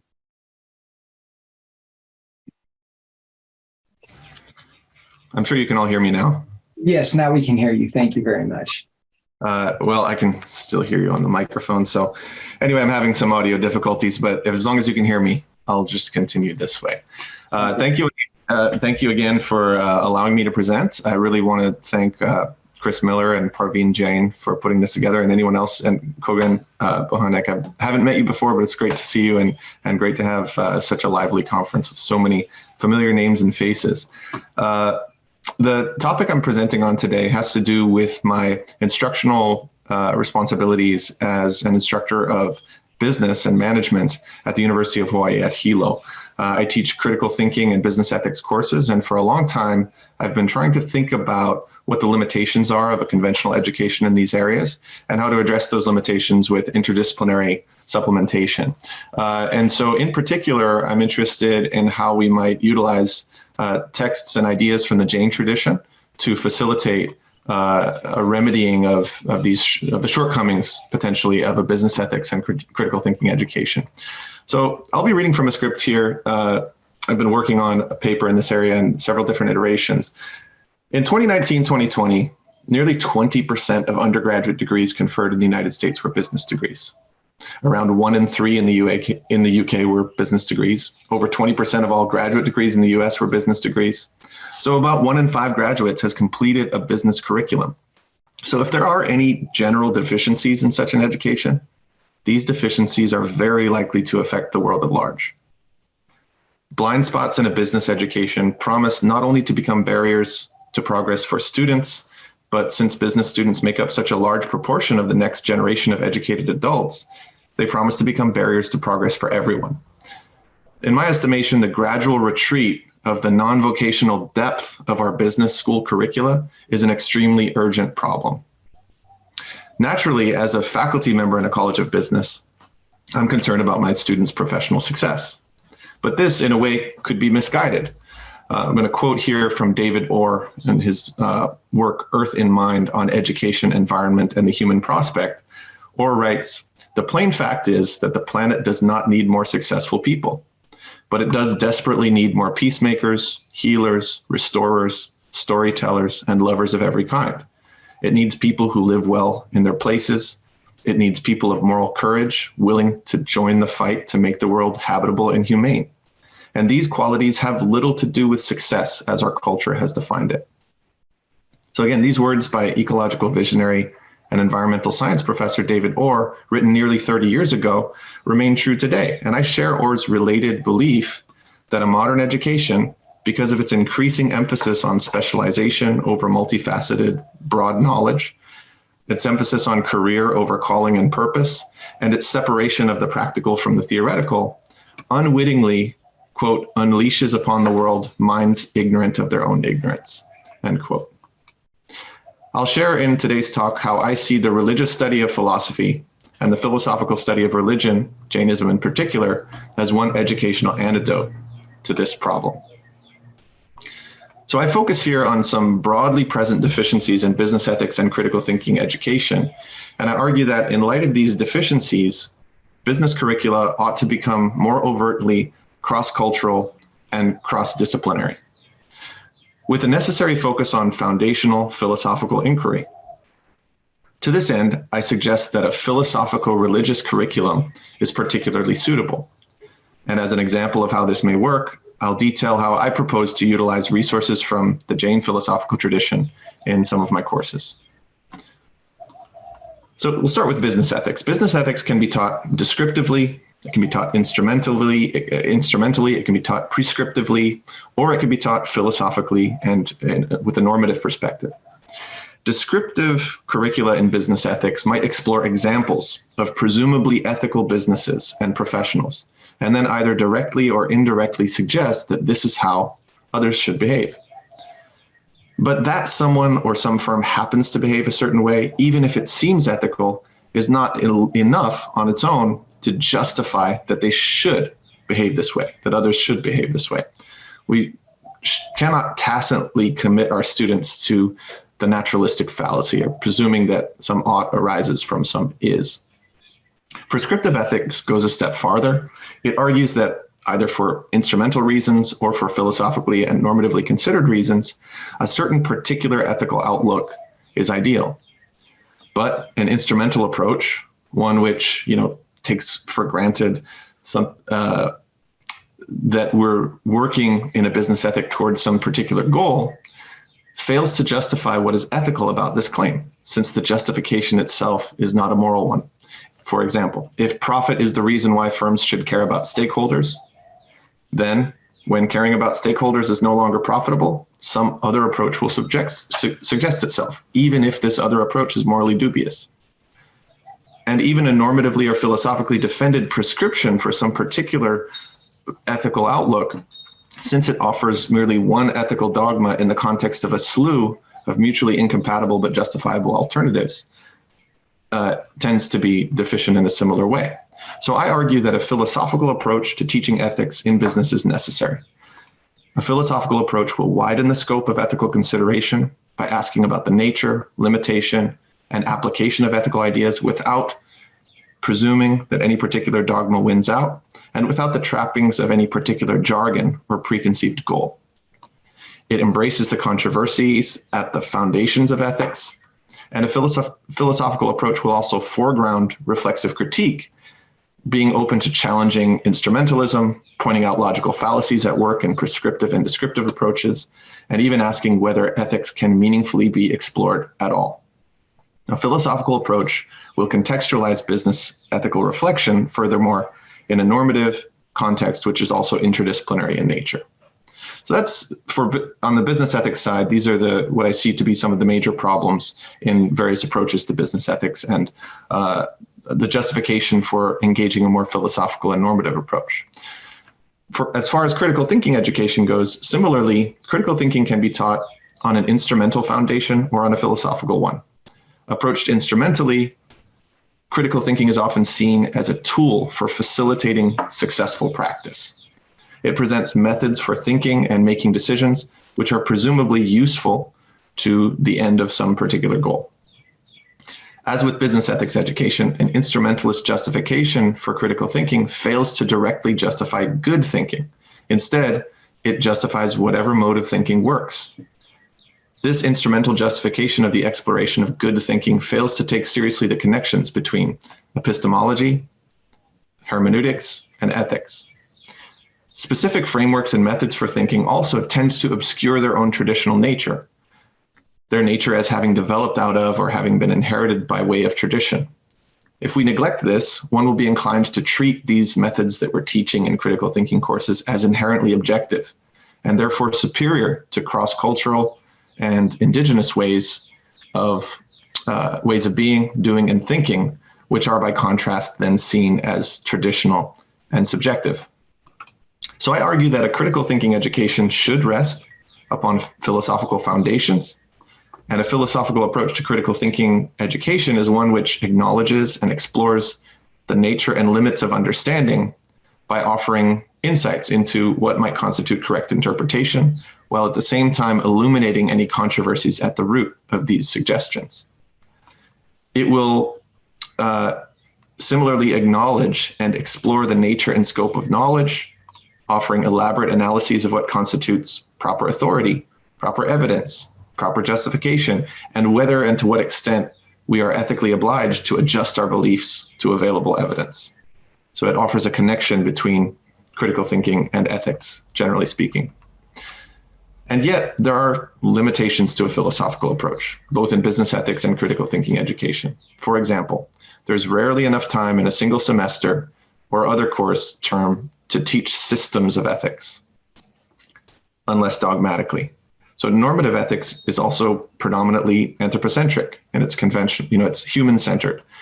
And one must drift rather far from the mainstream to encounter ecocentric, biocentric, or land-centric ethics, which challenge this status quo. Also, the focus on theory in contemporary philosophical ethics tends to disregard human limitations and confound anyone who is particularly practically minded. So Mary Midgley, in an article called Sustainability and Moral Pluralism, puts it this way when she discusses business ethics. She writes, discussions of moral theory seem to look upwards, right away from the facts, at remote ideals, calling for a clarity and inflexibility, which may well seem unattainable. Finally, normative ethics and philosophically oriented critical thinking education do not exhaust the interdisciplinary basis for ethical and cognitive reflection, which could include ontology, epistemology, hermeneutics, and other foundational subfields of philosophy, not to say anything about other disciplines like psychology, anthropology, or even cross-cultural insights. So on this point, both business ethics education and critical thinking education are naturally interdisciplinary. The outcomes of any inquiry into ethical and reliable thinking can apply across multiple subfields: psychology, law, medicine, cosmology, anthropology, sociology, rhetoric, mathematics. The foundations of business ethics and critical thinking education thus need to be sufficiently broad to address this wide scope of application in different fields. So each should similarly address the question of what we are thinking for. Is the goal of ethical and cognitive inquiry understanding for its own sake? Or is thinking merely utilized to develop tools for us to reach goals which are themselves not something that we scrutinize at all? There are limits in place for an instrumentally oriented business curriculum. We should abandon such limitations in business school curricula. In doing so, we can explore normative, interpretive, and ontological issues that are at the foundation of these considerations. While we will need to explore foundational questions of who and how we ought to be, that's normative inquiry, we'll need to explore an earnest and holistic consideration of these foundations and how they'll lead us to the nature and limits of understanding, hermeneutics, as well as a consideration of ourselves and our existence, ontology. Jainism, as a philosophical religious tradition, offers an example of a holistically developed system of inquiry and understanding, which addresses and explores issues of normative, hermeneutic, and ontological importance. In this way, it provides ample opportunity for educators to remedy the shortcomings of descriptive, instrumentalist, prescriptive approaches to teaching critical thinking and business ethics, as I've tried to outline above. Availing oneself of these opportunities requires reading Jain philosophy not as a historical curiosity, but as a living challenge to our assumptions, not as an explanation that someone has thought in certain ways, but an exploration of whether and why such thoughts are justified, not as a tool for effectively achieving one's goals, but as an intrinsically valuable inquiry into truth, reliability, and coherence. This approach will need to be systematic, requiring the reconstruction of philosophical connections and the thorough exploration of comprehensive materials from the Jain tradition. So there are obviously many idiosyncratic ways in which one might go about exploring Jain philosophy to this end in an educational setting. And I, by no means, am trying to suggest that this is one and the only way. It's very interesting to hear our co-panelists here and their approaches to incorporating the Jain tradition and Jain ideas into a business ethics education. But in light of my arguments above, I've been developing a curriculum in professional ethics and critical thinking, which attempts to expand our normative, hermeneutic, and ontological inquiries in those areas in meaningful and challenging ways through Jain ideas. So rather than proposing, based on these arguments, rather than proposing a Jain-inspired system of professional ethics for students to consider adopting, which I would call a prescriptive approach, and rather than gathering evidence which connects Jain values with profitability, which I would call an instrumental approach, and rather than giving examples of how individuals and firms have indeed utilized Jain values, which I would say is a descriptive approach, I'd like to develop a curriculum which provides students with opportunities to reflect upon and adjust the foundations of their professional ethical outlook in conversation with plausible Jain ideas and arguments about how we ought to think, how we ought to speak, and how we ought to act. Thank you. What follows is an outline of such a curriculum. So first, I propose that such a curriculum should begin by attempting to justify itself philosophically, as I've done, or I've tried to do today. Second, I propose that it should explore texts and concepts in Jain philosophy and Jain ethics, insofar as they serve to facilitate reflection on these limits, fostering dialogue on foundational issues in professional ethics. This will require systematic exploration. So from a textual perspective, it's imperative that students explore either a primary text or some philosophical reconstruction of the Jain tradition, which attempts to arrange the entire system of Jain philosophy systematically. The Tattvartha Digama Sutra recommends itself here as a standard primary text in which to engage this systematic consideration of the tradition. In particular, we would focus on introducing Jain notions of samyak darshana, jnana, charitrani, right worldview, right knowledge, right practice, metaphysical pluralism in the realm of sort of an Arihanta perspective, and an introduction to epistemological non-absolutism more generally. Third, once a systematic introduction to this tradition is offered, normative, hermeneutic, and ontological issues can be explored in turn. For example, we can consider the relationship between self-perception and ethical outlook, the necessity of harm or violence, the validity of anthropocentrism, the moral tenability of the pursuit of affluence, the need for a balance between personal and professional morality, or as our colleague Malay Patel has just presented in his talk, when the question of when it's appropriate to gracefully exit the realm of business activity in general. Anyone familiar with the Jain tradition will recognize the salience of Jain philosophical ideas in these areas. More concretely, we can explore Jain ontology, especially notions of self and soul, in dialogue with anthropocentric understandings of oneself in the context of professional and philosophical ethics. From there, staple ethical values of nonviolence and non-possessiveness can be elaborated and explored in conversation with other issues in professional ethics, exploring the scope of violence, whether it extends to thought, word, and deed, the necessity of violence throughout the course of one's life, and the relationship between violence and a human-centered view. In terms of non-possessiveness, Jain texts can be read in a way which offers compelling critiques of affluence and the relationship between quality of life and standard of living. One can also explore more applied normative connections. For instance, Jain ethical vows pose unique questions regarding the conflict between moral life and professional life in the distinction between great and small vows. So to conclude, just to reflect back on what I began with there, as global markets deal with inflation, recessions loom, and unemployment increases, we can anticipate still higher university enrollment. Trends suggest that this will lead to still higher enrollment in business programs too. To the extent that this trend is global, shall we celebrate or lament the fact that business and other vocationally oriented classrooms are increasingly among the most influential with respect to the world pictures of our youth and accordingly prospects for our shared future? I think we can do our fair share of both, but there are some reasons to lament this, and author Wendell Berry has put the issue succinctly. We have before us, quote, "We have before us the spectacle of unprecedented prosperity and economic growth in a land of degraded farms, forests, ecosystems, and watersheds, polluted air, failing families, and perishing communities." So business and other programs themselves, for the purposes of funding allocation and accreditation, will likely celebrate their enrollment increases as evidence that whatever each program may do differently, they are mostly doing it well. But it should be clear to anyone that the simple fact that an increasing number of people enroll in a program does not mean that the program's curriculum is well executed. Even if we suppose that business curricula are by and large well executed, it is still pertinent to note that doing well is not the same as doing good.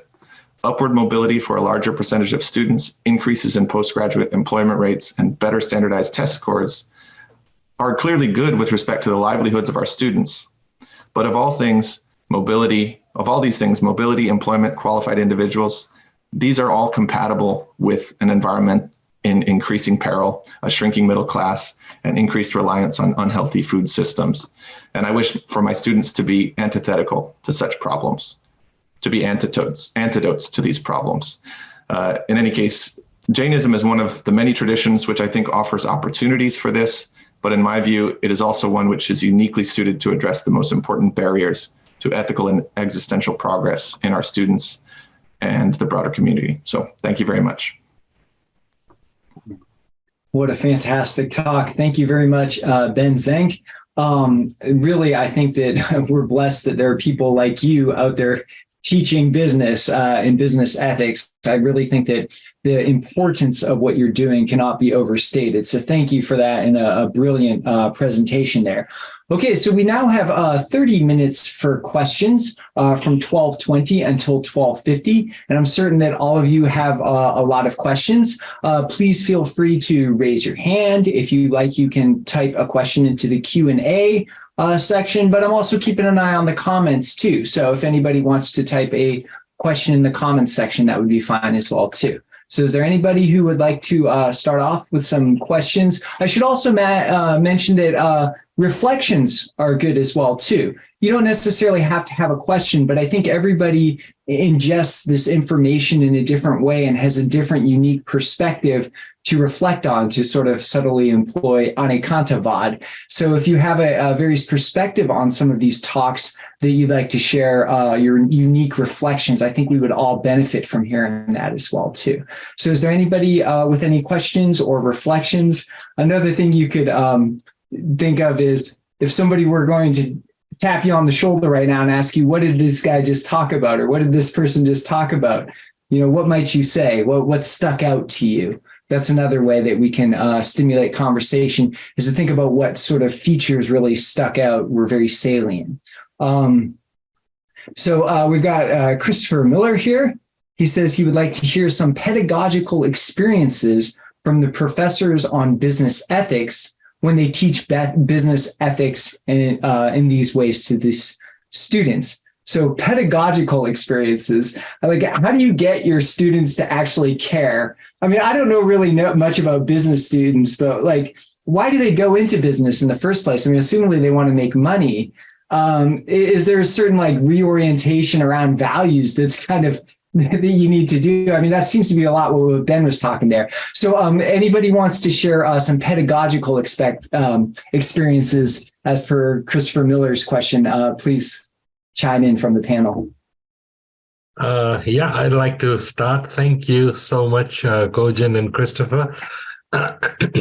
Really, one of the things I routinely do is take students on field trips. I mean, I think Ben said, and so did Malay, business so often happens on the field and not in the classroom. And unfortunately, so much of the focus of business education is in the classroom. And usually I take them right early on when they're about to start a new undergraduate degree. And I almost start by saying, you actually know quite a bit about business. And I take them to literally just outside the campus to some local businesses. One could be a restaurant, one could be a car dealership. And I just ask them very simple questions. How do they make their money? What is their core product or service? How do they market, and how do they manage their cash flow and profits?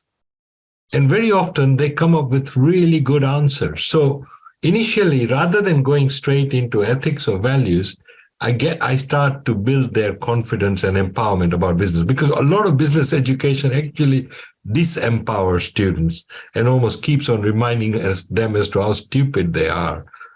But after I have done the empowerment, then when I go into the ethical discussions, I ask them about their ambition and what they would like to be. So, you have somebody who says, yes, I'd like to be a millionaire by the age of 30. Then I said, okay, great. Let's play with that. So what are you going to do after you are that millionaire? Will you put your feet up on the beach and stay there for the rest of your life? And then I give them counter narratives of real stories of people who have built their businesses organically, by giving a good quality service, and the clients keep on referring them to their friends and relatives and community members. For example, a Jain accountant whose client once came to him and said, can I have your business card? He gives him a business card. The client says, no, I want a whole box of your business cards. Why? He says, I want to go back to my community and tell everyone you're the best accountant in the world. Now, the reason I said they do that is because he's developed such a trusted and reliable relationship that his business just grows organically. He doesn't have to market it. He doesn't have to advertise. And the customers are so satisfied that they keep on telling him how happy they are. Now, what would you rather be? Have those $1 million and sit on the beach, or have customers who keep coming back to you and appreciating your service? And then they start to reflect and they think. Another example, I don't want to hog, but very quickly, I take them to a local citizens advice bureau, which is where all the people with debt problems go to, ordinary people with debt problems. And this could be where they've borrowed money, but they don't understand the interest rate or the credit card statement, and they need help with understanding. Or they just don't have money to pay the bills. So they go to these places. And when I take my students there, it's surprising how many sign up to become volunteers. 80% instantly, at the end of the day, sign up to become volunteers, because so touched are they by the ordinary problems of finance, which they can relate to. They are quite simple, and yet people struggle to understand a credit card bill, things like that. So that again empowers them towards being of service, towards what professional service really means, And I think, Ben, your point about philosophical challenges and interdisciplinary education, I agree with you completely. Those are big challenges. But I think when you take them on the field and when you ask them to relate their family narratives about business and finance, suddenly, they begin to relate and their own experiences. You will be surprised how many undergraduates do a degree in accounting and finance and they can't even balance their own budget because nobody has taught them in the classroom. The whole curriculum is based almost on objective kind of impersonal science, right? But when you personalize it, they really become alive, and then they really engage with the ethics of the subject and the values of being a professional and the joys of being a public interest professional. Thank you. Sorry. Very, very nicely said, Atul. Both of you had this element that reminded me, I think it was Wittgenstein said something about analytic philosophy being like a wheel spinning on ice that doesn't quite ground in reality. And, the idea of pedagogically bringing your students into the community so that they can see the effects of economics and economic ethics that's really a brilliant point. I heard some of that in Ben's statement as well, too. Before we go on to a raised hand and another question, Ben or Malay, would you like to say something about pedagogical experiences that you may have had to help sort of drive the point of economic values, business values home to your students? Okay, most of the time, the people who are out of from the business curriculum think that business curriculum is like most of the business students are interested in actually making money. But if you see, the foundation of the business also is actually having a compassion in it. In the sense, what is a business at the end of the day? At the end of the day, business is actually understanding the customer's pain points, correct? For example, what I used to do is I used to take them to a blind school where the blind school students used to accompany them in the dark room, correct? And then they used to ask for a donation from the students, because being blind, you learn that what is actually felt living a life of a blind, correct? So here what they would do is they would actually understand the customer's pain points. If you understand the customer's pain point and you are actually helping them to come out from them, customer is going to pay you for that services. I think in Atul Shah's book, he has written very clearly, money is a kind of a byproduct for superior services which you offer. So you shouldn't directly chase the money. If I'm doing a good job, anyway, I'm going to get an actually good money out of it. So student needs to empathize that, and student need to understand and empathize with the customers and consumers. If you do it wonderfully well, the money would automatically follow. So these kind of pedagogies help them to connect with the philosophical nature of business. Or else most of the people are interested in taking money first, advances first. I think that's the wrong side of doing a business, and student would understand this very, very well. Very nicely put, Malay. You had some very fascinating points in your talk about sort of the achieving a state of wantlessness and ideas of degrowth. And then this is also a fascinating point that you make here about business as a model of compassion, right? And we might even see business as a form of social service. And that seems to be kind of implicit in what it means to be a business person. So thank you for that. Ben, would you like to share any pedagogical experiences that you've had with your students to help drive the point of economic and business values home away from just acquisition of wealth? Mm-hmm. So I am lucky to have my students in 2 core courses that are separated by about a year and a half. And so I get a chance to sort of prep students for some of the inquiries that we're going to explore in a business ethics course in their earlier critical thinking course. And one of the things I do pedagogically to prepare them for the things we'll discuss in business ethics is I give them supplementary textual materials that are rather surprising. So for instance, I give them an excerpt from Sita Sena Divakara's Sanmati Tarka. And that excerpt involves an exploration of the idea of becoming an anekantajna, a knower of the non-absolute. What would it mean to have a non-absolutist mindset?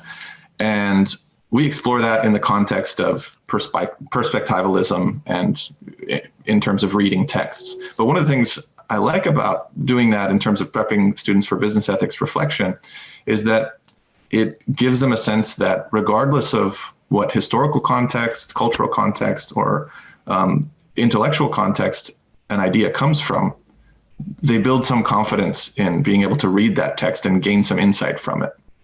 Then when I'm in a business ethics, a more formal business ethics classroom, they're not surprised when I introduce a dialogue between Immanuel Kant and the Bhagavad Gita, for example, or when I introduced, a discussion of Jain systems and Jain values in the context of virtue ethics. I sort of prep them for that expansion by just exposing them to primary texts that are surprising and just engaging them in practical ways. The other thing I like to do is basically present to them my, wherever I'm at with my iteration of the arguments that I shared with you all, I try to present those to my students as well. When it comes up, okay, so we've just explored normative ethics. What are the limitations of normative ethics in providing a foundation for you to really convincingly change how you think about the world? And I'm honest and open with them about those limitations so that, they have an opportunity to openly challenge and explore new ideas. But I'll keep it brief, but those are some of the ways in which I prepare my students for expanding their conception of the sources for insight in terms of business ethics. Yeah, that's pretty amazing to think of them reading that type of material in a business class. That's really encouraging. I love that you guys are all out there teaching business. It's really, really encouraging. So we did have a hand up. I also see that Andrew Bridges has a question. I'll get to that in a second. But first, I would like to call on Sulekji. Sulek, I believe your hand was up. Do you have a question still, sir? I actually don't see him here. Sulek, are you still with us, sir? Oh, there he is. Yeah, Sulek, your hand is still up. Would you like to ask? So he's coming on the screen now. He's coming in the room. Bring me in the screen. Select by, go ahead, please. Okay. Well, this is a very interesting and practical seminar, and I want to thank all the three speakers. I want to make special comments to Ben Zenk, with whom I have been dealing for the last many, many years. Number one, till 30 years ago, hardly there were business ethics courses in business school, till Enron and Bhopal Gas came along. So that's a great trend, and I hope it goes. You people in business school produce leaders of tomorrow. They make big decisions for the whole society. So I think you people have a great responsibility. One thing that I want to share, somebody told me many years ago in India, when there are a lot of fertilizer plants were being built. And these are multi-million-dollar proposals, multi-million-dollar investment. And when preparing the proposal, they will add 8 to 10% as a safety precaution if there is an accident or if there is a death of the workers. This is just a kind of insurance, but same people will not spend that money to provide safe working environment. They were saying if nothing happens, they made that extra money. If something happens, they have the money. That's something we need to change. Right from the beginning, they need to provide a safe working environment. And I would say here that it should be profit. It should not be profit over safety of people. And many, many businesses do that. There are two organizations I want to, one is that I know of, Jain Irrigation in India, multi-billion-dollar, and right here in LA, MS Marble. Those are business, both Jain entity, and they're based on business ethics. So Ben, my request to you is, you and I have been talking, and you are teaching at the University of Hawaii in Hilo. Could you expand this whole what you are teaching, at least within your own organization, to University of Hawaii in Manoa campus, so that you have a wider community to where you can share your experiences? That's my question. I appreciate that question, Sulekji, and it's nice to hear from you. Nice to see you. We will help you, whatever help you need. Yeah, I appreciate that. Yeah. I think there is some room for expansion. I have proposed on multiple occasions a history of Jain philosophy course. The issue with the University of Hawaii at Hilo is largely that we have a smaller student body than the University of Hawaii at Manoa. But I do think that there is room for expanding this curriculum more directly in the context of Jainism. But indirectly, I think it would just be a matter of me picking up courses at UH Manoa over the summer and teaching, business ethics in this rather unique manner. I think that would be a simple way of expanding it. So in other words, I think it's very possible. And I appreciate the encouragement to continue to do so. Sulekji, thank you. Thank you. We would like to see that you expand. You're one of those unique ones who are talking about Jain business ethics. So we'd like to see it happen more and more in more places. And I think we all concur with Sulekji on that point as well, too. So thank you all for your brilliant work.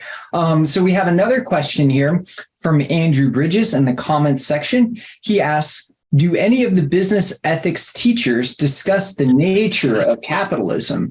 What is the best and worst thing that can be said about capitalism? Is such a question necessary for business ethics class? I think there's a lot of question about whether there may be a better economic system or what the best way is to tame the beast of capitalism, especially unregulated capitalism, free market, unregulated free market capitalism. So I think this is a question that we all have. Ben, Atul, or Malay, would you like to take that question, any of you? I replied directly to Andrew, but to echo Sulekji's point about Jainism, I just had a keynote address at the British Accounting and Finance International Academic Conference, where Jainism and Dharma was front and center. And, it took me a while to get to that position. But when you do achieve that, and this is what I keep telling the Jains, I'm often talking about Jainism when no Jain is in the room, yet I get zero funding for the work that I do from the Jains. And I think that it's so important, and it echoes what Ben is saying and what Malay is saying, that the wisdom is often off the curriculum, but needs to be in the curriculum. And to open that space is not easy and requires, it requires networking, relationship building, trust building. And then given the vast footprint of business education, which again, Ben talked about 20% of all students doing business, this is also a very important site to talk about Jainism, and to see. I also been on my road trip, I visited the Leicester Jain temple today, and I posted it on LinkedIn, my visit to the temple. And it happens to be right next to De Montfort Business School, which is one of the large business schools in the country. And guess what? Those students never go to the temple, or no professor takes them to the temple to understand Jain business philosophy. And it's not just Jain business ethics. It's what is it that makes Jain succeed so well in business? And what is unique about this cultural approach? So I think these things can happen. Some people do try, in their own ways, but as such a successful global business diaspora, we ought to be doing much, much more to play our part in influencing the business curriculum without any shadow of doubt. Because remember, if the world does not understand our practices, they may not trade with us in an understanding and sympathetic and empathetic way. So it's in our interest to do so. And our own children are going into the same business classrooms. And guess what? No professor ever mentions a Jain business case study to them. I mean, I'm just exaggerating, but do you know what I mean? If they do, and if it is told to all the students as an exemplar model, can you imagine the impact on the Jain who is in that classroom? He will say that my business approach is regarded as a role model for others to understand, when usually we all have to spell the word Jain when we go out. So these are the, thank you. Very nice point there, Atul. Yeah, it sounds like an effective means of reaching people. Sure. Ben or Malay, would you like to say anything about the nature of capitalism? I guess I would say, when I was listening to Malay's talk in particular, the words of Adam Smith were sort of running in my mind. It's not for their own sake that the baker bakes bread or the butcher, sells meat, but it's not for the sake of the community, but it's for their own self-interest. And it's really hard.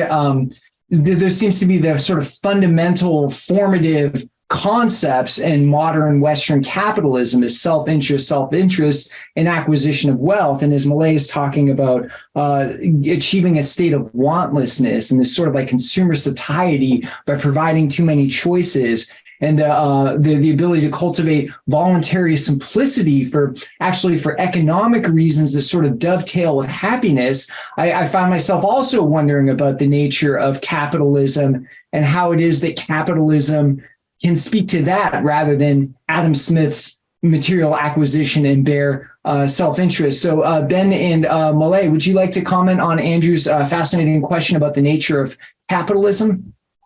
See, capitalism is in these days a necessary evil. I cannot say outrightly that capitalism, because that's the key essence where the businesses have been flourishing.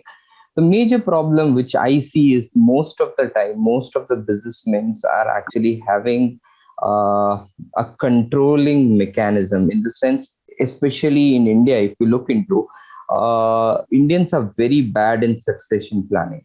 Only 7 or 6% of the Indians are actually best off in succession planning, because they don't want to lose out their control particularly. See, so in these cases particularly, once you are in that game particularly, you have to actually nurture the new and for the forthcoming generation particularly to take that seat and take that forward. Now, your styles of working might be different, particularly your views on capitalism would be different, and the views of the new generation would be different. So it be. Larger point is particularly after a certain point, you need to actually leave away that and start focusing on whatever you are good at. So it's like from career to calling, which I said in my actually presentation. So yes, in this sense particularly, I totally agree with it, that capitalism is actually the only fundamental thing which has been worked out in the present society. So I cannot say 100% it has to be replaced. It would be a too ideal answer.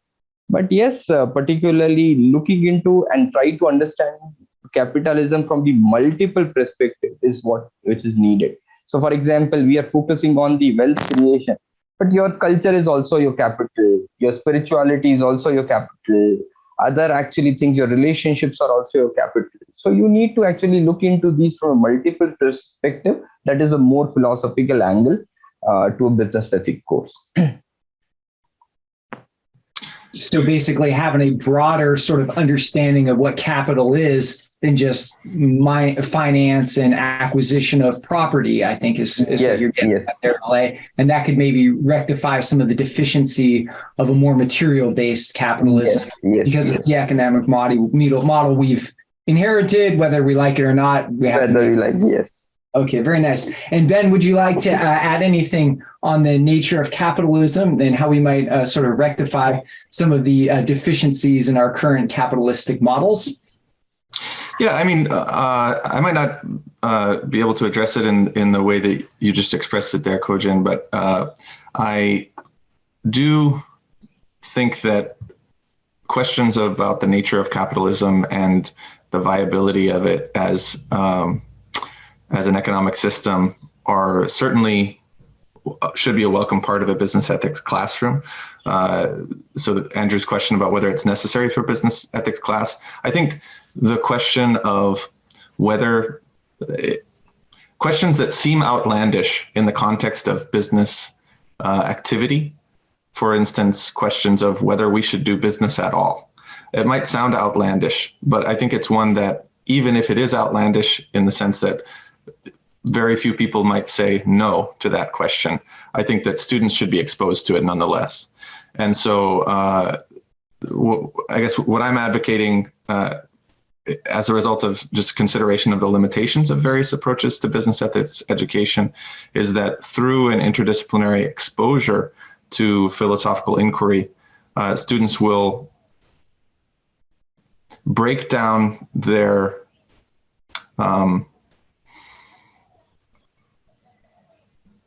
disciplinary barriers to asking such broad-reaching questions. You know, if a student is not willing to ask the question of whether it's right to even pursue profit, to use our fellow, community members as a means to our own ends, potentially, if we're not willing to ask that question, I think we're not willing to ask enough questions. And even if our answer eventually ends up being, yes, of course, it's okay to make money, as Malay put it, it's a necessary evil, that can be our answer. But I think our students should still be exposed to that question, absolutely. Just to answer that question from Andrew, that last question that he has listed there. So anyway, thank you for the question, Andrew, as well. Rajan, I have a comment to make. Yes, please. I think we have from the business ethics perspective, we have talked about the financial implication or capital implications. Another important area, I think, Ben, you touched upon it, is critical thinking. Because critical thinking is intellectual ahimsa, in my view. I know you are doing some work, and Anand Vaidya is doing quite a bit of work on that. How do we bring sort of the perspective of Anekantvad in critical thinking? That's an important area. I think at some point we should explore that. And I think through Arihanta Academy, we want to offer some courses on that area for business professionals, particularly those involved in research, even in scientific work and all that. I think it'll be important to learn. By the way, Ben is going to offer a course through our platform. He's already working on it. His course is going to be offered, I believe, late summer sometime. And then he'll have this will be short course.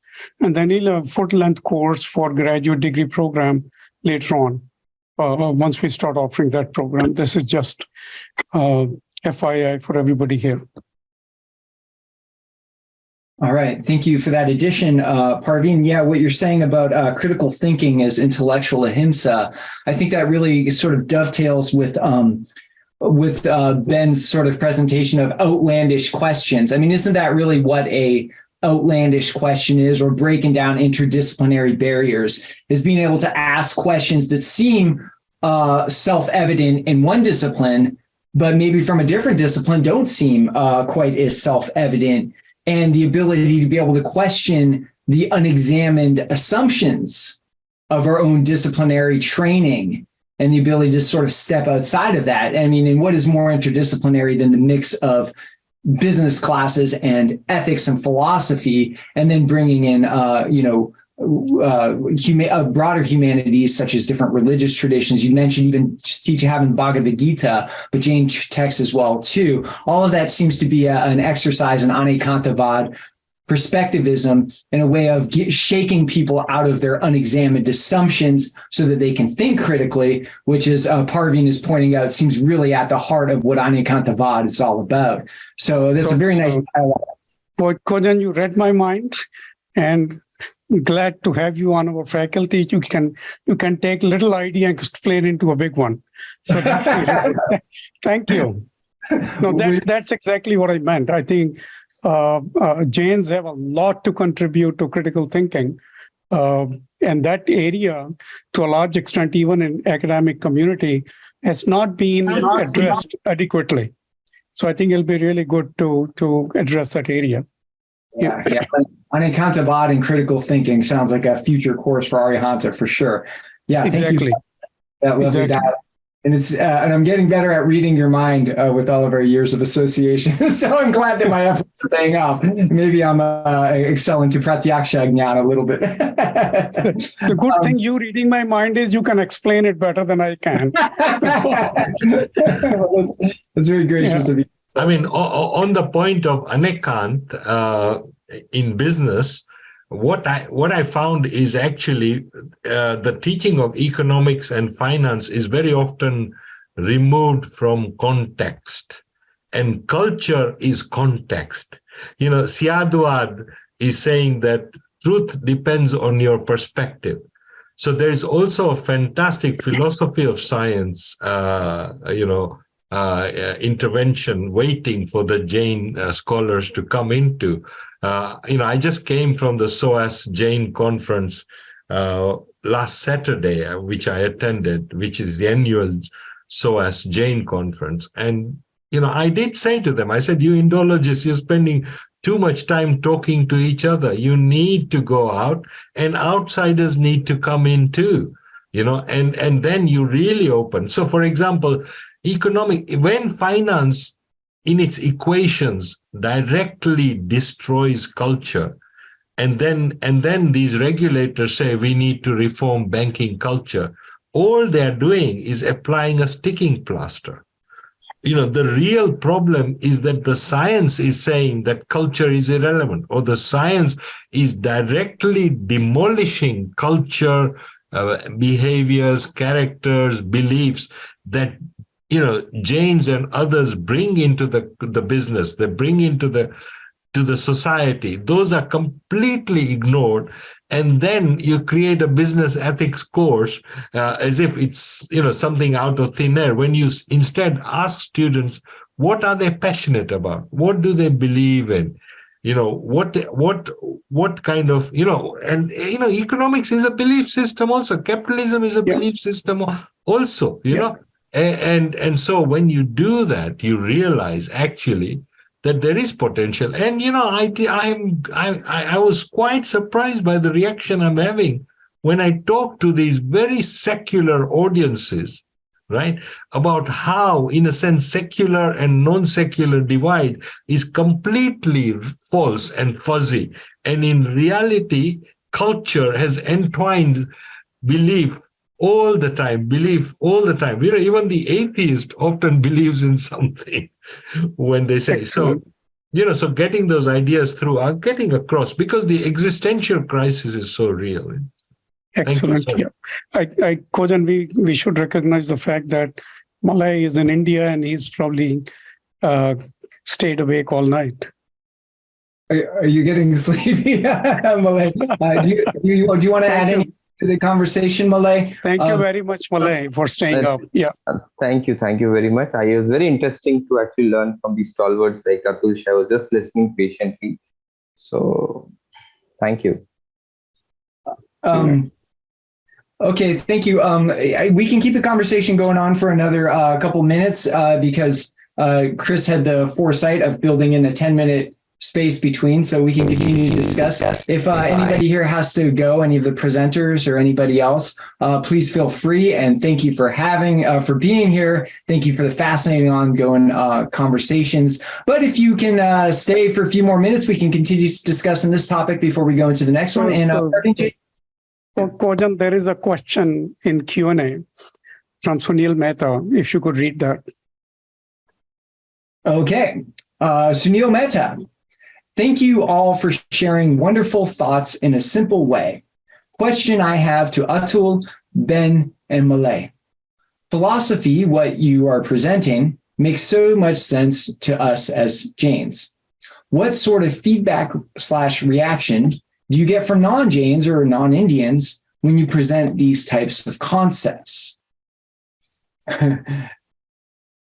And I suppose these types of concepts would be... Okay, I'll go quickly. I think Atul mentioned that in his talk earlier as well. So go ahead. Yeah. I mean, you use art, like I use pictures of a Jain temple or a Jain community complex or a business.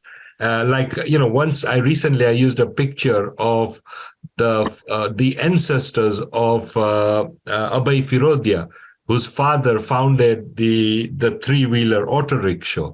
And when you go to his office, there are 5 pictures of his uncles and grandparents, right on the big wall. And I put that picture in my slideshow. And I said, this is an example of parampara or tradition, and the role and influence of tradition in existing business affairs. Why are we denying that? This is an example of sustainability also, because we are remembering the past and the sacrifices of the past in making us who we are today. And I see that all over India in so many businesses, they'll put the pictures of their forefathers and often do the first prayer in the morning in front of those forefathers, So that's an example of sustainability in action. But unfortunately, people are so blinded, they don't notice what is really going on. So just quickly, sorry, I speak too long. Very nice points you bring up there. Ben or Malay, would you like to say something about what sort of reactions and feedback you get from non-Jains or Indians when you present these concepts? See, the first reaction which I get is most of the people say that desireless state which you have been talking about is actually not practical stuff particularly. I said it might not be practical. If at all it's far reaching particularly, it means it's an ideal state. If at all it was easy and obvious, everyone would have done that. Correct? So when you are talking about this desireless state particularly, which we are trying to achieve through Jainism, which most of our actually Tirthankars have been. Now that's an ideal state which we have been talking about. It doesn't mean that it doesn't hold truth.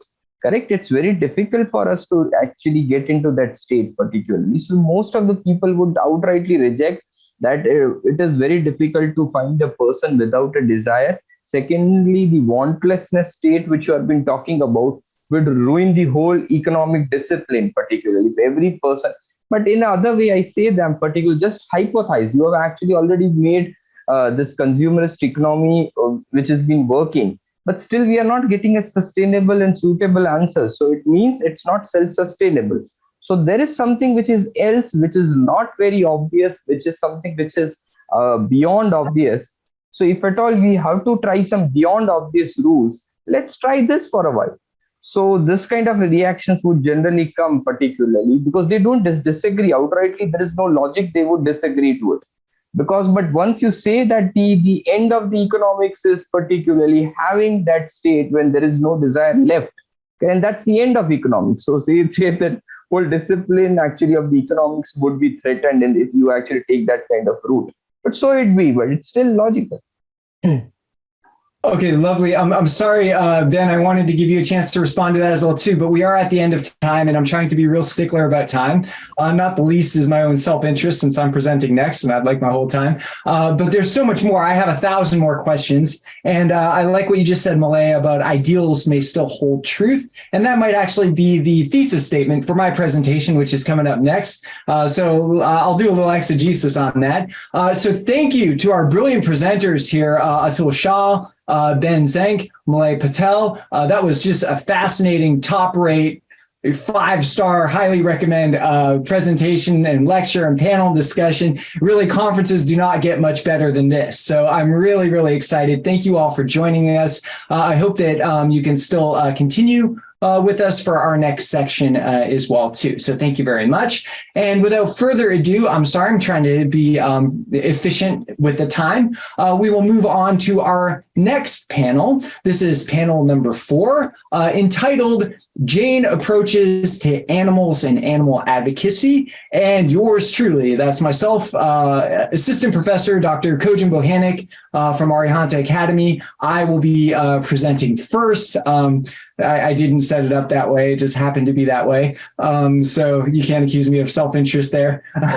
So I will just get right into my lecture. And I think that some of the things that I'm going to say here may provide some conceptual background for some of the questions that we have about how we've gotten to this place where we are in modern society, what we might call a fact value divide. So I'm going to try to answer some of those questions about this in terms of my discussion on what a virtue ethic looks like. And actually how virtue ethics is sort of contains a sort of implicit critique of modernity in it as well, too. I'll try to make some modest points about how that relates to animal rights and the Jain tradition. I actually have a whole slew of citations from Jain texts to sort of instantiate some of the concepts I'm talking about here. But unfortunately, I probably won't get a chance to go through all those, but if I'm lucky, I can really sort of lay the foundation for how virtue ethics works and how this seems to have decontextualized this concept of value in modern Western society.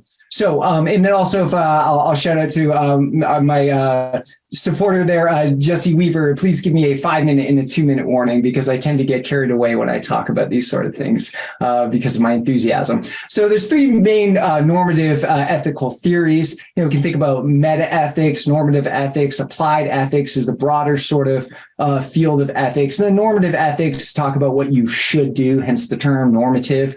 And they're consequentialism, or it's related utilitarianism, deontology, and virtue ethics. And really, it seems that the first 2, deontology and consequentialism, are the ones that seem to be talked about the most in philosophy classrooms. And the distinction that I want to make is one that Alistair McIntyre sort of indicates about the difference between a virtue ethic and the ethics of ontology, deontology and consequentialism, where deontology and consequentialism are really trying to come up with a set of universalizable rules that propose what the most important considerations should be in ethical situations, particularly difficult ethical situations where you're not sure what you should do. And so deontology and consequentialist tries to give you a rule that's going to apply to all situations of ethical difficulty and that you're going to stick to all the time. And then they tend to fight about whose rules are better, right?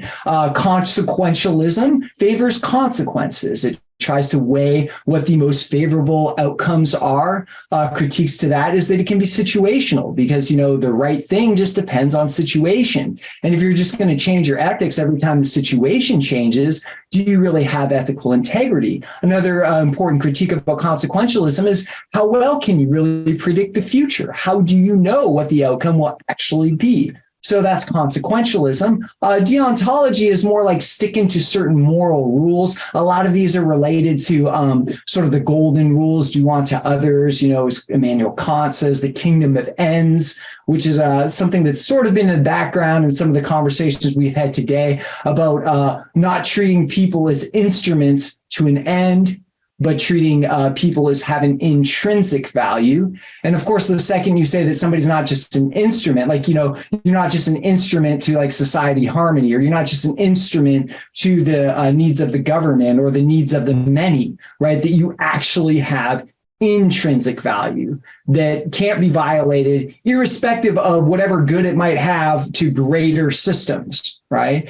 And that idea of intrinsic worth, of course, is where we get our modern notion of rights. So this is like you don't violate your citizens' rights irrespective of the consequences. In a society, if a judge could put an innocent person in jail to save lives of people who are getting killed in riots, to stop the riots, the judge still doesn't do that. They honor your rights no matter what the consequences are. And that's sort of a more deontological perspective here. And so this creates this sort of conflict that we see between the left and the right, where oftentimes left-wing politics favors systems, right? You can think like social benefit systems, versus right-wing politics tend to favor the needs of the few, like your rights to not have to pay too many taxes. And you can see this sort of tension is really what's at the heart of like most political discourse. And I think normal people tend to fluctuate between one or the other, depending on issue, depending on severity, et cetera. But this sort of tension between consequential needs of the many versus the deontological rights and needs of the few, that's really at the heart of a lot of these tensions. And they really seek to create a set of rules where you're going to consistently adhere to one set of rules or the other, and you're not going to just change your mind based on circumstances. You're either going to be a deontologist or a consequentialist in pretty much all situations, right? Because that's what's needed to be rationally consistent and coherent, supposedly.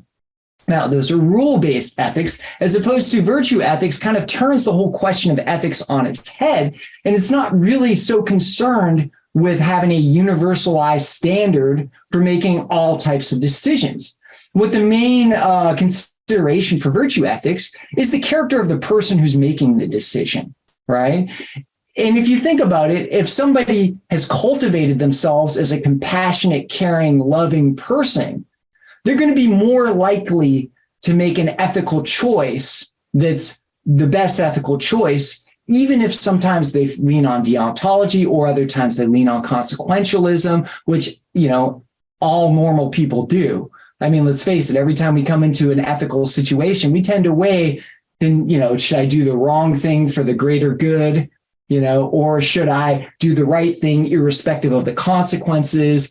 In some circumstances, we pick one or the other. But the idea with certain virtue ethics is that we cultivate ourselves as ethical, caring people, then we're more likely to make the most ethical choices. And there's no guarantee. I mean, there's not always a slam dunk answer for which is the right choice and which is the wrong choice. And we can see a slew of issues in the animal rights movement, animal advocacy movement, where there's just this blatant tension between consequentialism and deontology. And I'm not saying, and you know, basically the thesis of virtue ethics is that I don't really believe that we need to be a consequentialist or a deontologist in all of these questions, but really just like, you know, normal human beings rather than consistent, coherent philosophers, we need to weigh the benefits and the drawbacks of each different question.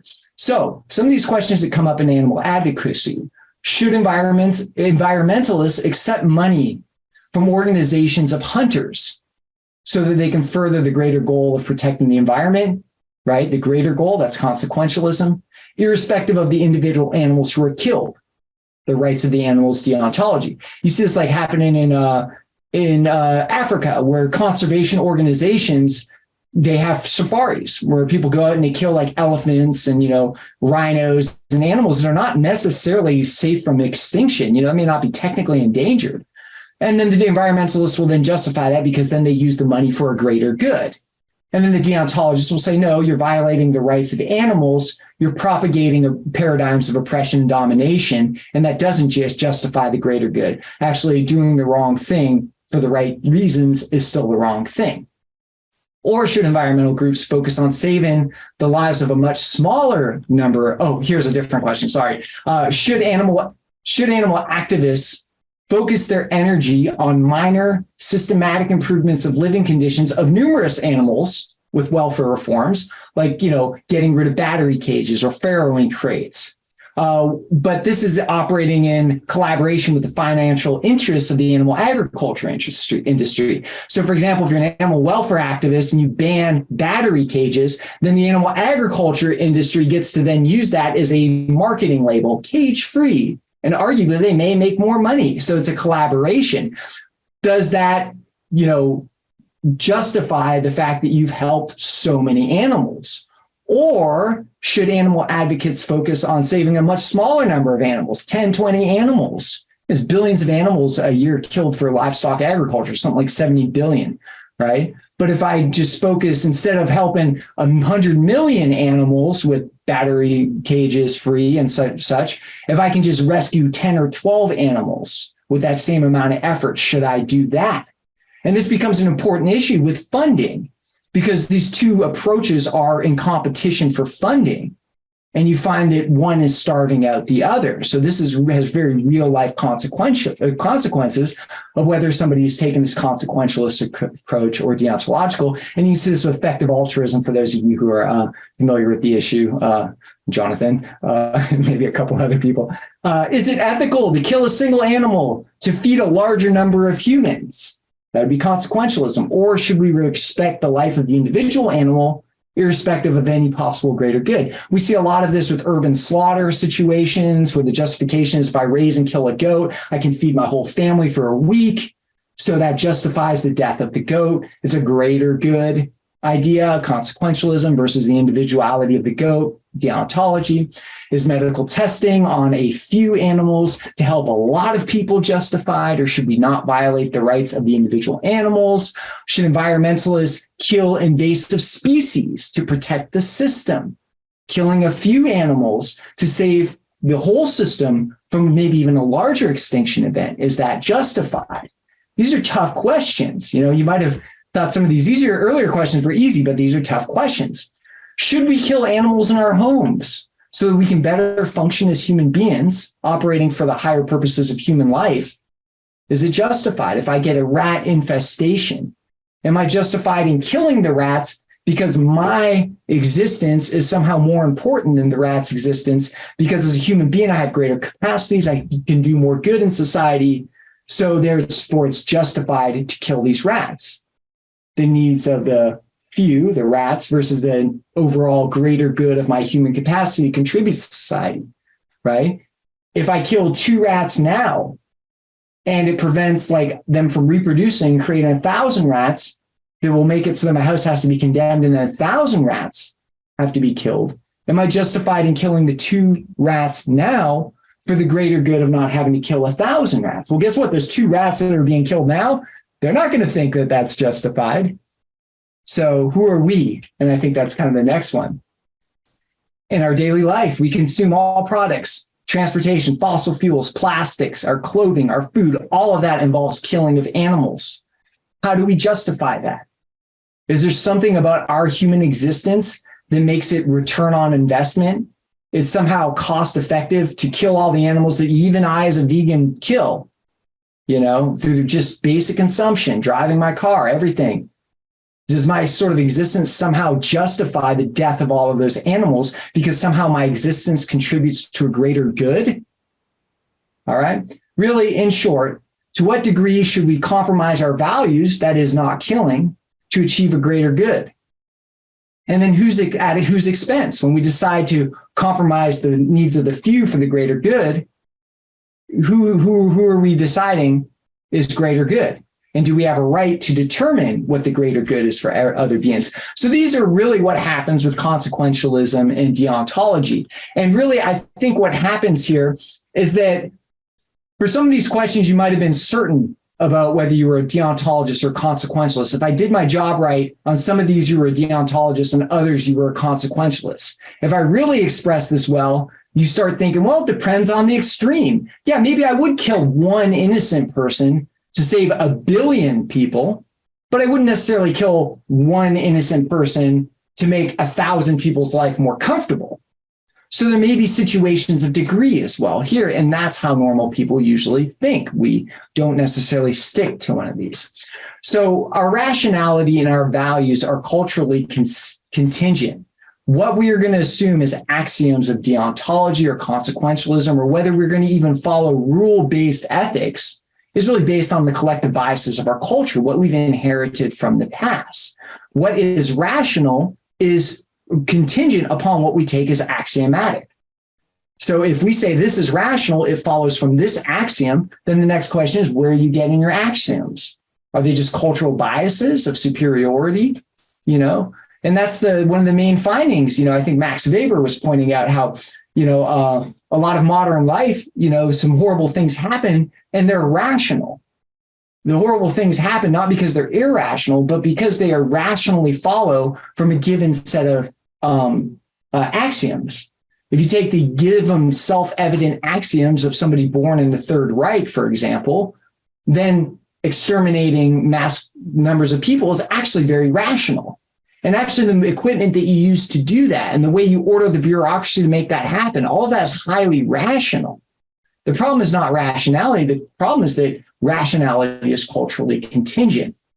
And so this is where we start moving into the issue of value and meaning. This is really what's coming up in our panels on business ethics, is how do we institute a sense of values for people in business school, right?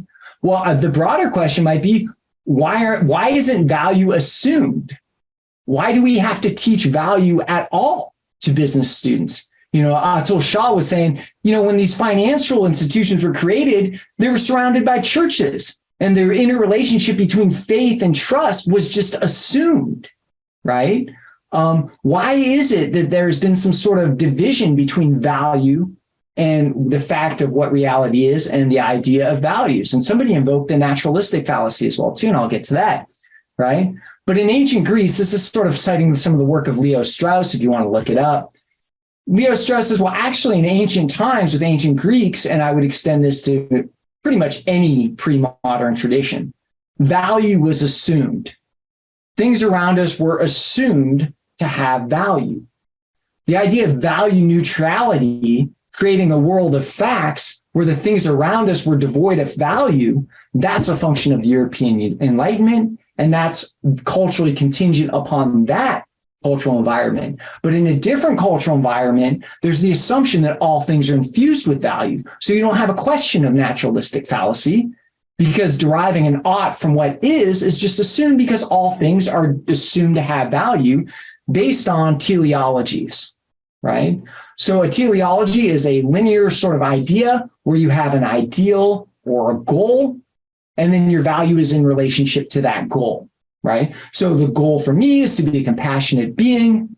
The value of my life depends on, the meaning of my life, the purpose of my life is whether I'm actually achieving or moving towards or even recognizing my values.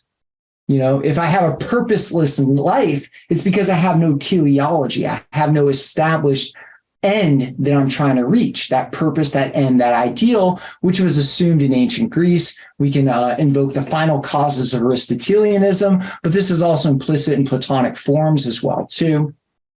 So if we see our lives as being important to fulfill a goal or a purpose, then we can say that our lives have meaning based on those ideals. Thus, the ideals are the interaction between life's goals, life's purposes, life's meanings, and we see a reality that's infused with value rather than a value neutral reality. And just to illustrate the relationship between meaning, purpose, and goals and ideal, right? They're really one and the same. The concept of meaning is based on the idea of having values, goals, and teleologies. The concept of purpose requires having goals, teleology in relationship to that purpose. Purpose is in relationship to an ideal.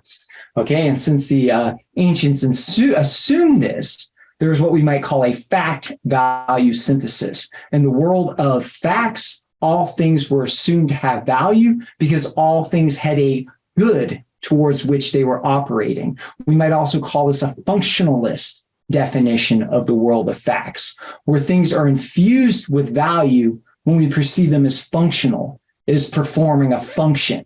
Right? So if something performs a function, then it has value in relationship to that function, that gives its purpose. And that's how we can see that all of reality is infused with value. So if I'm a parent, if I'm a member of a community, if I'm a member of a society, my value is based on my function within that, to be a good citizen, to be a good parent, to be a good sibling, all of that. So your value is sort of defined relationally by your functionality as well, too. And with hyper-individualism of the Enlightenment, that sort of functional definition of selfhood gets removed, and suddenly we're without value, without purpose, and then we start dehumanizing people and treating them as mere instruments, right?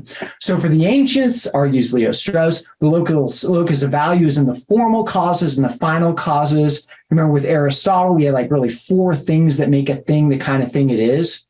2 things are recognized by modern sciences. That's the material cause, the thing it's made out of, and the efficient cause, the world of causes, cause and effects that it's responding to. But 2 things that are not recognized by modern society would be the formal cause, the sort of universal quality that makes a thing the kind of thing it is based on its essence, based on its ideal. And then the final cause is the good towards which all things are moving.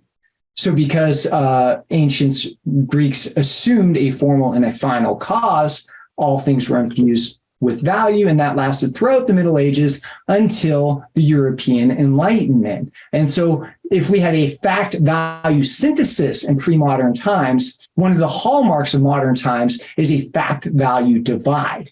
And so this does go back to Boethius. I think he was like the first person to really articulate the differences between like Platonic realism and nominalism. But I think it really gets intensified with William of Ockham, who becomes like the first really big Western nominalist on the scene. And this is the question, one of the most basic questions in philosophy is, are the structures of your consciousness objectively real? Are the structures of your consciousness the structures of reality? For example, I parse reality mathematically with my consciousness. Is math objectively real quality of external reality, even though it's not material? Math is not a matter. It's not something you can weigh or count or anything. You can't say how many number sixes are they? How long is it going to last? How much does it weigh? Math is a non-material thing. We ask the same thing about aesthetic qualities. Is aesthetic just a structure of my consciousness, or is it part of reality? Is the sunset really beautiful, or is it just in the eye of the observer? Ethical qualities. Are ethical qualities non-material qualities of classes of action that are objectively real? Or are ethical qualities just a matter of opinion? It's just a way of saying you like it or you don't like it. Well, all of those things, those a priori structures of consciousness, William of Ockham is going to argue those exist in name only. They're not objectively real. Aesthetic qualities, moral qualities, mathematical qualities, logical qualities. Why would we assume the structures of logic are the structures of reality? And that's what William of Ockham's nominalism is. It's an ontological parsimony. It's a way of saying there's not that many real things. And so it's a refutation of the non-material essences, values, teleologies, the fact that you have a goal and an ideal. That's not a material thing, so it's not real. And this is where we start our fact-value divide. And the most important thing to take home here is that William Ockham was so influential on Martin Luther, who then brings it over to the Protestant Reformation, which challenges traditional forms of authority where fact and value were part of reality. And he creates this sort of doubt, this skepticism around the essences and teleologies of being non-material things are not real. This leads to the issue of transubstantialism. If you're familiar with that polemic between the Protestants, who are anti-realists about transubstantiationism, versus the Catholics, who are realists because they follow this sort of more Aristotelian metaphysic with teleologies and essences, which then allows material things to transform in essence, because essence isn't defined by material. If you're familiar with that issue, that becomes part of it, right? So this becomes this ontological parsimony, which furthers the idea that only material things exist and that the reality does not have value inherent in it. And this, of course, becomes a big deal for Francis Bacon. He also is skeptical about essences, and he defines these as idols of the market, as idols of the cave, all of those things. Those are ways of him saying that we shouldn't have too much subjective baggage in our observations. Our a priori structures of consciousness should not be assumed to be structures of reality, following from Occam. Rather, we should make inductive empirical generalizations based on as little theoretical interpretation as possible. He's fighting against the scholastics of the medieval period. He's saying, look, just the facts, please, right? No theoretical interpretation, because after all, what did God want us to do in the Bible? He wanted us to take control and take dominion and be stewards of the world. And all this speculative metaphysics is just distracting us. We need to get out there and we need to exert power on reality. And all we need is empirical facts. We don't need metaphysical speculation. And that's why he said knowledge is power. And that's where we really see the fact-value divide, because value is a non-material property and it's either assumed to be part of reality or not. Isaac Newton, objectivity and value neutrality, another instantiation of a world that's devoid of essences, devoid of final causes, right? And this becomes the sort of categorical fallacy where the methodology of objectivity, the methodology of value neutrality, because let's face it, it works with science, right? There's a distorting subjective effect that you have on data. You see what you want to see, confirmation bias, self-serving bias, right? Baseline fallacies. There's a subjective biases. If we get rid of subjectivity and become value neutral, we get better empirical data. that's the methodology.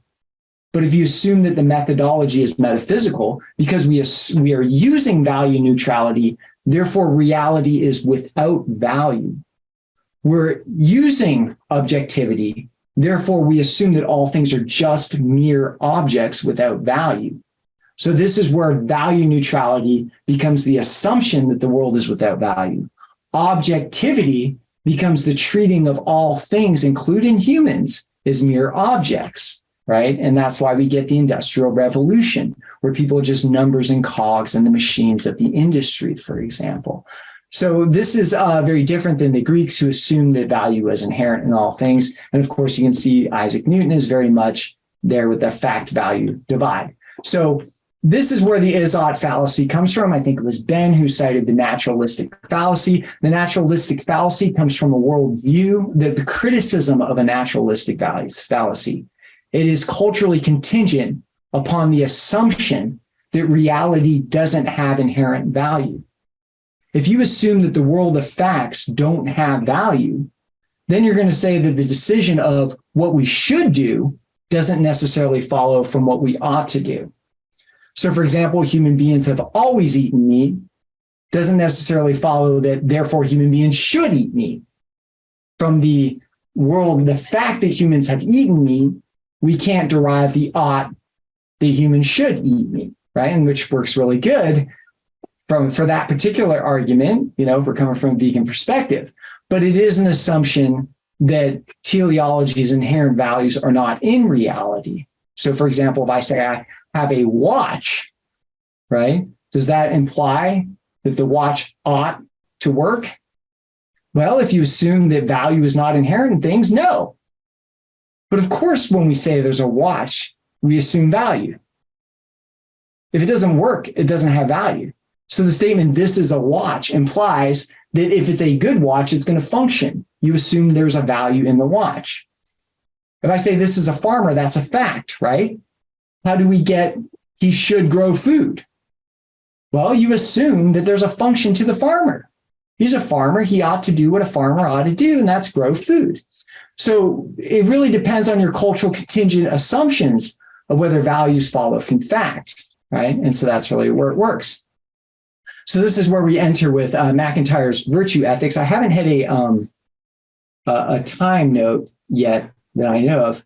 Hey, Dr. Bohenik, yeah, it's in your direct message. I wasn't sure if you could see while you had your full screen, though. I thought it was still in time. I had no idea I was 10 minutes over. I'm so sorry. I'll stop right there, but that's some of the background for how objectivity turns into the objectification of reality and animals and beings. And it's just suffice it to say that the idea of teleologies and essences is very much a part of the Jain tradition. So it's a very different set of ontological assumptions that becomes more consistent with the ideals, the virtues, and the goals of a virtue ethic. So I'll leave it at that. I'm sorry, I had no idea where I was in time. So I guess I didn't get my time warning. So I'm going to stop right there. I apologize. And I'm going to, without further ado, going to our next talk, which will be Jonathan Dickstein. And he is talking about rejecting speciesism, Jainism, and sentient rights. And of course, I'll give you till I'll push everything 10 minutes ahead because of that. I'm so sorry.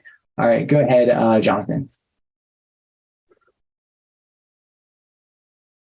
All right, Jai Jinendra, thank you, Chris, and Parveen and Kojin. Thank you for that talk, Kojin. And also thanks everybody for helping putting on the conference and attending. So I'm going to try to share my screen here. I wish this would work better than I thought. 1 second.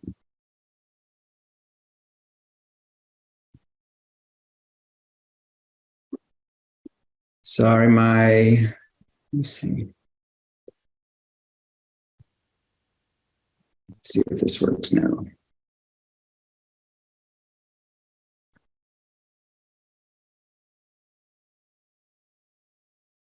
Does that show up?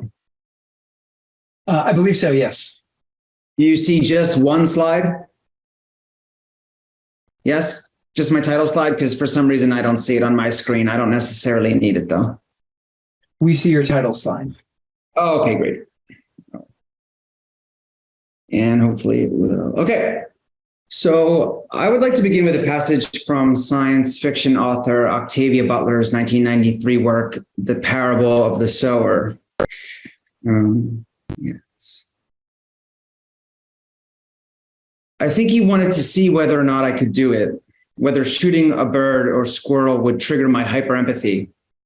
It didn't quite. I didn't like it, but it wasn't painful. It felt like a big, soft, strange ghost blow, like getting hit with a huge ball of air, but with no coolness, no feeling of wind. The blow, though still soft, was a little harder with squirrels and sometimes rats than with birds. The main character of this post-apocalyptic novel is Lauren, a teenager who has hyperempathy, an abnormal, enhanced, even excessive ability to feel the sensations and emotions of others, and in particular, feel their pain. Upon witnessing someone shooting an animal, Lauren says that the blow to her was still soft, though still soft, was a little harder with squirrels and sometimes rats than with birds. The aspect of this passage I would like to highlight is that for Lauren, her hyperempathy is triggered differentially, in this case between rodents and birds. However, left unexplained is why her empathy is a little harder with rodents when compared with birds. What is it about rodents and all rodents that activates her hyperempathy more than with birds and all birds? Not only animal ethicists, but even everyday people grapple with the question of how empathy is felt, why, to whom, and to what degree. Because one is a rodent and one is just a bird is hardly satisfying. It only begs the question. In this talk, I will discuss how the very early Jain taxonomy of living beings based on sense faculties remains one of the most powerful tools for conceiving animal ethics, and in a more political valence, the social protections and privileges referred to as rights.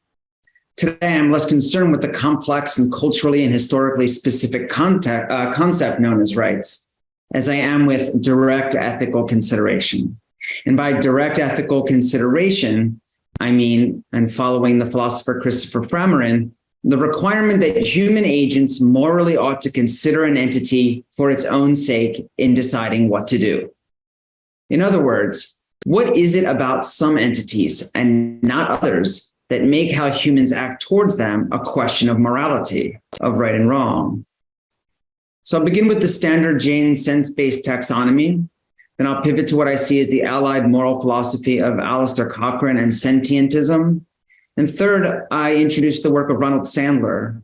Sandler's work on the ethical considerability of debatably insentient entities, and we've talked a little bit about plants and insects a little bit already, may provide, Sandler that is, may provide a contemporary means for accommodating, if in fact maybe even updating, though I hesitate to use that term, Jain ethical considerations of one-sensed beings, such as plants and microscopic organisms. So some of my own research in the past is focused on Vedic and early Hindu taxonomies of living beings, specifically domesticated animals. These taxonomies emphasize the generative, anatomical, and residential characteristics of living beings. By generative, I mean how beings are produced. By anatomical, I mean categorizations based on pedalism, foot structure, dentition, and dietary habits. By residential, I mean whether animals in question are classified as village animals, gramya, or wilderness animals, aranya. These taxonomies often begin with the preliminary categorization, which is also given in the Tattvartha Sutra, of beings either as mobile or immobile. However, the most striking feature of the Tattvartha Sutra, in my opinion, is its succeeding focus and emphasis on the sense faculties, the indriyas of living beings. This is well known to some of you, so I'll just kind of go over it in general. The sense faculties progress from 1 to 5, with earth, water, fire, and air-bodied beings and plant-bodied beings having one sense. And here I quote Sutra 223, worms and the like, ants and the like, bees and the like, and humans and the like have an additional sense progressively, which is to say they progress from 2 to 3 to 4 to 5. As Sutra 225 then indicates, the presence of a mind, a manas, further differentiates the 5 sensed beings.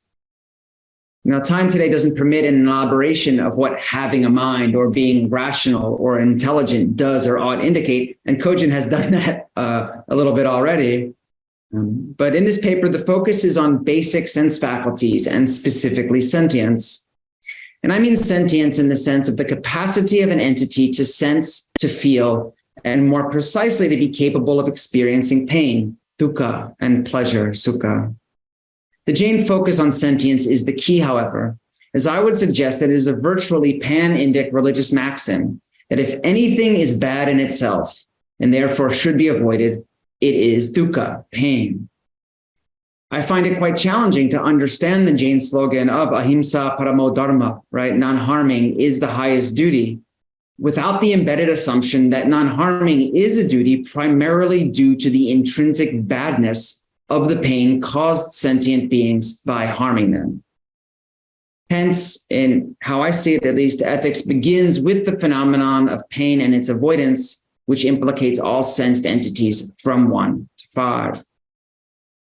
Now, whether or not we and who this we signifies is also worthy of discussion.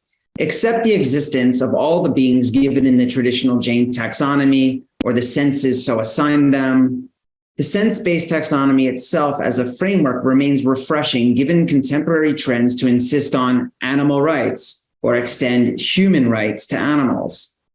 The immediate problem with either of these approaches is the myopia and species exceptionalism associated with the categories animal and human. First, as for establishing rights based on being an animal, not only is this category animal, much less obvious or stable as it may seem, but there are millions, if not tens or hundreds of millions of species of animals, all of whom have very different sense faculties and other, arguably, ethically relevant characteristics. Animal just tells us very little on its own. Additionally, the individual animals within these species express immense diversity when it comes to sense faculties and other characteristics, as we all know very well among human beings.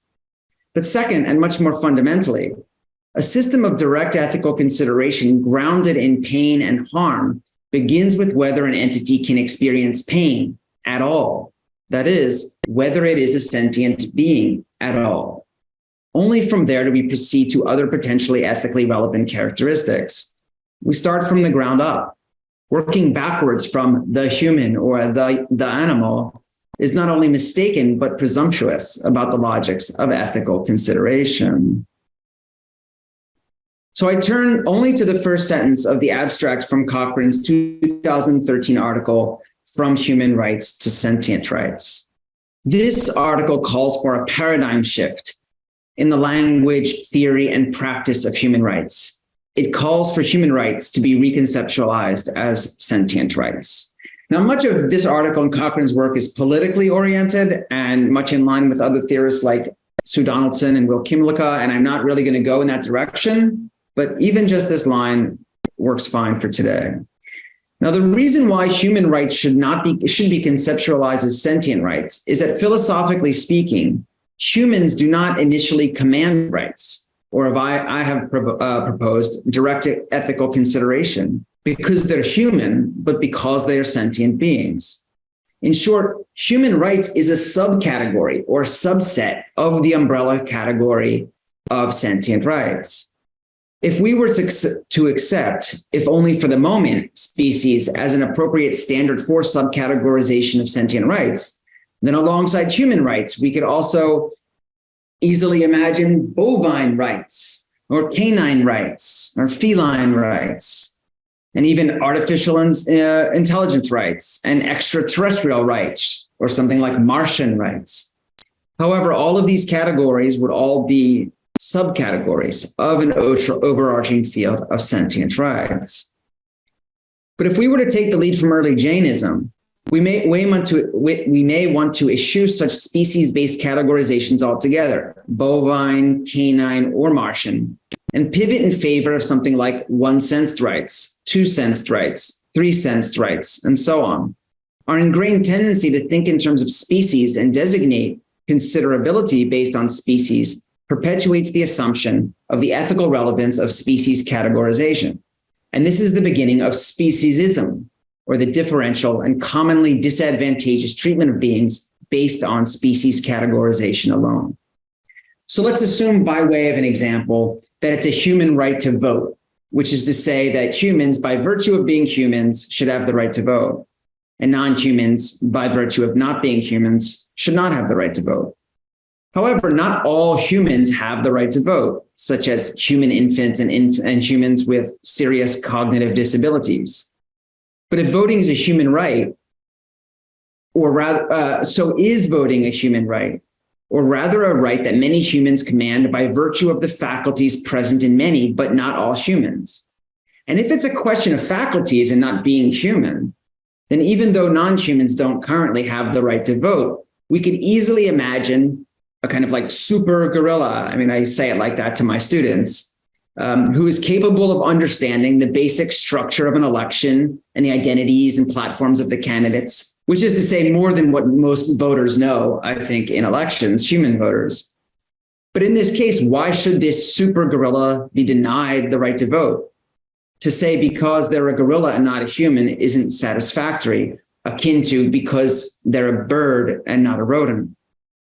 And we can conceive of this same problem in the future if we look towards a future with, say, extraterrestrials or artificial intelligences who will have to consider under some umbrella of sentient rights.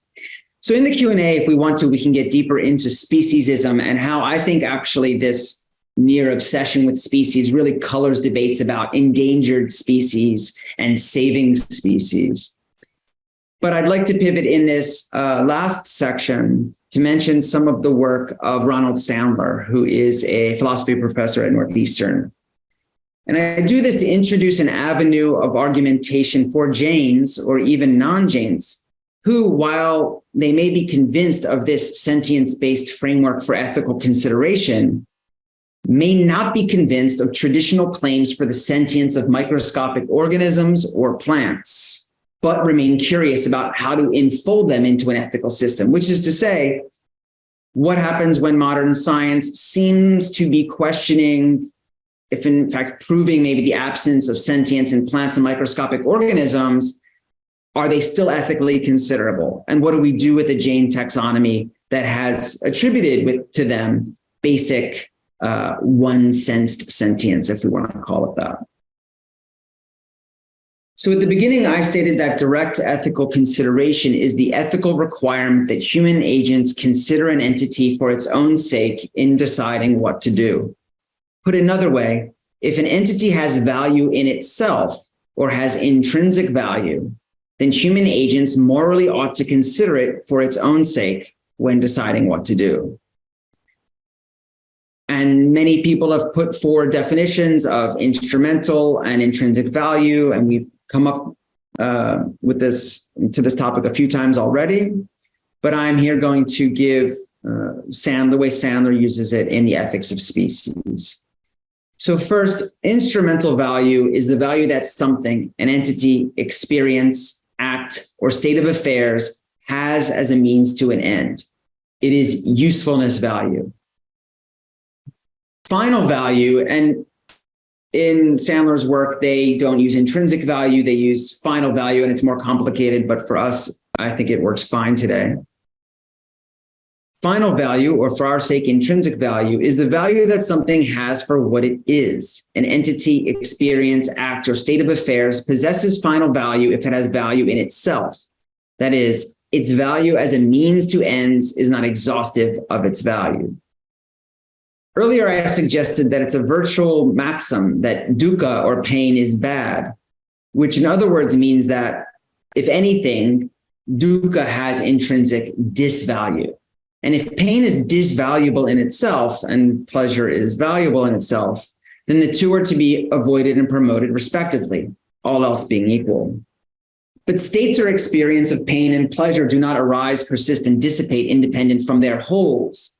That is, independent from humans or dogs or other mind-body complexes. There is an inseverable relationship between a state that has value or disvalue and the experiencer of that state. And we have to consider the experiencer. As Christopher Framrin writes, My action of giving my dog a treat might cause a pleasure state in my dog, and the pleasure state might be intrinsically valuable. But it is my dog that I consider for his own sake in deciding what to do, not the pleasure state itself. So in short, ethical consideration is due beings, not kind of disembodied states. Now, the issue of these wholes or these beings due our ethical consideration is relevant to Jain concerns with one-sensed beings, including plants, owing to contemporary debates over the sentience of plants and mushrooms, and then we could go into insects as well, which are usually attributed more senses. Many ethicists will point to the absence of a nervous system, centralized or otherwise, in plants that evidences the absence of an ability to experience pain or pleasure, not to mention the absence of mobility or another characteristic that would convincingly ground a claim for sentience. In addition, while not denying them sentience, Jain texts themselves assume that one-sensed beings command less ethical consideration than two and higher sensed beings. As Jaini in his seminal text cites the ancient formula of the first anuvrata, quote, I will desist from the knowing or intentional destruction of all great lives. So these are trasa, the souls embodied with two or more senses. As long as I live, I will neither kill or cause others to kill. I shall strive to refrain from all such activities, whether of body, speech, or mind.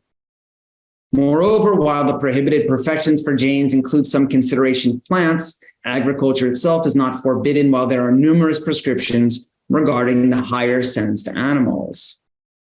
Still, if we are to ethically consider microscopic organisms and plant life, we may wonder if there is an alternative way to reconcile, even update the Jain claim for the ethical considerability of plants, even in the absence of sentience. Now, Sandler provides an interesting critique of Peter Singer for this sentientist ground of moral consideration. Sandler writes, he, Singer, believes, as do other animal welfare and animal rights proponents, that being conscious, sentient, self-aware, or an experiencing subject of a life is a necessary and sufficient condition for having interests, and thus being morally considerable. However, instead of arguing that plants are in fact these conscious, self-aware subjects of a life, Sandler argues that psychological complexity nor consciousness is a necessary condition for having interests. In other words, Sandler is basically saying that you don't need to psychologically experience your life to have interests or to have something like a good of your own. And he points to, say, infants, human infants, or the seriously mentally impaired who might not have strong self-conceptions, but we typically think that they still have interests and a good of their own. And Sandler asks, then why shouldn't we consider non-sentient beings as well? So he's not trying to say we have to prove sentience of plants to enfold them into our ethical consideration. He's saying that there are non-sentient entities that deserve moral consideration. And I was going to go through a lot more of it, but the way that Sandler describes this, which may or may not be convincing to some of you, is that he says that he needs to give an explanation, for example, why Asian longhorn beetles are bad for elm trees, whereas sunlight is good for them. And Sandler wants to put forward the argument that there are goal-directed systems that are plants and microscopic organisms. And it is says, quote, it is possible to affect them in ways that are conducive or detrimental to their accomplishing their goals or ends. It's kind of similar to what Kojin was saying a second ago, I think, about value, even if there's not sentience present. Jess, oh, wait, let me see. Check the chat. Yeah, you're out of time. If you could wrap it up, it's 2:50. You're at time. This is fine. This is really the end of what I'm saying. Sorry, my share screen didn't pop up the chat either. But basically by saying, Sandler's trying to say, and the way I'll wrap this up, is that, look, we have a Jain sense-based taxonomy that is, I think, very in line with contemporary sentientist philosophy, but it's hard to reconcile the one-sensed organisms and plants and microscopic organisms in that framework. So someone like Sandler, if you want to look to another way to accommodate these traditional Jain views and align them with contemporary philosophy, this way may be one avenue. Thanks so much. Sorry for going over a little bit. Oh, you're perfect. You're right at time. So good job there, Jonathan. Fascinating points there. I'm sure we'll have interesting reflections on that. So without further ado, we will move on to our next speaker, which is Andrew Bridges, who will give us a presentation on an analysis of the application of ahimsa and Arihanta to an understanding of animal rights. Seems to be the theme today. Okay, so without further ado, I pass it over to Andrew Bridges. All right, thank you very much, everyone. Is the volume good? Or okay, excellent. Again, it's an honor to be here, and I hope you all enjoy this. I've enjoyed the conference very much. So I'll begin introduction, exploring a nexus within a connection of questions related to application. I began this paper by exploring a nexus within a collection of questions concerning the application of transformative and inspirational ideas. Are there limitations to the application of profoundly beneficial ideas such as ahimsa and anekant? To what extent can an idea be prescriptively applied to an arena of life when the individuals applying it hold serious doubts regarding the idea's ontological status or validity? This question I find extremely relevant given our context of pluralism. To what degree can an application of a concept be metaphorical in nature, or intended to merely communicate a moral conviction more powerfully, as opposed to communicate a justification for that conviction? The inspiration for this last question came from the article Parenting the Planet by Sarah Krakoff, in which she metaphorically applies psychologist Erik Erikson's stages of human psychology, psychological development, to humanity collectively, explaining that humanity is now entering the Anthropocene, has reached the stage of adulthood metaphorically. Collectively reaching the stage of adulthood, she argues humanity has greater responsibility towards our planet and future generations than we had in prior centuries. So I'll argue that the term, or at least argue may be too strong, I'll suggest the term applied Jainism can appropriately and meaningfully be used whenever an individual's phenomenological experience or rational consideration has been affected by Jain ideas in a relevant way and is included in their analysis of contemporary issues. I then consider how an understanding of the term applied Jainism relates to both pragmatic and coherent theories of knowledge, and hopefully I'll be able to move through paradigms there. I do this in two distinct but related ways. First, I explore how the concept of reincarnation has been postulated through practical reason, and then I attempt to provide a groundwork for the application of reincarnation given such practical reasoning.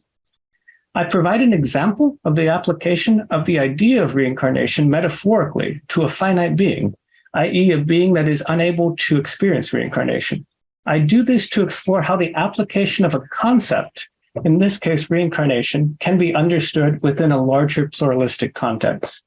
Secondly, I similarly explore how the concept of anekant can be more directly applied to animals, while acknowledging that the perspective of animals cannot be as sophisticatedly or robustly argued for by the animals themselves, the way humans intellectually participate in the ontology of anekant.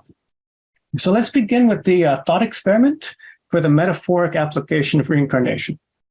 In the paper, The Idea of Reincarnation by Joseph Prabhu, the notion of reincarnation is presented in a generalized form. Concerning the idea of reincarnation, Prabhu explains, I shall not go into an exegesis on the ideal of the idea as articulated from different philosophical religious systems.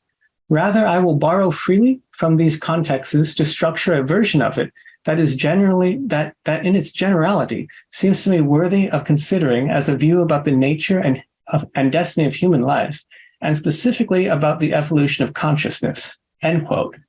This constructive and creative process of the general from the storehouse of particulars, we have seen is beneficial to the success and application of concept. Consider, for example, Gandhi's creative, constructive, universal application of ahimsa, or his creative construction application of the notion of truth in relation to God, which broadened the scope of the divinity such that he viewed many atheists as believers in a qualified sense. So I ask, how can we similarly extend the application of reincarnation beyond its ontology? When Prabhu aims to argue for the cogency of reincarnation, he does so in Kantian fashion, explaining, It is the concrete, quote, it's the concrete texture of our moral lives that suggests the need to go beyond the parameters of a single life, single earthly life. The seriousness of our endeavors to shape our lives according to the ideals of truth, wisdom, love, and compassion, and all that they entail in terms of the development of virtue, together with the sense of inadequacy of our actual achievements, warrant the presumption that a single life cannot be all that we are destined to have. To grant that would make a mockery of our moral experience. End quote. Here I want to suggest that one can experience agreement with Prabhu's explanation that living merely one life makes a mockery of moral experience, while at the same time experiencing epistemological incoherence concerning integrating the ontological reality of reincarnation into one's worldview. Within this tension between agreement and incoherence, application of reincarnation to moral life could vary widely across coherent systems contained in them. A moral application of reincarnation in one worldview may lack coherence if apprehended within another worldview with differing ontological commitments. For example, one individual could find the demand on their moral consciousness sufficient evidence to postulate the existence of reincarnation. And as a direct result of this postulation, they may phenomenologically experience animals differently, now understanding animals as beings that also experience reincarnation. This individual experiences animals as worthy of dignity and respect. In contrast, another individual could likewise acknowledge the demand on our moral conscience to perfect virtue, but nonetheless find greater coherence in a secular worldview that posits human beings and life to be finite, i.e., existing for just one lifetime. Here, the application of reincarnation appears to be a conundrum, if taken literally, but one could still apply it in a metaphoric way. I argue that in a secular or naturalistic worldview, reincarnation can also be applied. Reincarnation becomes the imagined idea for the moral agent that adequately and imaginatively captures the hypothetical situation in which moral experience would not be mocked and the meaningfulness of our moral conscience would be satisfied. The task for the individual whose worldview creates the conundrum between the ontological understanding and their moral experience may find themselves tasked with applying the idea of reincarnation to their finite situation. They would desire to apply the idea of reincarnation in a way that is both pragmatically valuable and epistemologically coherent. The latter individual, in their finitude, could apply the idea of reincarnation to their life simply by phoning an old friend who they haven't contacted in decades, and if they're honest, had no plans to ever reconnect with again. This friend always gave good moral advice, modeled virtue, and was encouraging to this individual's moral development. Furthermore, if the individual was not aware of the idea of reincarnation, they would not have thought to phone the friend, and after decades, resume discussion on morality, ethics, virtue, and justice. It is only because of a superimposition of the idea of reincarnation onto their finitude that they imagined and say the following: if reincarnation were true, then to the best of my knowledge, all the scenes in this life between myself and this friend I knew decades ago had already been acted out. We would have to wait until the next life for additional conversations to possibly take place. But now, with this phone call, I disrupt this imagined universe. I suggest that within this coherent paradigm of finitude, this action is a valid application of reincarnation for the attempted abatement of the mockery of our moral experience. In the coherent paradigm in which reincarnation is understood to have ontological reality, such an action may not be understood in a like manner. What I hope to elucidate with this example is the formula for identifying the application of a concept within the context of pluralism. The formula becomes: a concept may be applied when it is imaginatively necessary and motivationally sufficient to produce specific actions or prescriptions. Applied Jainism would therefore be indicated when one or more Jain concepts are applied to specific or proposed to specific actions or prescriptive ideas for action in such a fashion, despite the worldview.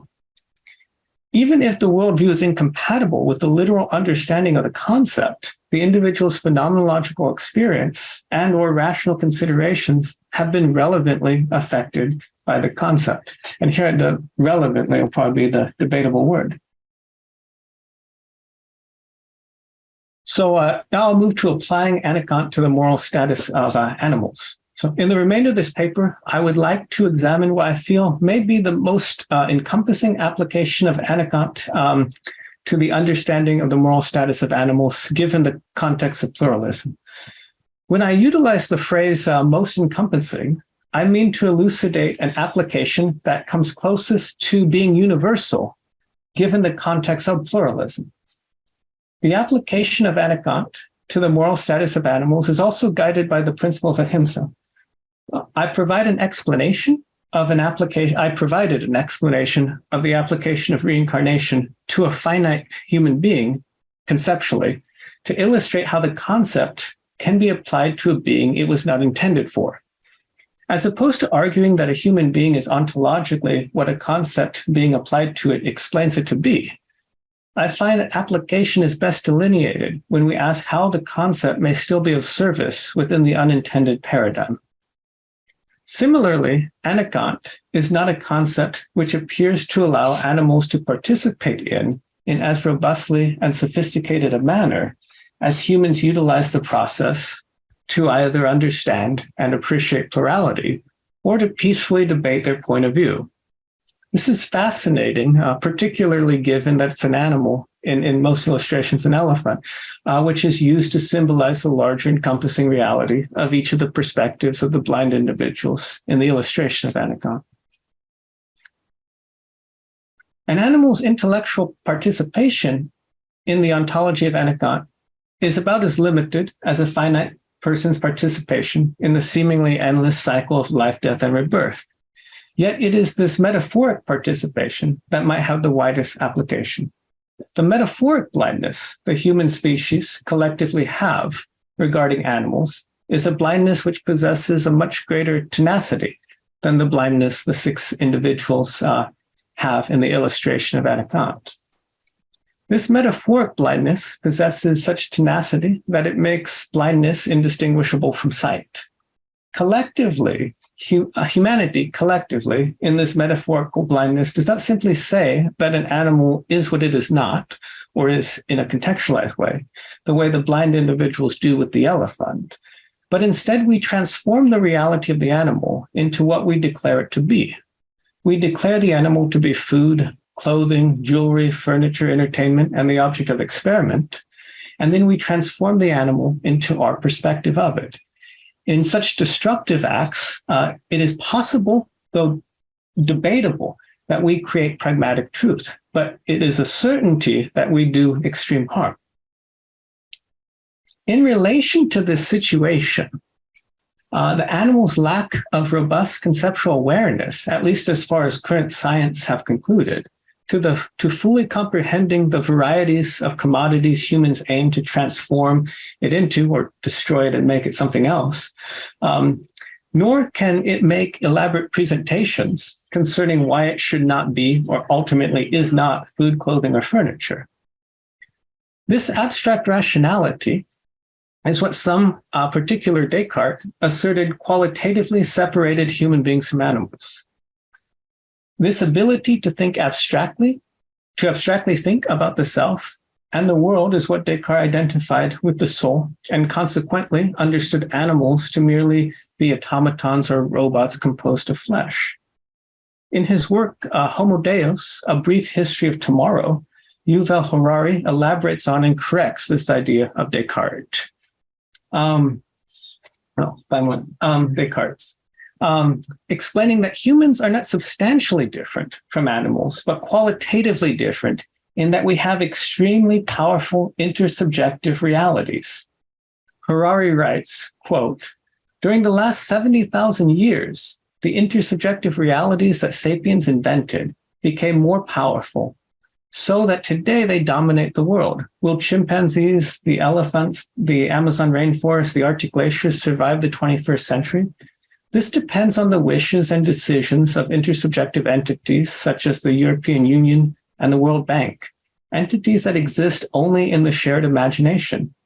No other animal can stand up to us, not because they lack a soul or a mind, but because they lack a necessary imagination. Lions can run, jump, claw, and bite, but they can't open a bank account or file a lawsuit. And in the 21st century, a banker who knows how to file a lawsuit is more powerful than the most ferocious lion in the savannah. End quote.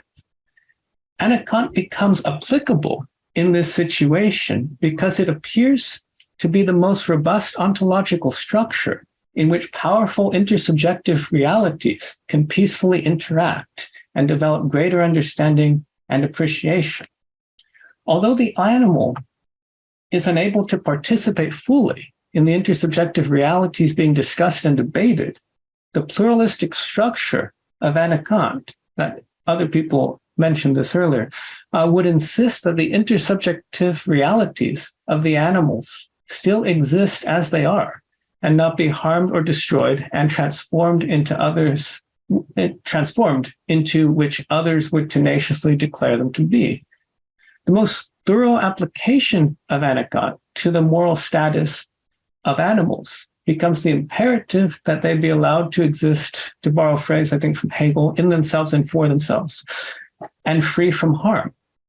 Within the ontological structure of Anakant, the unharmed existence of the animal, as opposed to their hypothetical, imagined, rational arguments, become the validity of their perspective.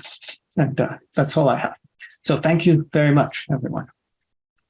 Wow. Andrew, that was brilliant. I took pages and pages of notes. I've been working on pragmatism and Jainism as well, too. And I never thought I was going to hear a different spin on our proverbial elephant. So that little pun there, that double entendre there was absolutely brilliant. So fantastic. I hope I get a chance to ask you a lot of questions. I don't think I'll be able to ask all of my questions to you, but thank you very much. So in the interest of time, yeah, thank you. Thank you. Absolutely brilliant. So in the interest of time, let's move on to our next presenter. And this will be Joey Tumilio. And Joey will be presenting on a Jain perspective on faux meat, which of course is a very, very important topic that's happening now, what I've referred to as culinary activism. And so let's hear if there's different perspectives, different nayas on that issue that we can hear. So I'll give the floor now to Joey Tumilio. Am I pronouncing your last name correctly, Joey Tumilio? It's Tuminello. Tuminello. Okay, thank you. My apologies. Okay, Joey Tuminello, you have the floor.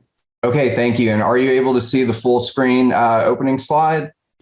Yeah, it looks beautiful. Okay, wonderful.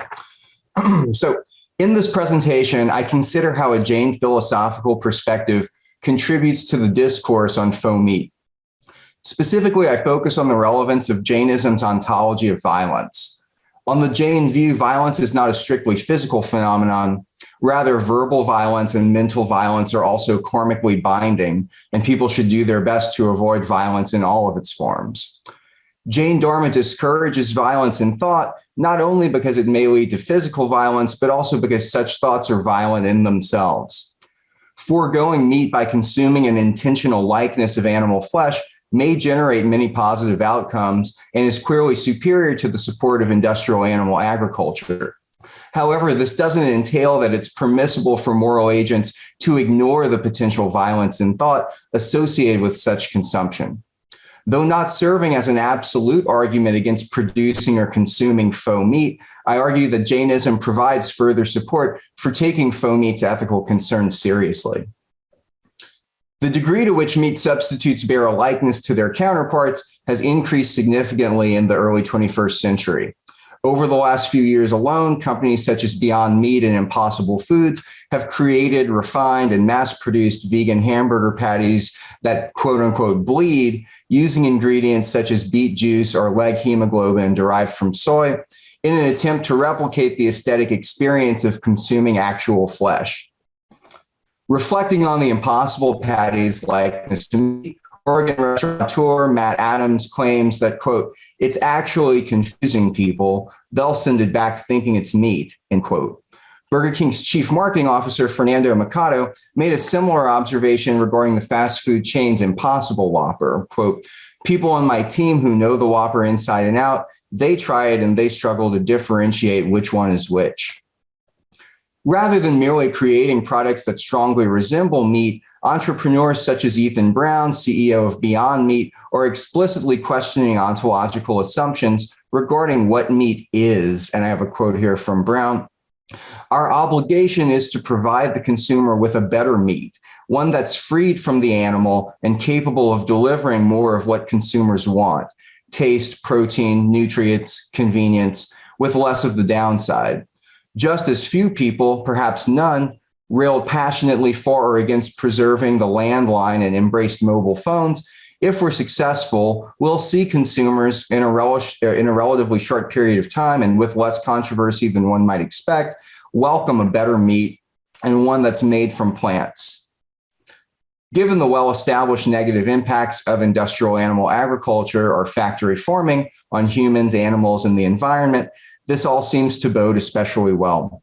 In a 2015 nationally representative survey, 2/3 of respondents reported reductions in meat intake over a 3-year period, especially regarding red and processed meat. To some extent, these dietary changes map onto a growing concern regarding health impacts of meat eating, as evidenced by the World Health Organization's report showing positive associations between red meat consumption and colorectal cancer. A University of Michigan life cycle assessment, which I have a screenshot from here, comparing the production of a quarter-pound Beyond Burger patty with a conventionally produced beef patty of the same size, found that, quote, the Beyond Burger generates 90% less greenhouse gas emissions, requires 46% less energy, and has more than 99% less impact on water scarcity and 93% less impact on land use than a quarter pound of U.S. beef. By multiple metrics, it seems readily apparent that the production and consumption of the latest generation of plant-based faux meat is good, and perhaps even morally obligatory for many people, given the current circumstances coupled with the public's desire for meat.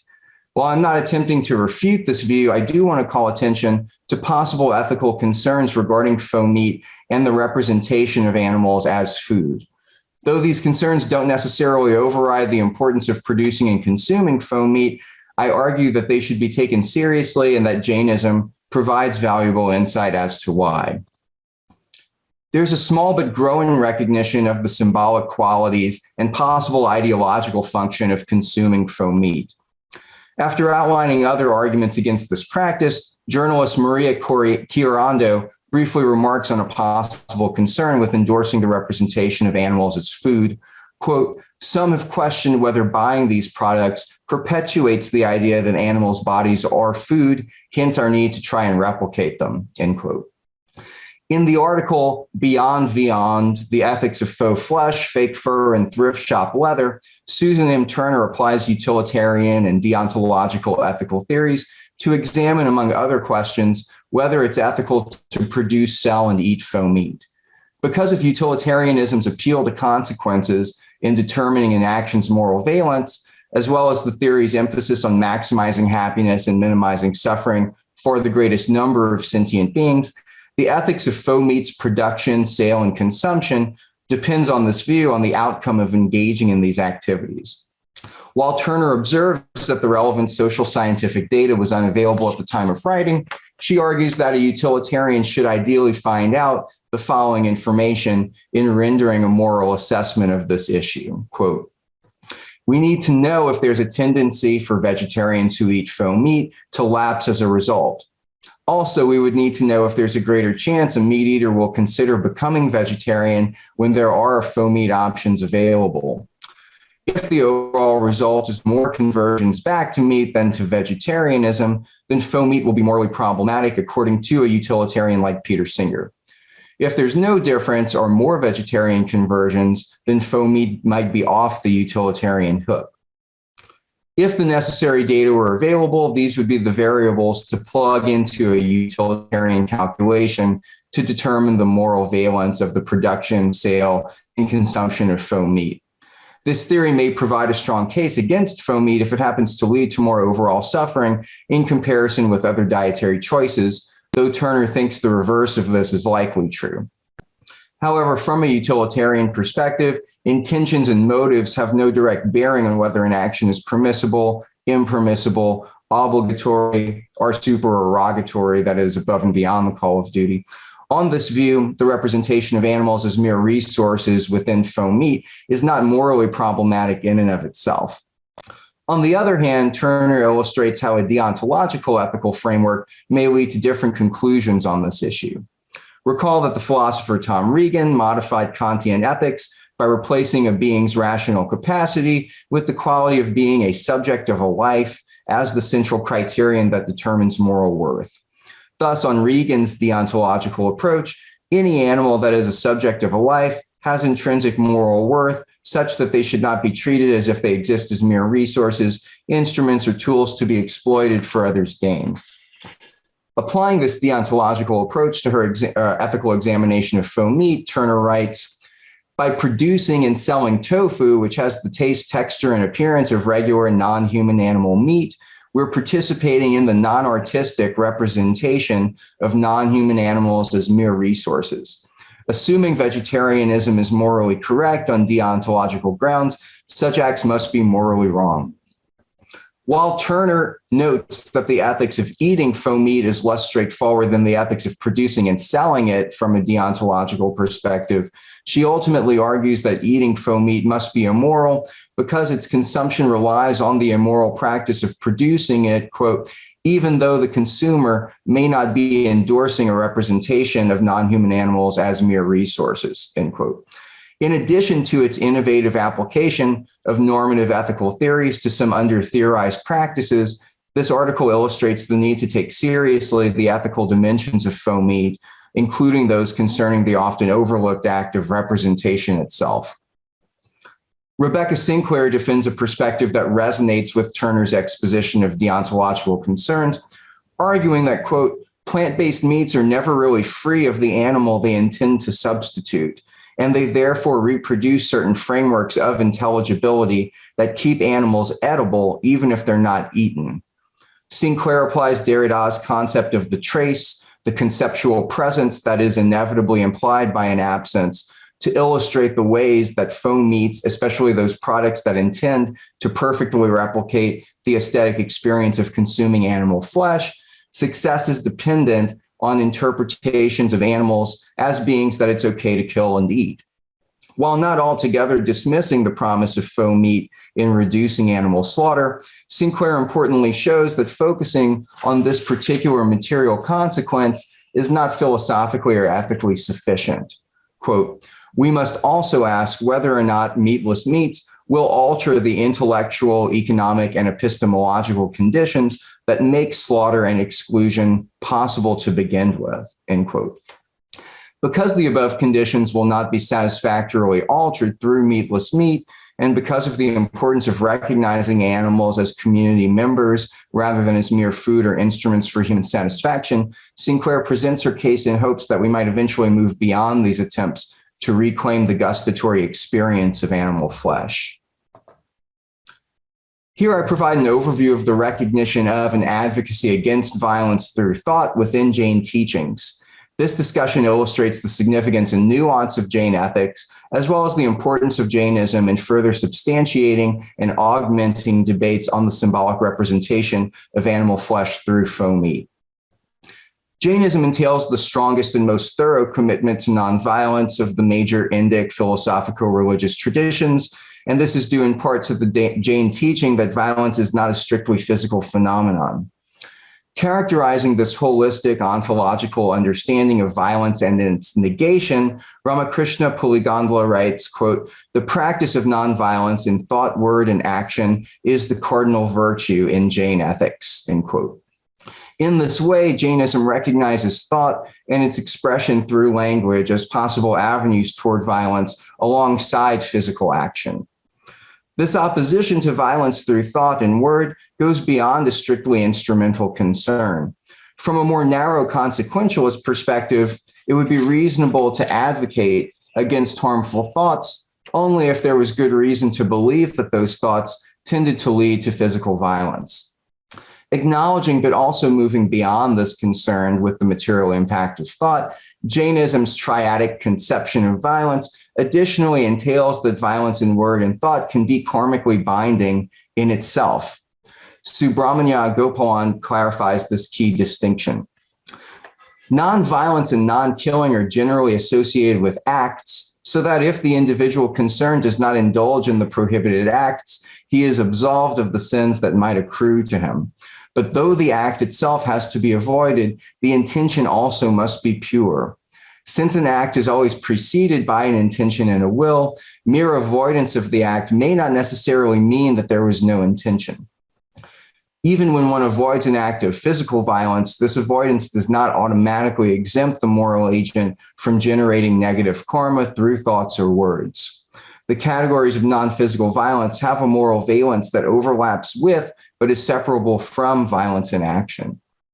On the Jain view, concern for avoiding harm to others is bound up with avoiding harm to oneself by, for example, setting oneself on a path toward a rebirth that brings one further away from liberation, moksha. This principle applies to physical acts such as eating, but also applies to the accrual of negative karma through thought and word. As a result, the Jain commitment to vegetarianism simultaneously entails ethical concern regarding behaviors, objects, and events that incite violent thoughts, in addition to and apart from violent physical actions. This relationship between the Jain ontology of violence, karma, and consumption yields important insights into the ethical dimensions of Pho-meat's representation of animal flesh. Since Jainism's beginnings in the 6th century BCE, it has shared fundamental tenets with Hinduism while also diverging in ways that shed light on a Jain perspective on Pho-meat. One such divergence is Jainism's opposition to the use and killing of animals in sacrificial ritual. This avoidance is undergirded by Jainism's recognition of the shared existential trajectory, as discussed by Anne Vallely, of human and more than human animals as five-sensed beings. Beyond denouncing the physical actions of killing and eating animals, there are also some instances of Jain teachings warning against the symbolic representation of animals in food. This concern is illustrated in the Jain tale of King Yashodhara. Spanning a conversation on the soul between a Jain ascetic and a guard, the ascetic recounts the karmic fate and painful deaths and rebirths of two nearby chickens. This rooster is the reborn King Yashodhara, who in a previous life was the father of our king Yashomati. And this hen was in a previous existence Chandramati, the crude mother of the same king Yashodhara. Not being prepared to relinquish totally their customary dharma, they slaughtered a chicken made of flour as sacrifice to the goddess to whom they were devoted. Due to the maturation of that evil deed, they have become this pair of chickens whose minds are now at peace, being intent on listening to my discourse on the true religion. This story illustrates the connection between the Jain conception of rebirth and the construal of animal ethics beyond the moral valence of physical actions alone. In the case of Yashodhara and Chandramati, substituting the killing of an animal with the sacrificial use of an animal likeness is laden with karmic implications. Though it's acknowledged that this is not morally identical to animal sacrifice, it's still recognized as part of a larger spectrum of violence, as well as potentially contributing to future physical violence. Even if there's not always a one-to-one correlation between a particular thought and a particular action, thoughts exist in a mutually influential feedback loop with physical actions, informing our interpretations of the world and ourselves. Elaborating on the Jain concern with self-harm and its relationship to harming others, P.K. Jain reflects on violence in thought and its application to the consumption of animal likenesses. Quote, violence in thought is as detrimental to the development of character as violence in action. To this extent, candies and chocolates shaped as animals are generally not consumed in Jain families.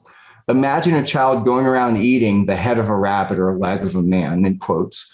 What will be his or her psychology and personality? If you want to eat chocolate, just do that. Why lace it with an unappetizing thought of cruelty to animals and our cannibalism, end quote. P.K. Jain takes attitudes toward and interpretations of animals to be vital aspects of human character, also going back to the previous discussion of virtue ethics, that people need to cultivate and develop in the right ways.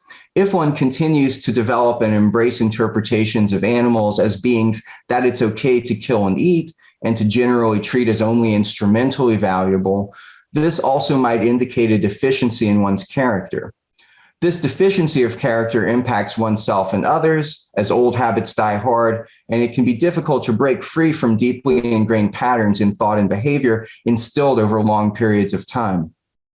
Though P.K. Jain does not directly address the development of faux meats that are intended to and sometimes do resemble animal flesh in a near indistinguishable fashion, his discussion indicates a broader application of the concept of violence in thought to a range of edible likenesses of animals, including but not limited to faux meat. While I hope to have provided some clarification regarding a Jain perspective on faux meat, as well as the importance of engaging with this perspective in understanding and evaluating faux meat's ethical dimensions, I don't think that Jainism provides grounding for the cessation of production or consumption of faux meat for the following reasons. First, a core component of Jain thought is the acknowledgement that life must feed on life to continue to exist. Thus, survival in all its forms necessarily entails some degree of violence. The emphasis then is on cultivating a lifestyle that minimizes harm as much as possible and generating auspicious or positive karma rather than negative. While consuming faux meat may generate more negative karma than foods that are unaccompanied or less accompanied by violence and thought, it also is ethically superior to the consumption of foods that entail violence through thought and physical violence. Second, though strict consequentialists, or perhaps more accurately, they're not reductive materialist consequentialists, given their defense of the moral valence of thought, their broader emphasis on ahimsa would still necessitate some concern for harm reduction. Even if Jains don't generally consume faux meat themselves or see such consumption as violent, it can also be plausibly interpreted as an imperfect and perhaps temporary solution with potentially great positive impacts. Third, though this may be far off given the ubiquity of meat consumption in so many places, a Jain perspective can also recognize that it's possible to experience faux meat with something in mind besides its resemblance to flesh. Further, those who have never consumed meat may even lack a proper frame of reference to elicit violence in thought through the consumption of faux meat. It's debatable whether the replication of the aesthetic experience of flesh can ever be fully disentangled from the quote unquote real thing or from the intentions embedded in the production process, but the possibility of some degree of disentanglement merits serious consideration. Thank you. All right, what a fascinating conversation. The mental violence of eating faux meat is really, I think, a very rich topic. And I think a lot of us can reflect on this. It kind of reminds me of something my wife says. She doesn't want me to wear fake leather because it perpetuates the idea that leather is fashionable, you know, and that we shouldn't participate in that reason. So there seems to be some overlap there, but really nicely argued and very good citation of evidence in support of your argument. I thought that was really quite brilliant, and it's making me kind of reconsider my own intake of these types of meats. Not that I particularly like them. All right, that's great. So I think that could really stimulate a lot of conversation alone. Is it mental violence to eat faux meat? I mean, come on, that's pretty loaded. I'm sure everybody here has some thought on that. But just to broaden things up a little bit more, that's the end of our panel right there. And we have 20 minutes now until 3:50 to reflect and to ask questions and to interact and to engage in any sort of dialogue as you see fit. So please, if you have some reflection or some questions, something you want to add to the conversation, go ahead and type something in the comments. You can type something in the questions and answers. You can raise your hand and ask a question. I'll call on you. And if nobody else is talking, you could probably just turn on your mic and start asking if you're not interrupting anybody. So does anybody have any questions about any of that?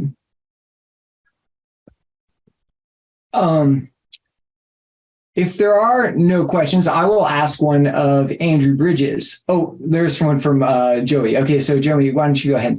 Yeah, not a question, Kojin, but I appreciate the brief feedback after my presentation. And looking at your abstract in the program, I could kind of see where you were heading in your presentation. And so I just wanted to reflect on how I thought your theoretical discussion of virtue ethics in relation to Jain thought also maybe has some resonance with the particular application that I was looking at. Yeah, thank you. I think there's something to be said there of the cultivation of a virtue of ethic, and also the idea of this sort of like ideal, this pure ideal. That's kind of come up quite a bit.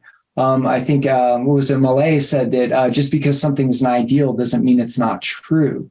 And so what does the ideal of nonviolence look like? And if we're going to absolutely purge our mind of violence, in the utmost degree, then what of the idea of eating meat or associating? I feel weird when I order mock meat and I say, give me the chicken. Somehow I sense that there is violence in that statement. And now I'm starting to really reconsider that. So that's very, very interesting. So thank you for that reflection, Joey, and your brilliant talk. Yeah, thank you. The question I have is for Andrew, but it looks like Andrew's raising his hand. So go ahead, Andrew. Since we're on that topic, do you mind? I just wanted to ask you if you thought that care ethics was a set of virtue ethics, or if you thought it was its own thing and how that related. Yeah, that's my PhD dissertation, actually. Yeah, I take care ethics as being a subset of virtue ethics. This is sort of in contrast, feminist care ethics. A lot of it is talked about in terms of applied ethics. So if you read general care ethics, there's a lot of application, not much in terms of meta-ethical theory. But there is one notable scholar, Michael Sloat, who likens feminist care ethics to Humean moral sentimentalism, which would be an emotivist ethics, which is an anti-realist ethic, as opposed to a virtue ethic, which is a moral realism. So I'm in stark contrast to Michael Sloat. He makes great arguments. If you're a Humanian when it comes to your ethical theory and you want to make a Humean argument for care ethics, nobody better than Michael Sloat. But I do personally am an ethical realist. And so my PhD dissertation invoked feminist care ethics for precisely that reason, as a form of it's a form of virtue ethic, and therefore is a form of ethical realism. And I relate that to Bhakti theory is a form of ethical realism as well, too, based on emotive realism, what I call affective realism, where reality has affective qualities rather than just being, constructions of the subjective mind. And so that creates a basis for like a Vaishnav realism in ethics. So that's what I did my PhD work. But good job. I'm glad you heard that or suspected that. That's definitely where I'm coming from. So thank you for that perceptiveness. But in turn, if I may ask you a question, this idea of a metaphysical like pragmatism for reincarnation, giving it a broader pluralistic appeal, right, to apply to more perspectives, if we're going to use sort of Jain lexicon, I find to be very, very interesting, irrespective of whether reincarnation is true or not. It seems to have pragmatic value in terms of morality, as Joseph Prabhu argued there, that you cited. So my question there, and I think you said something about psychologists, because I think sometimes psychologists are like the ultimate pragmatists, and that they seem to have no concern for metaphysics or ontology. Just say whatever heals, particularly like clinical therapists. If it heals the patient, talk about reincarnation, talk about spirit, right, departed, it really doesn't matter as long as it heals. And it's a similar question that I've had for psychologists as well, too. And this is regarding the pragmatic maxim and whether we can say to the degree to which if a statement has pragmatic value, it must have some degree of veracity. And so I'm kind of curious that if an acknowledgement for the metaphysical pragmatic value of reincarnation might imply, whether you think it might imply some ontological truth to the idea. Okay, yeah, no, that's fascinating. I do see a lot of William James, in his second chapter in Pragmatism, will say the pragmatist sort of takes one step further. If you ought to believe something, that's the same thing as saying it is true. And while I'm hesitant to say that, I do see a lot of practical ethical value in that. And I also see that sort of qualifies as something is being applied cross paradigm. And so the initial aim was to attempt to show how something could be applied outside of the ontology it was for. I don't think that necessarily makes it more metaphysically real in an inclusive sense, but I think it makes it as real as it can be in that pluralistic sense, in which we're not sure if reality ultimately is inclusive, the way Anekantavada explains it to be, or if it's something else. And so I kind of took pluralism as a could be inclusivism, the way sort of Jeffrey Long explained it earlier today, but it could also not be that way. And so I kind of remained agnostic to that while trying to show how real metaphysically it could be, at least from the person's perspective. If a person's a secularist, that's as best as reincarnation can do for them. Whereas if a person actually believes it, I think there's a lot more ontological power. As to which one's correct, I remain agnostic. It was pretty brilliant that you've managed to broaden the sort of purview of Anekantavad to somebody who might take the whole thing as a mere metaphor, and to actually be able to see that maybe there's some truth in it, but there's at least pragmatic value, which allows for more pluralism, if pluralism is really the spirit of Anekantavad. So I think that's really, really a fascinating idea that you've come up with there. Thank you. The other thing I would mention is we just had last week and the weekend before, we had a conference with Ananda Vaidya. And at the end of the conference, he said, we have to, as philosophers, think about what we are doing when we, are citing Jain tradition. And Dr. Vaidya said something to the effect of, he is a philosopher, will derive inspiration wherever he can to sort of help him answer the big questions. And I kind of came back from a different perspective. And I said, well, actually, I'm kind of coming from a different angle where I'm actually more interested in preserving the sort of ancient tradition as it is, and to actually try to do an orthodox rendering of the tradition to show how that orthodox rendering can answer modern questions. And it seems to be just a sort of an interesting tension. And it sounds to me that you fall on the side of answer the question of pluralism, for example. And whether you believe in the metaphysics of Anekantavad or not, it still can be something that can contribute philosophical growth. Is that kind of a fair assessment of your position? Yeah, because I think that for practically applied reasons, if you have overlapping consensus, you would make much more. I think that can be more powerful. But not necessarily more powerful, but definitely it can start to have more communication there. So generally yes. Thank you. Yeah, brilliant. Thank you very much. And then Jonathan Dickstein has a question. So go ahead, Jonathan. Well, I was interested in what you just said, Kojin, and kind of the conversation. And it reminded me of, in a different context, right, the debate that I think Robert Thurman and Stephen Batchelor had a while ago about reincarnation and about defending it and how much like Buddhism survives. Like what happens? Does Buddhism survive if you start to shed beliefs in, say, samsara, karma, and so on? And I think this is an interesting question in Jain traditions as well, because whether we're talking about, say, traditional Indian medicine or certain forms of philosophy and so on, like I'm interested maybe in Kojin or anyone who wants to speak to this notion of like preserving on the one hand, but there seems to be, as far as I can tell, within a lot of Jain communities, a desire to work with contemporary science, work with developments in moral philosophy and so on.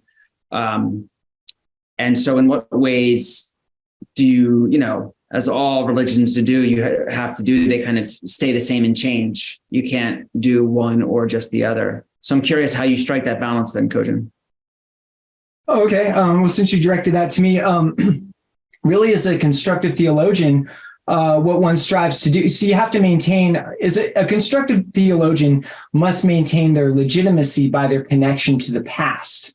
So for example, if you were to completely disagree with everything that came before you, you wouldn't really have a sense of legitimacy. You know, like even Martin Luther had to be a good Christian theologian before he could create the Protestant Reformation, you know? So that sort of ability to be able to reinterpret teachings of the past in a way that you can sort of broaden the category of their meaning. Because after all, as you know, Gadamer says, meaning is the understanding is the interaction, the fusion between horizons, your own force structures and the object, or as Ricoeur says, the meaning and significance of a thing. A thing has its objective meaning, but its significance to you then sort of helps what the understanding is. And so I think that the goal of constructive theologian is really to never reject anything, but to sort of keep sort of, if it's stated like this, and this is what Syat means, right, from Syat Vada, it may be that, you know, so this is really a trick with binary logic, right? If Jainism is nothing if not a pushing back against binary logic. I mean, that's what Syat Vada and Saptabhangi really is. So when we look at a doctrine, we don't have to decide if it's true or false. Rather, we can, as you know, hermeneuticists or constructive theologians, with the modern knowledge we have, we can say how it is true. So you don't necessarily have to. And then, of course, you can stretch the bounds of credibility with interpretation, where it's like, okay, you've stretched it so far that you basically rejected it. So that's a good question. And, you know, Alan Watts gets a lot of flack in Buddhist scholarship for precisely this point, is that he just takes reincarnation as metaphoric.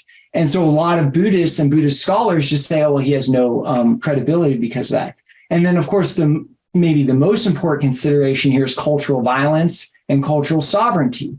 So, for example, if I'm interpreting a tradition that has been marginalized and sort of redefining it, you know, to a certain point, then the redefined teaching displays, like if I'm in a position of hegemony, and that redefined teaching then displaces the original, then I'm engaged in an act of cultural violence. So this is why, like, I think philosophers have to be careful when they're just getting inspired by a tradition, that they don't redefine the tradition and then, based on their hegemony, displace the original and create a cultural violence. So I think that's important to keep in mind. So if we're going to reject something as false, we have to sort of be careful that what you might be doing could actually be endangering an already marginalized tradition that's struggling to thrive.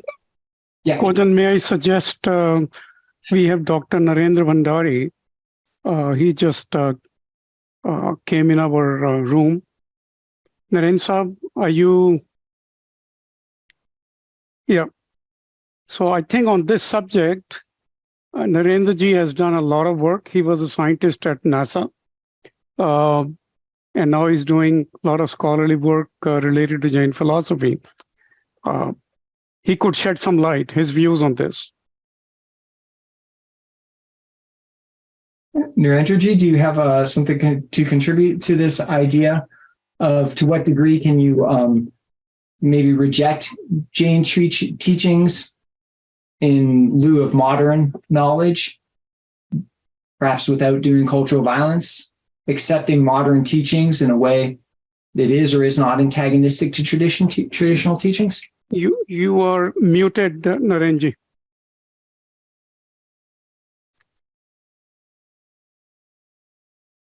Go ahead. I think too much emphasis is given on violence, psychological and physical violence. Jain religion is, of course, it's important, but it is a practice, and the principles are quite different.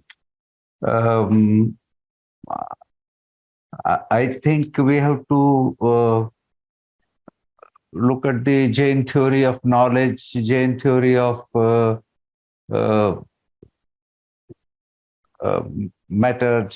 Jains have a, Jain philosophy has all the theories. So we have to think about those things. So I don't think this too much emphasis on non-violence should be given, rather than we should give more emphasis on the basic fundamental of Jainism is Gyan, or to achieve enlightenment.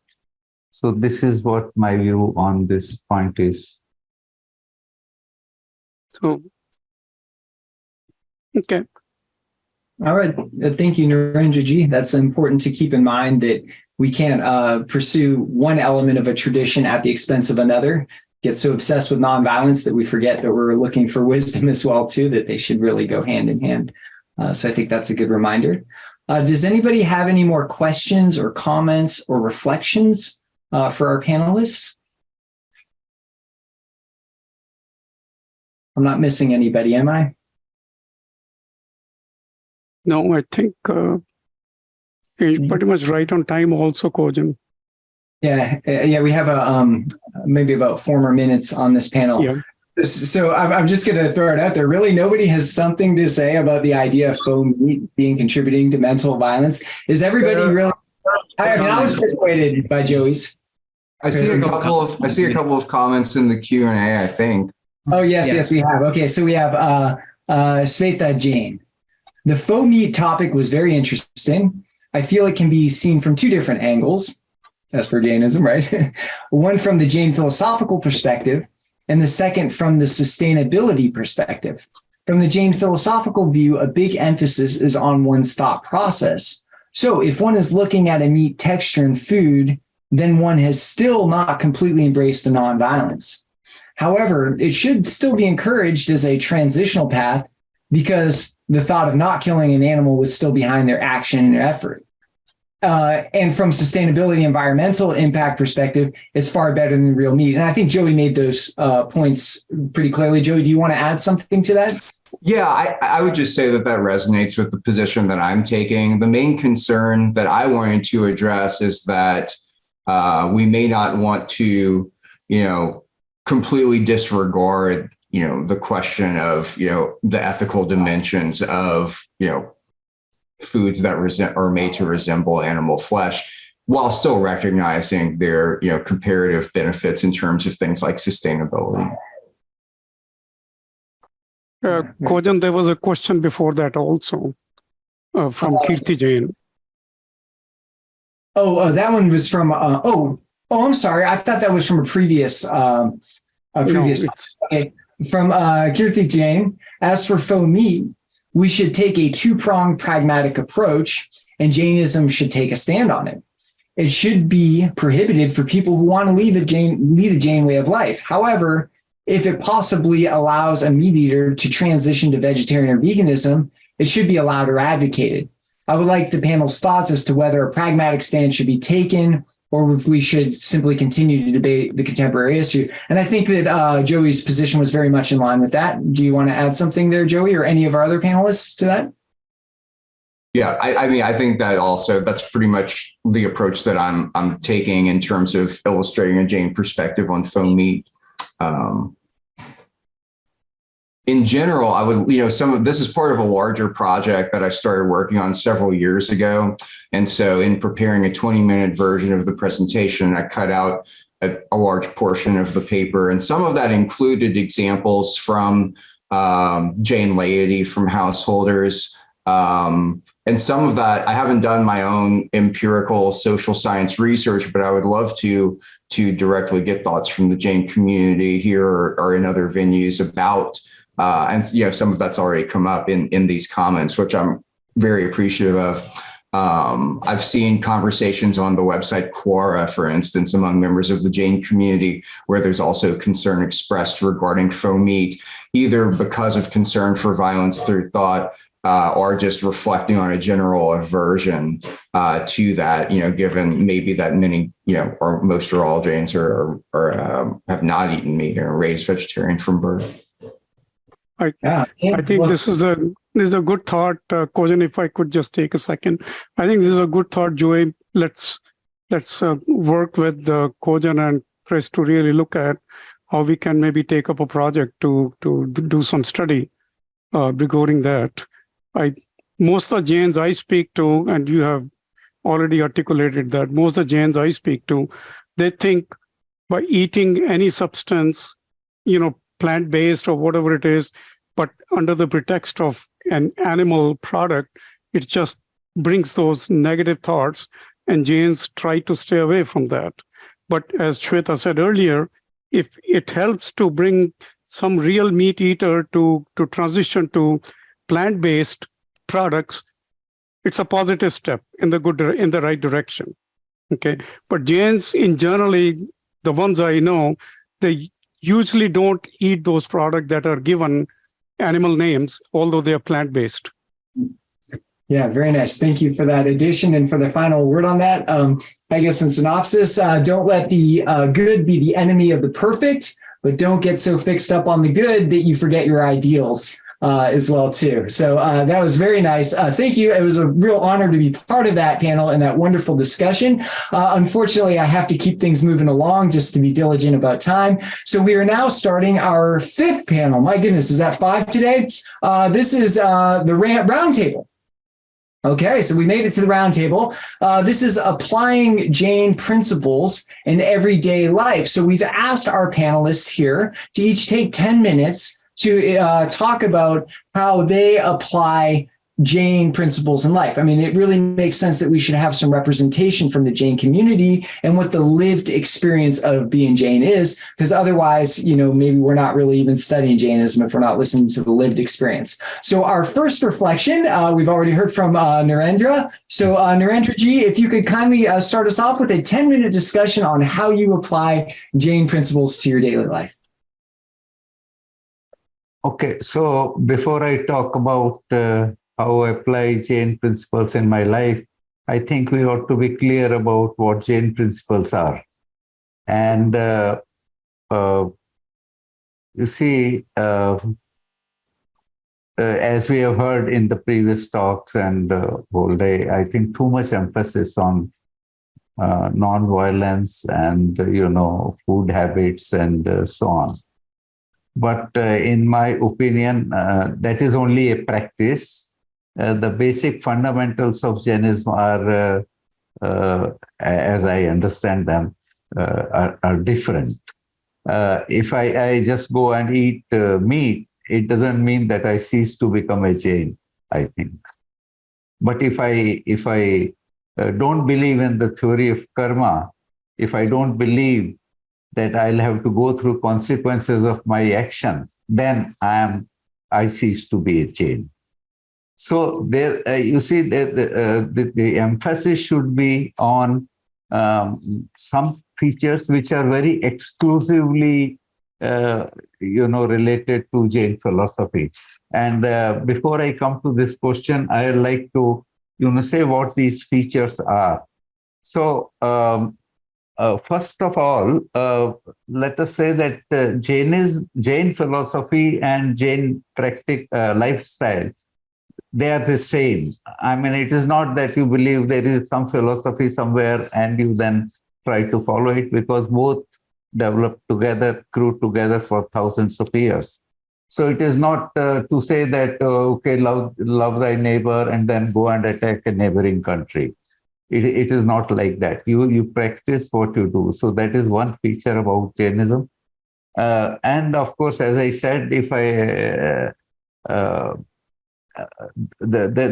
can list about half a dozen features which are exclusively a Jain principle. If I don't believe in coexistence, for example, then I'm not a Jain. So you have to believe in coexistence.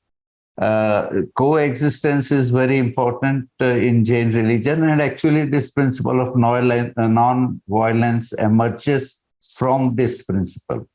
So there are principles and practices. These, so we cannot just confine to practices. We have to go back to the fundamentals. So first of all, as I said, one of the main features of Jain religion, as I understand, is equality. it's not only gender equality, but is equality of all living beings. So I have to practice in my life that all life is equal in all respects and follow it. So these various features are there. The most important of Jain principles is that it believes in, it subscribes to laws. There is everything occurs according to certain law. So if there's no one Almighty God, and you can ask for favor from Him, or you can live in fear of Him that He will do something to you. It is everything is going according to certain laws, and it is important to believe in those laws and follow them. So if I don't go to a temple, it doesn't mean that I cease to be a Jain. That is not important. And I should not ask, when I go to temples for some favors. So this is one very practical aspect of it. The other aspects, of course, is that as far as I know, Jainism is the only religion, or whatever you call it, in which there is much emphasis on personal efforts. That is called purusharth. That means you don't blame others for what has happened to you. You are yourself responsible, and you can do everything for your betterment. So purusharth is the self-effort, and I think that should be practiced.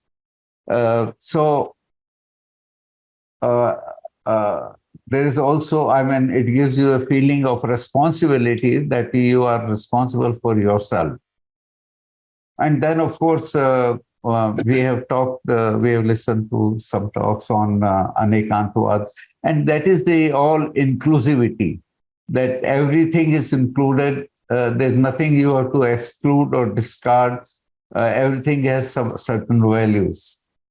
Then, of course, I think as far as practical aspects are concerned, there is much emphasis on truth. So if everybody tells the truth, then, of course, we don't need judiciary and all these problems which arise in society. There's too much emphasis on non-stealing. So if you practice non-stealing, then, of course, we don't need police and all these various agencies who looked after, these social matters. The basic thing is aparigraha, that means non-accumulation or non-possession. So that, according to my understanding, is the highest form of communism. It's an equal distribution between everybody. So these, what we call Mahabharat, or that tell the truth,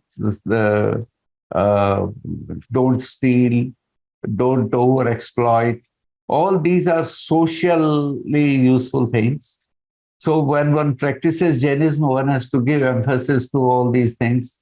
And of course, one of the fundamental aspects of Jainism is its emphasis on knowledge. So one can become omniscient by practicing all these things, that is, live responsibly, follow the laws, believe in coexistence, and there's a social equality among all. So, these are the various features as far as I could understand. And most important of all, Jainism is one thing which gives you a purpose for life, that is that is getting salvation or enlightenment. So you move towards a goal. So I've tried to list here actually what, non-violence, of course, is important, but it is only a practice. And basic things are these various things I listed, that is, everything works in nature according to law. everything is, everybody is equal, everybody is responsible for himself, everybody has a right to live, and therefore coexistence, and then social equality I talked about, and of course, there's a purpose in life. So this is just one who follows all these things to the extent possible. He is following Jainism, and not just, I think it should be confined to what one eats or, these other aspects, which are equally important, but not the only aspects on which Jainism is based. So that is generally the lifestyle.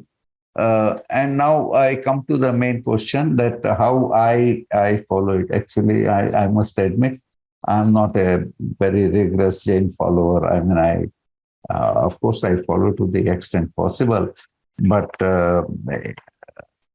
so I do certain practices, and one of the important practice which I found useful is to review your daily work before you go to bed, and that is what I do.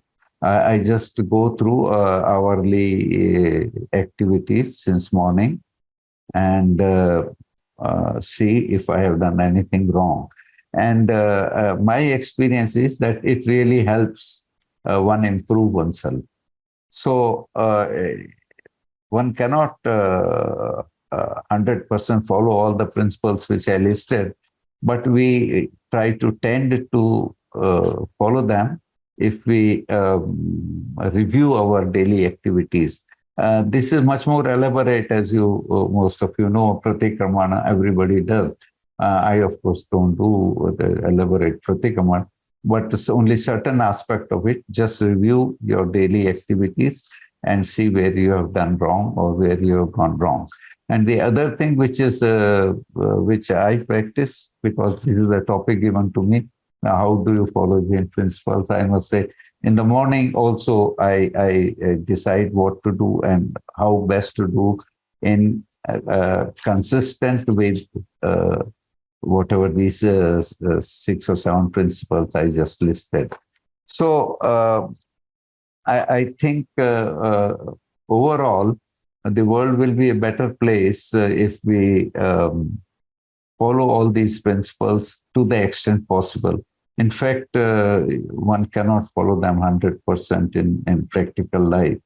So I'm reminded of one couplet that sit quiet, purify your soul, and when the time is right, flowers will bloom. Here, flower is flower of enlightenment.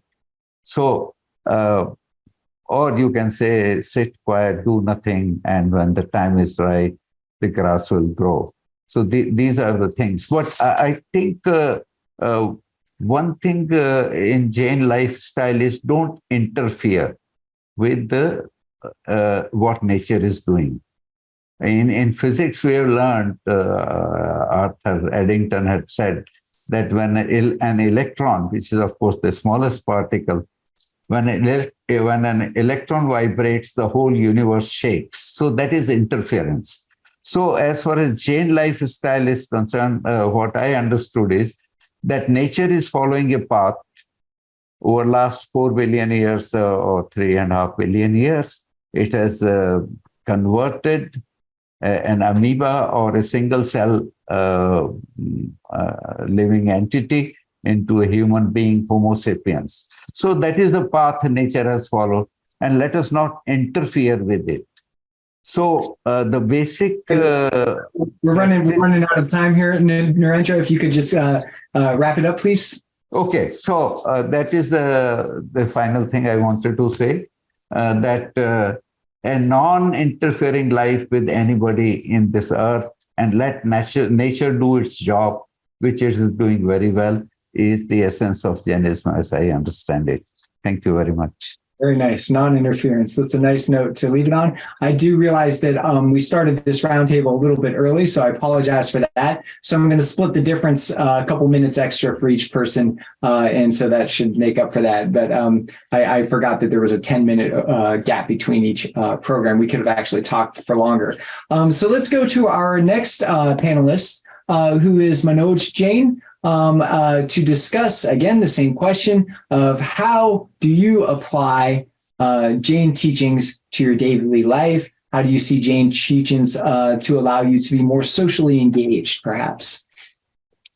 Wonderful. Thank you so much. And it is a delight to be here. And I want to thank all the organizers. Manoj, you suddenly went on mute. You're suddenly on mute. I'm sorry. Can you hear me? Yes, we've got you now. Okay. So I wanted to thank all of the Jain and everyone. I want to thank all of the organizers for bringing us together. I had a wonderful time hearing so many of the presentations today. What I want to talk about is to share a model which I try to follow in how to bring Jainism in my life. And we call this the Jain way of life. And to get to that Jain way of life, there is a path, and we call that a Jain path. And at the Long Range Planning Committee at the Jaina, we've been discussing this for a number of years. And for over the next 5 to 7 minutes, I want to share that model and how practices can be brought into day-to-day life. So I'm going to share my screen and just let me know if you're able to see my screen. Are you able to see? Looks perfect. Perfect. Okay. So what is the Jain path and how does it take us to the Jain way of life? If an alien were to land and to ask us, what are your principles? What do you believe in? Well, we could do an elevator speech where we talk about ahimsa, anekantvada, parigraha, but there's a lot of great detail that one needs to be thinking about. And here's a model that can help us look at that detail. So what I would say is that Jain philosophy has 4 theories. And right here, the theories are theory of life, theory of karma, theory of soul, and theory of moksha. That's at the philosophical end. But day to day, we don't talk about philosophy with one another. We do understand that many of these things come from principles. So what are the principles? Well, yes, very simply, the 3 A's, ahimsa, anekantvada, parigraha, which we've talked about today. But, we don't live principles every day. Maybe in a philosophical dialogue, we may be talking about that. But we really talk about our practices. Then there are 24 practices that we've sort of come up with, which are sort of our day-to-day. And these practices help us achieve happiness, equanimity, moksha. That is what we're looking at. This is what I am following as my path towards Jainism. Okay, philosophy, theory of life, theory of soul, theory of karma, theory of moksha. We're not going to go that into detail. The principles, ahimsa, anekantvada, parigraha, are beautifully said and illustrated in the Tattva Sutra, and they come through one of the quotes that I'll share from the book. But then what we are talking about, the practices. So what are Jain practices? There are 8 ahimsa practices we can talk about. Yes, very simply, a vegetarian diet. Yes, I am vegetarian. Yes, I try to be vegan. Forgiveness, hard to do, but yes, we try to do. Compassion, yes, we try to be more compassionate. And service, we know that there is parasparo jivanam, souls render services to one another. Yoga exercise, carefulness, intoxication-free, and stress-free. Those are ahimsa practices. But then there are anekant practices in our tradition as well. Open-mindedness, meditation and mindfulness, respect, humility, straightforwardness, scripture reading, equity, as well as prayer and puja. These generally fall into the anekantvat, another 8 practices, and then the aparigraha practices.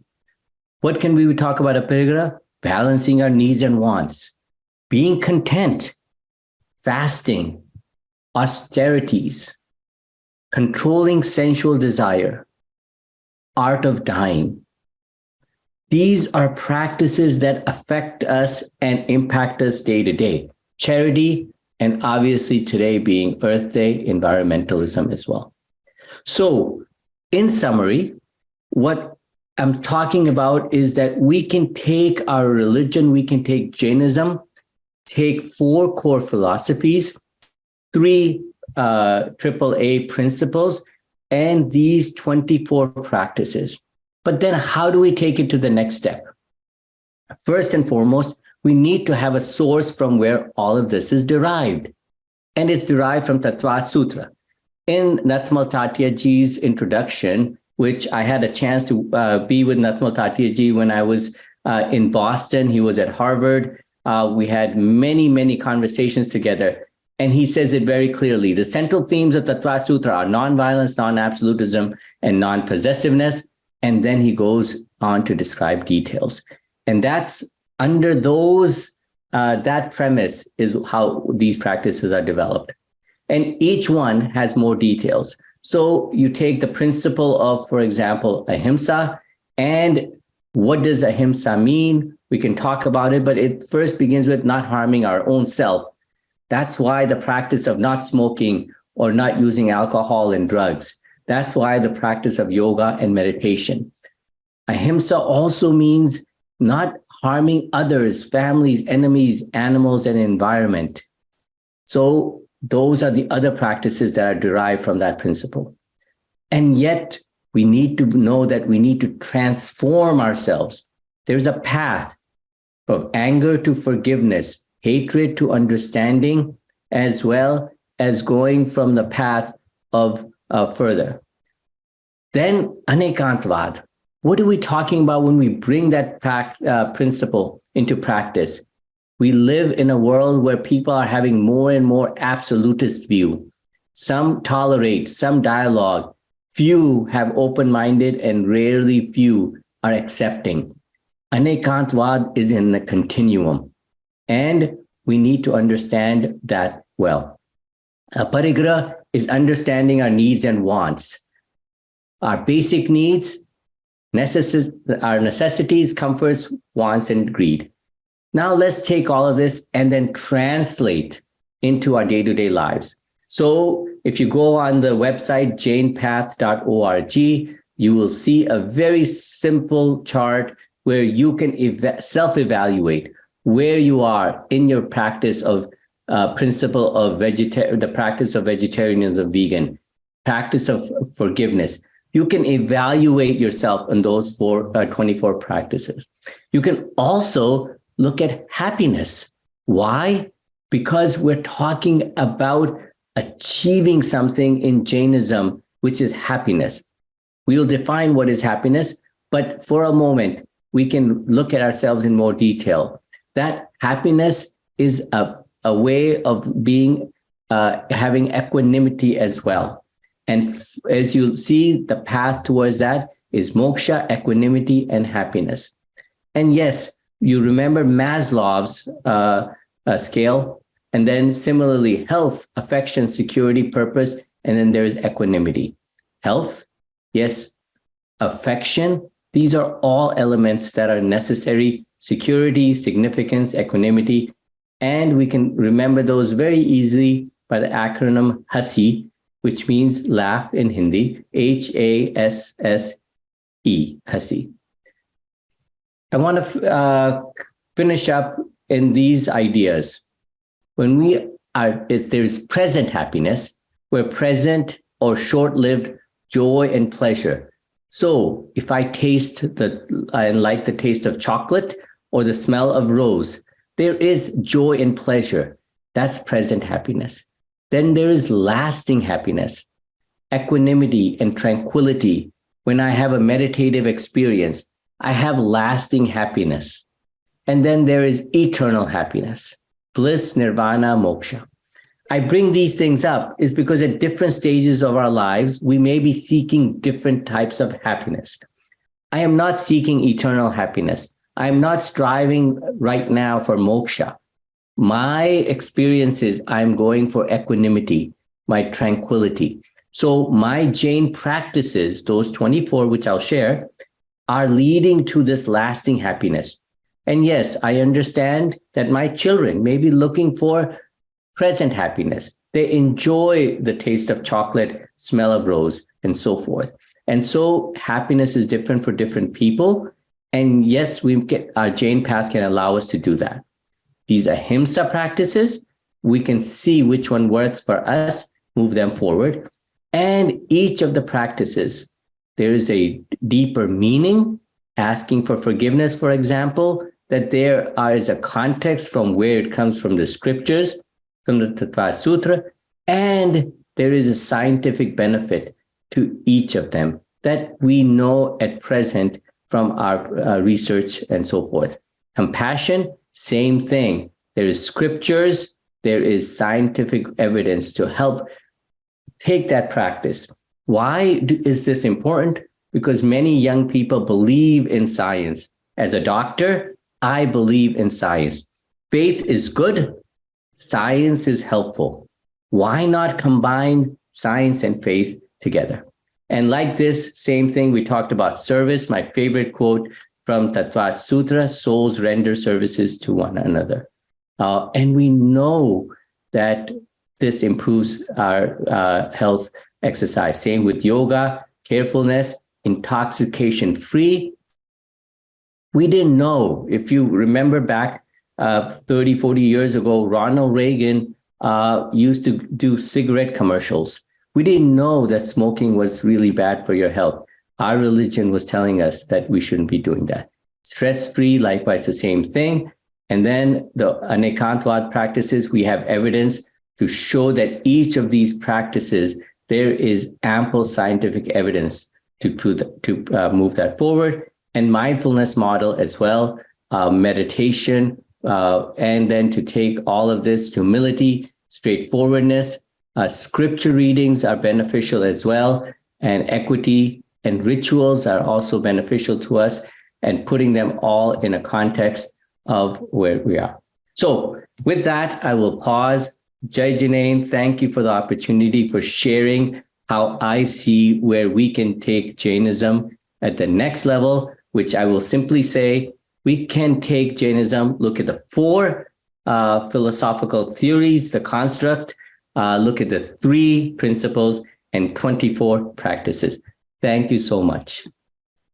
Wow, Manojji, that was outstanding. Very comprehensive. You may like to drop a link for the self-evaluation form in the chat. I would love to see that. And I think you win the award for best slide deck and PowerPoint presentation. I think we all agree on that. So that was beautiful. So let's move right along. Again, we're kind of a couple minutes behind, so I'm giving everybody another minute or 2 extra, just dividing up the last bit of time. So for our next roundtable panelists, we will have Susharma Parekh. So Susharma, you have the floor. Thank you so much. Thank you. Thank you, Parveenji and Professor Kojan, for giving me opportunity to be here and present my views and how I practice Jainism in my daily life. I'm to share my presentation.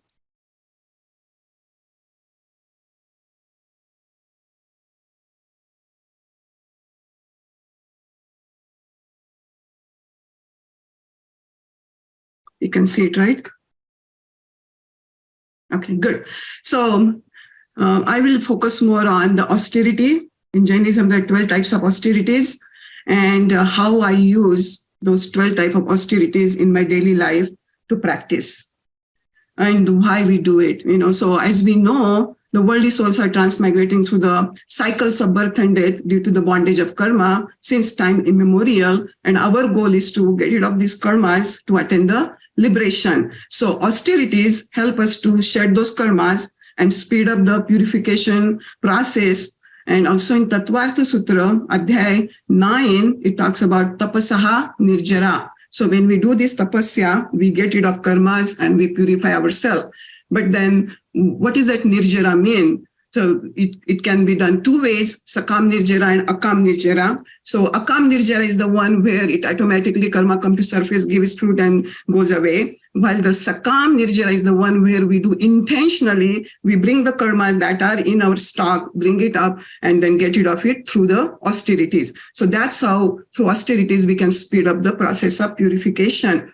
Again, the austerities are done at two levels, physical manner and the psychic manner. The physical manner is the one where we do just a physical act with no inner desire to change the life, no intention to change why certain things happens to us, but we just do it mechanically, we do it just as a physical act. And the psychic manner is the one where we actually control over our inner desires, inner passions, our likes and dislikes, and see the transformation is happening. And that is the right way of doing the austerities. But then physical austerities help us to get to the psychic manner, and slowly we can transform. So according to Jainism, we have three jewels, right? Samyak darshan, samyak jnana, samyak charitra, right faith, right conduct, and right knowledge. So austerity is the part of right conduct. So I'll talk briefly about those 6 austerities, their name, and then I'll go each and every austerities, how I practice on a daily life. So 6 external austerities are the one that are noticed by others. And as there is a greater component of physical than the psychic man that we can see based on, the type of tapasya or the austerities we are doing. There are 6 types: anshan, unodari, vritti sanksep, rasatyag, salinta, and kaya klesh. So all these are related to basically body and the mind purification. So anshan unodari is basically fasting. Anshan means fasting completely. Unodari means partial fasting. Vritti sanksep means limiting the number of food items on a daily basis. Rasatyag, limiting the desired tasty food. Tasty food, rasa. Rasa is related to tasty food. Salinta means controlling senses. And kaya klesh means bodily endurance. And the 6 internal type of austerities are the one, those are really our inner, that no one can really notice, you yourself know, and we can find out through our introspection, contemplation, where we are. So those are prayashchit, vinay, vaiyavacha, swadhyay, dhyan, and kayosarga. In prayashchit is basically atonement, asking for forgiveness, whatever bad things or whatever things we have done. Then vinay, having the respect, reverence, politeness to all the superiors as well as all the living beings. Vaiyavacha is serving others. Swadhyay means spiritual study. Dhyan, meditation. And kayotsarga means activities of mind, body, speech are withdrawn such a way that we're totally contemplating within ourselves who I am, what is my nature, and just be there longer and longer so that we can detach from our mind, body activities. So these are the 6 external and 6 internal type of austerities. So here I'm going to talk about how I apply these in my daily life or in overall through my experience. So the external 6 austerities, anshan, unodari, vritti sanksep, and rasatyag, I've been following Jain diet for a long time without any root vegetables, and also fasting on tithi days, on chaudas, pacham, atham. Try to fast on chaudas fully, just with the water, and other days maybe ayambil, ekashnu. During Paryushan, do attai. During Aimbil period, do the Aimbil, 9 days Aimbil 2 times throughout the year. So Aimbil is the one where we don't use any milk products, sweets, fried items, spices, vegetable, fruit, and so on. Limiting items, 5 or so at each meal. But the most important thing is introspect and check the progress on if the desire for the tasty food or the likes, dislikes is reducing or not. So that's where I really try to focus on. It's not just a matter of mechanical, not the physical act, but actually the psychic manner. Is it happening or not? Then salinta, controlling the senses. Tratak dhyan, I do tratak dhyan quite a bit to control the mind. Also introspect and awareness of activities towards pleasing the senses. Hey, am I getting too much indulgence in my touch, taste, smell, see or hearing, any of these senses? Am I really catering them? Am I really trying to do that? Or am I trying to observe myself and detach myself and see where I am in the spiritual path? And the kaya klesh is the one bodily endurance, like not wearing shoes while going to temple, sit in Padmasana during meditation a long time, do daily 9 Kamashanas, reduce the usage of AC or heater, just to see, how much I can bear the adverse condition. It is just my own journey, and I want to find out where I'm in the spiritual path. But these are all external austerities. Main emphasis is to do the internal austerities, which has a more spiritual benefit there. So for internal austerities, Prayashchit is the first one, where how I can apply that, basically doing daily forgiveness prayer, pratikraman, just at the evening, at the end of the day, we get together, 7-8 of us, and we go through, do simple, small pratikraman. And at the end of the day, do the introspection and find out what kind of things I have done and ask for forgiveness, everything. If I can do personally, that's great. If not, but at least through myself, cleansing myself, do the Prayashchit. Vinay, respect and reverence to all superiors, Bhagwan, monks, nuns, teachers, all the one who have helped me in my spiritual journey, always respect and have the reference for them, and love and compassion to all living beings, like a non-violence principle, Vishwa Maitri, Vishwa Bhav, do the Maitri Bhav, prayers and meditation every single day. That is for the Vinay. And then Vaiyavacha, like serving monks, nuns, teachers. We keep hosting all the monks and nuns whenever they visit to LA at our house. This is our pleasure to do that. And it's just such a great feeling to have someone, monks and nuns, coming and staying with you. All that vibrations and that energy, it just comes, right? Then as a part of the Srimad Rajchandra Love and Care non-profit organization, we offer services in humanitarian care, animal care, education care, tribal women supporting through Rajupar snacks sale. So almost like 30 hours per month, I spend time in this kind of non-profit organization services. Also offering JCSE, Jain Center tours to university students. So that is all part of the Vaiyavacha. And then for Swadhyay, study various scriptures, conduct satsang meetings. Main thing is, in spite of doing all these things, basically, I want to find out where I am, right? So the introspection and contemplation on the principles of Bheda Gnan. So discrimination, basically, whatever I'm doing, but the awareness that am I getting involved in that? And am I actually applying the principles? Who am I? What is my nature? In my body, in my mind, in my thoughts, in my feelings, and how to separate myself in actual events happening. So I focus more on that. Then teaching the Jain philosophy to youth at Jain Center of Southern California. I've been doing that 25 years, and I'm learning so much through that. So that's another amazing opportunity that we have here in LA. Then also I go to LMU and UCLA, offer the guest lectures on the Jainism topic. As far as the dhyan, daily meditation, I spend 1 hour in the morning to do the meditation and observe at least 1 hour of moon throughout the day. And then the Kayotsarga, which is ultimate, where that's what we want, right? When we are leaving this body, how much all the practices we have done throughout our life is actually, we can test right at the end, whether when I leave this body, did I have awareness of who am I, and am I going to let it go very easily and just happily go from this body to other body and ultimately have liberation? So self-awareness, practice of detachment for the body, mind, and thoughts and feelings, continuously keep doing that. And then there's a Logos Kayotsarga. I do that one also, the Logos Kayotsarga 4 times per day. And then whatever main thing my focus is, whatever we learn through the principles, through the theory, how to apply.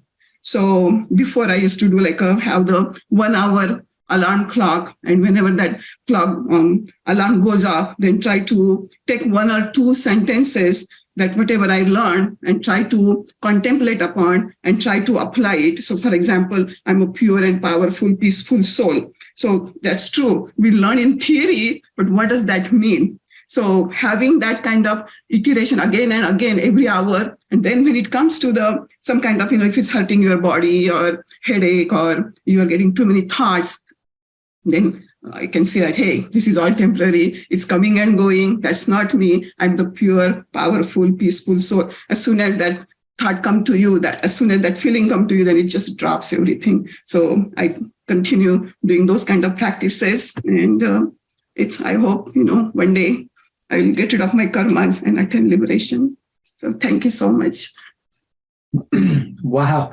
Thank you, Susharma. Thank you for being vulnerable and sharing such personal information. I know a lot of times people's spiritual practices can be very personal. So thank you for allowing yourself to trust us to hear all of that. And I think you may actually be my new hero.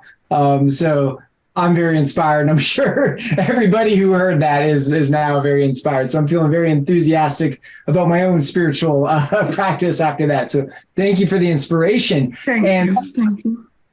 And so now we will move on to our final panelist. This is Nitin Shah, again, answering the question of how to apply Jain principles in daily life. So Nitin Shah, please take the floor.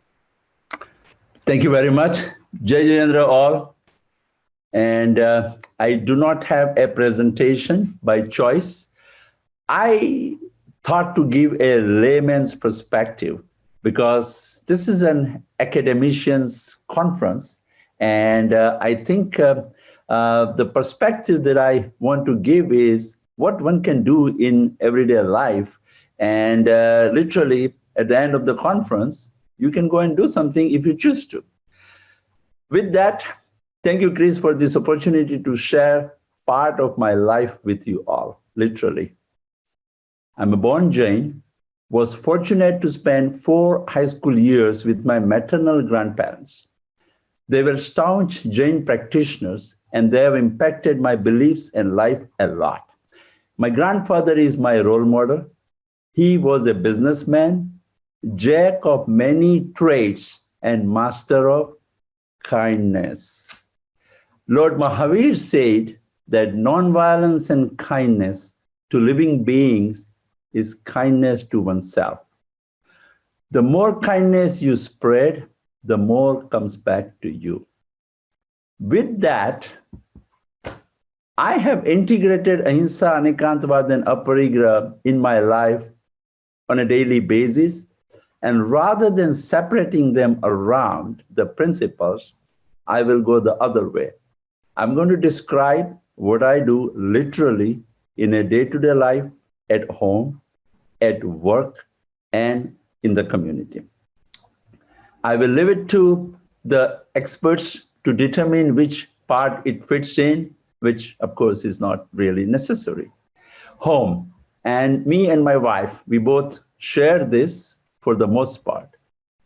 Prayers in the morning, eco-friendly living, minimize use of lights, reuse of papers, avoid leather items like wallets, belts, and shoes as much as we can. Use of vehicles. We try to multitask so that we don't have to make multiple trips with our vehicles. And typically, we like to end the day with online Aarti and Mangal Diva in the evening. Remember, it's online that we participate with Jain Center of Southern California. There is an Aarti link. Anybody who wants, you can ask for. 7:45 p.m. PST, Monday through Friday, 7:30, Saturday and Sunday, and holidays. Let's get to work. What do? I put people to sleep and wake them up. I'm an anesthesiologist and an intensivist. So take care of patients in ICU as well.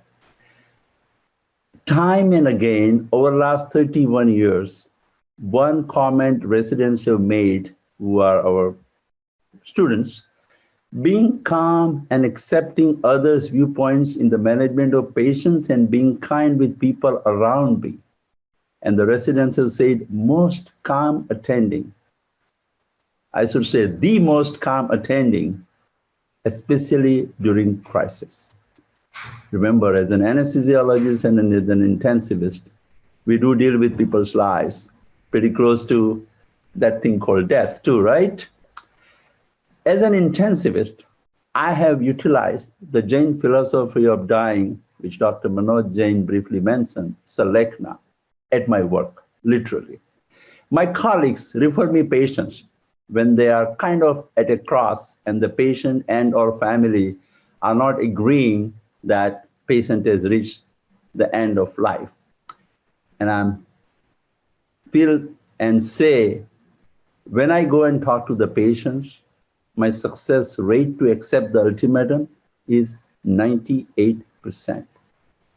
If needed, in the discussion, I have not hesitated to bring the fact that my immediate family, my first wife in 1990, father in 1998, and mother in 2011, all passed away in the USA, accepting their fate, declining what medicine offered, and passed away very peacefully without even a single Tylenol needed towards the end of life of all three of them. Moving to community, kindness to others. Since I came to the Los Angeles in 1991, last 31 years, we've been involved in doing free community health fairs in the US and internationally. We have done 635 missions in 18 countries so far. Local health fairs are extensive and can help individuals to check their annual health requirements, and if normal, they're done. They don't need to go and see a doctor for another year. This happens in Los Angeles about 6 to 8 times a year, and other parts of the country as well. Another big thing that we're proud of is fundraising for natural disasters all around the world, 15 so far, and the latest being Turkey and Syria earthquake. And some of us have even traveled to a few of these countries like India, Haiti, Kashmir on the Pakistan side, go figure that, Nepal, and now me and my wife are planning to go to Turkey. We were fortunate to be able to raise $390,000 for this particular earthquake. We are working on many different ways. 3 containers from India of stuff, about 500 kilos of medicines, etc., are reaching there. Moving on to the Jain organizations, I happen to be the president of Jain Center of Southern California during our expansion of JCSC from 11,000 square feet to 75,000. Employing principles of Arihanta, the committee then were able to get the community together to start the expansion. This itself is another talk for an hour. I will certainly not go further. I've served Jaina as a co-convener in the convention twice and served in many committees. Currently, I'm the chair of the Academic Liaison Committee. We've been instrumental to work with many donors to establish endowments and short-term positions to teach Jain studies in over 40 universities around the world. Before I go, I do want to mention one thing.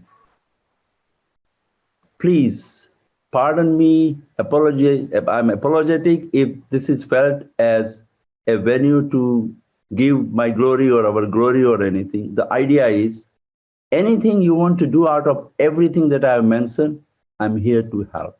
I have mentored hundreds of students to do things or variety of charitable work.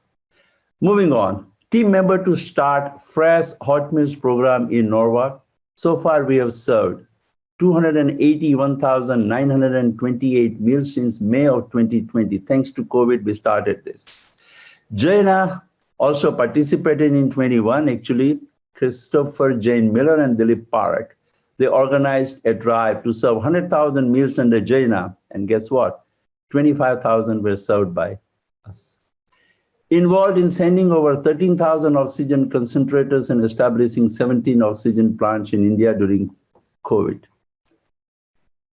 Consistently, me and my wife have contributed 10% of our annual gross for humanitarian causes for the last 25 years. This does include our travel to the countries for the mission. I'm a founding sponsor of Ahimsa Center, founding president of Arihanta Community Center and Aparigraha Foundation. Coming to the end of, this is all great, but no one and no organization is without a conflict. And this is what I do based on Jain principles. when I see a conflict in any organization, I try my best to avoid, and when not possible, face it. After it is over, I pledge not to take any positions in these organizations to avoid future conflicts. And this happened to me a couple of times or maybe more. And I pledge not to go into any of those organizations in any position. That doesn't mean I will not work, but I will do things more or less what does not lead to any conflict. I'm a firm believer of a quote of Mahatma Gandhi, "My life is my message." And finally, I want to share an interesting conversation that I had with my son. And this was a few months back. They live in San Francisco. He was dropping us at the airport. And we got into talking about being vegan. And he said, "Dad, we do know there are multi-million people who are vegan. Great thing, good thing. Even liquor store sells things which are vegan now. Great." And he asked me a question. How about being a good human being? Can we all get there? Are we going to push XYZ in an egoistic manner, including veganism, to the world and not worry about being a good human being? I literally had to stop. Finally, I leave you all with Mary Davis's quote. "We can't heal the world today, but we can begin with a voice of compassion, a heart of love, and an act of kindness." Thank you. Jai Janendra. Jai Janendra, thank you, Nitinji. That was absolutely beautiful. It's really nice to hear from you all who are such exemplars to us who are aspiring to be better people, be that better Jains or better vegans or whatever we're trying to be better people. So thank you for providing us all with these insights and reflections, and particularly for the inspiration and the enthusiasm that you bring to your identities in interaction with others, but also interaction with your own self and your own personal practices. So I, for one, am very inspired by all that, and I'm sure others are as well, too. So if you have any questions, any comments, any feedback, any reflections, maybe you want to share something about what it means to you to be a Jain, please do raise your hand, with the little button on the bottom, or you can type a question into the comments, or you can type a question in the question and answer section. But if nobody has any questions, I'd be happy to start too. But I'd like to give the floor to someone else. Okay, nobody? Okay. Oh, yeah. Okay, thank you. If I may, I want to request Dr. Manoj Jain if he can share his presentation. I think I've learned so much from that, and also Dr. Susma Parekh. I want to use those things when we talk to especially non-Jain youth. I think that will be very helpful. Thank you. You are muted. Unmute yourself. Susma? Susma, unmute. Yeah, no, I second. I would love to have Manoj Bhai's presentation too. Thank you so much. It's wonderful. You succinctly puts everything together so well. It's very nice. So please share that. So we have it. You're the winner, Manojji. Best presentation, best slide deck. Very, very nice. I found the same thing. Very comprehensive and beautiful. Nice to look at, to absorb too, right? They have actually written, Manoj and his brother, they have written a number of books. One is Jain Way of Life, which is popular. And then there's a second book. And then Manoj and his mother, they have written books on vegan cooking book. So they have been doing all this. Kodanji, go ahead. I'll make a comment later. Yeah. Okay. I want to hear your comment later, Parveenji, because I want to hear your perspective on what it means to be a Jain, because you also are an exemplary person to myself. You're one of my heroes. So I want to hear your comment. But if you want to wait, I would say something as an educator who's taught Jain Dharma in classrooms. And I think that a common question that I get amongst my students is it hard to be a Jain? And I would like to hear how you all would answer that question. So if one of you can help me answer that question for my students, I would, and myself as well too. I would love to hear how you might respond. Is it hard to be a Jain? You want me to go? Yeah, Nitinji. Simple answer, yes. And my theory is, why did it took so long for this religion with great principles to come out of India? And my belief is, and obviously these are all my beliefs and comments, not from any books or literature, because our sadhus or gurus were not allowed to travel. Nobody could bring Jain philosophies as a human being into the Western world. And that's why I say, yes, if you want to be really strict, it is a very hard religion to practice. And in the same breath, I will also add, maybe one can call it a selfish religion. I've heard that from others also. And selfish because it teaches you about yourself, your own soul, what to do with your own soul, what you need to do to liberate your own soul, which is important, required, and great. But this is the only point that me and my grandfather could never agree until he passed away. He says, towards the end, whatever you are doing is great, because he knew some of these things before he passed away. But he could not convince me that I need to live as a stricter Jain in terms of rituals than what I was living with. And that's when I realized, years later, somebody said, it is a selfish religion. But yes, if you want to go by the book, it is not that easy. Having said that, you don't have to go by the books. You just rise above ahimsa, anikantavada, and aparigraha. That's good enough from me, from my perspective. But then I'm nobody, of course. Thank you. Let's see. I'll share you with my perspective on that. I think more than hard, it takes courage to live a Jain life. Okay. And it's a self-courage in the sense that discipline is always, it takes courage. To be on the right path is always takes courage. Nitin Bhai said that why it did not come out, our philosophy did not come out of India all these centuries. And 1975 is when actually Acharya Sushil Kumar, he used to tell me, he came out of India because he wanted to bring this great philosophy outside of India, because he wanted the world to know what this philosophy is and how it can be applied to improve one's life. And that has been my personal motivation, my personal sort of inspiration when I heard from him, that this is the purpose. And to me, when he said that, that gave a purpose to my life as well. You asked me, you wanted to hear my sort of personal experiences. By birth, I'm from a Shwetambar family, but Shwetambar Sthanakvasi family. But as long as I remember, we used to go to temple, Digambar temple, all our life.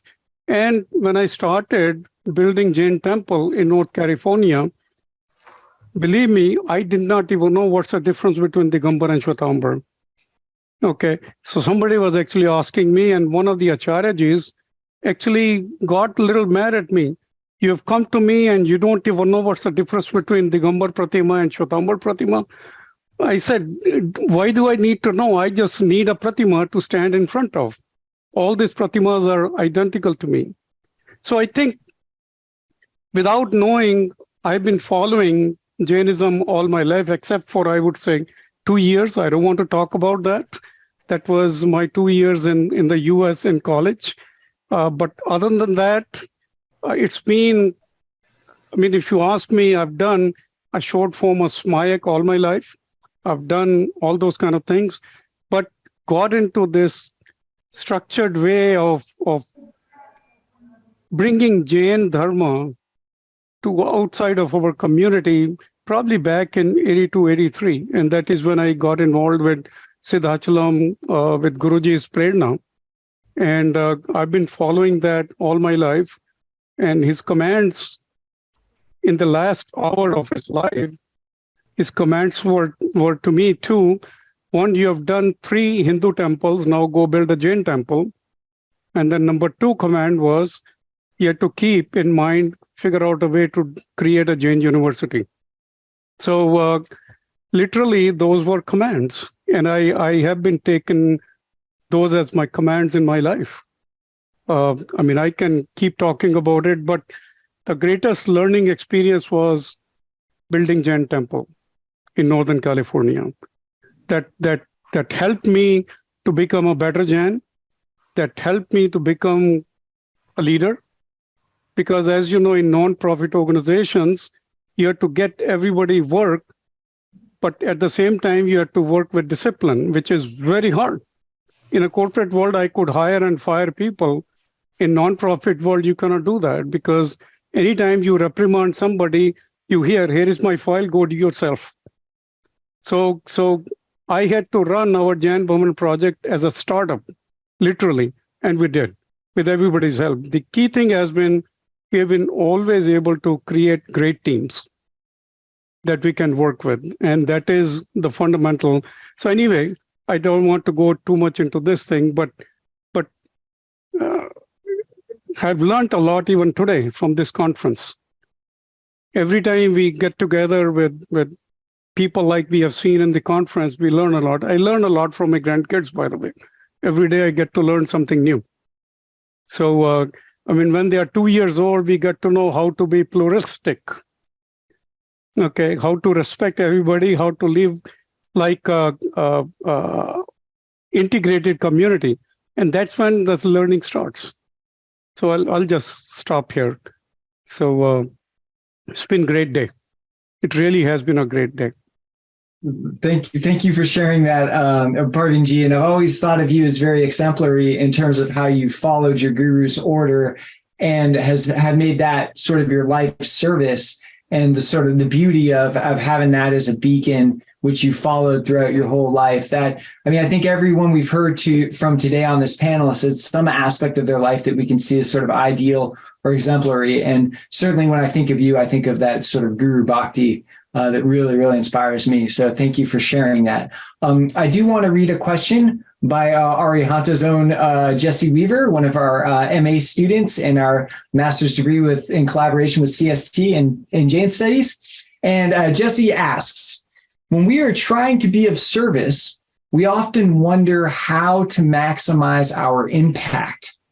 Does anyone have any thoughts on how an individual can determine where specifically to direct their energies to be the most useful to live Jain principles?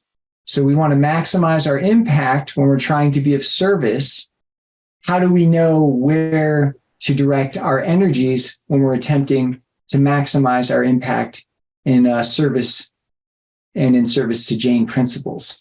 So if anybody would like to, from our panel, would like to answer that, or anybody else really, I think it's a roundtable discussion. So if anybody has thoughts on that, how to maximize the impact, I'd love to hear. I'll let Susma speak first. Okay, thank you so much. Thank you. So how to maximize our impact in service using Jain principles, right? How to do that. So I'm going to answer that question 2 ways. One is external point of view, how we can help other people doing different sevas.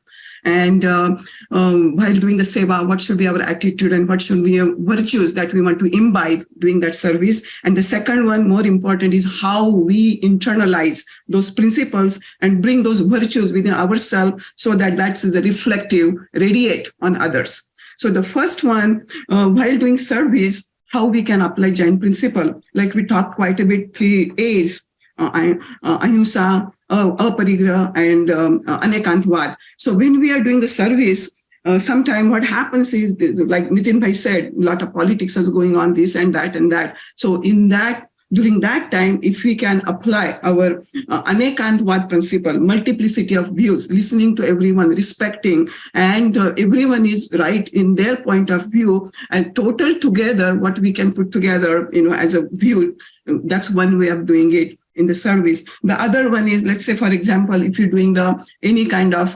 donation or humanitarian care or animal care, sometimes what happens is knowingly or unknowingly that ego rises up in ourselves. So we really need to be very, very watchful of that. Hey, I'm doing really selfless seva, or I'm really doing it for my name or my prestige or my all that thing. So that's a second thing we want to observe ourselves while doing the community service. And of course, third is Vishwa Maitri. You are doing it for really, because we have that Maitri Bhav, we have love and compassion in ourselves, and that's what we want to help others and bring that thing. If we have this thing in our mind, then whatever we do, it goes very smoothly and it happens effortlessly, because you have that belief within ourselves that I want to serve with love and compassion to everyone. So that is the external point of view of doing service to others. But the Jain principle, actually, how to apply within ourselves to serve ourselves, right? We want to serve ourselves too. If we don't have swadaya, we cannot do the paradaya.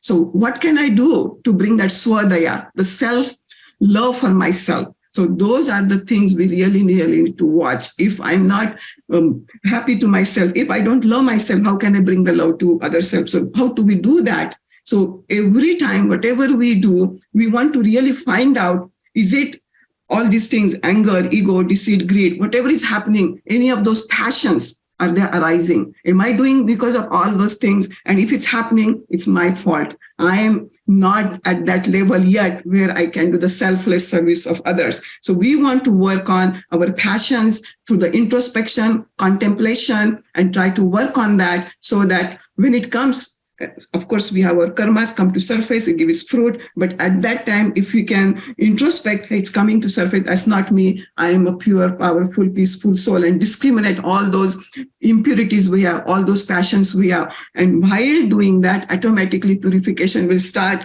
And then that self-love and compassion will manifest within ourselves. And once we have that, automatically we can serve selflessly to others. So it's a two way we can do the community service.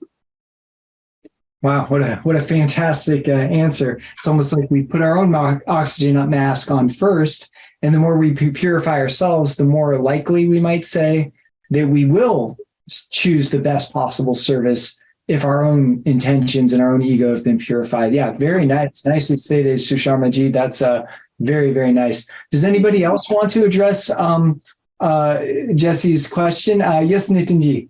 Yeah, I want to give a simple thing. This is a little bit more for the when you come up and become a leader, so to speak. I like to use and follow Ronald Reagan's principle. He said these two sentences: find the best person for the job. So you try to be that person, but that's not as important. It is the second thing, and leave them alone. Yep.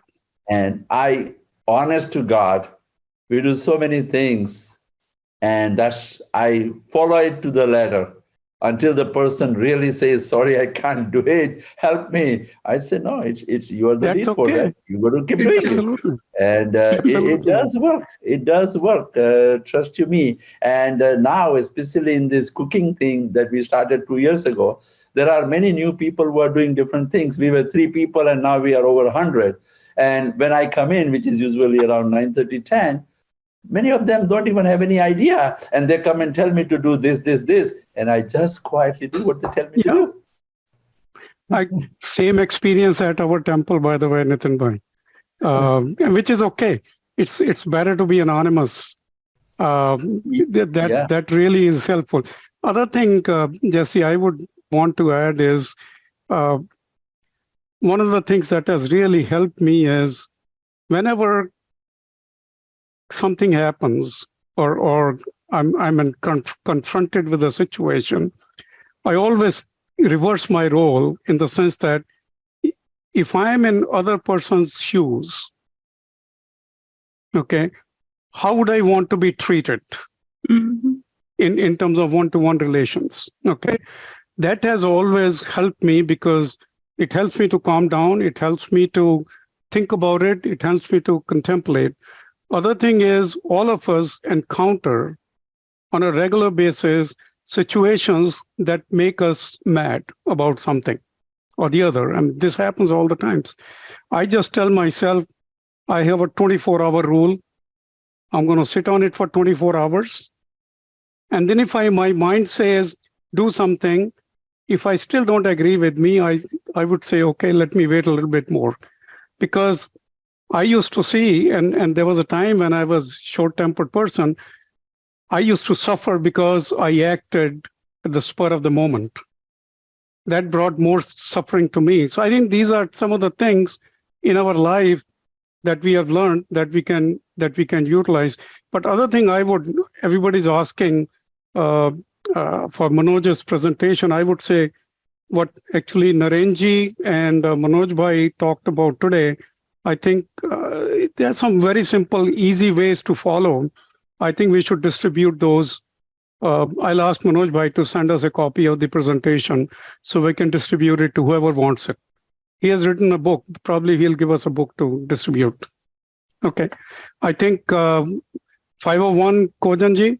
That's what I have. 501. Yeah. Thank you all very much. I suppose the logistics about getting the slide deck, Manojji's slide deck, I would say that if you want a copy of that, if Manojji is in fact willing to share it, perhaps Manojji could send it to Christopher Miller. And then if you want a copy of it, that is assuming Manojji is willing to share it, then please email Christopher Miller. He seems to be the hub through which all of these logistics are going. I can tell you, Kojanji, Manoj will share.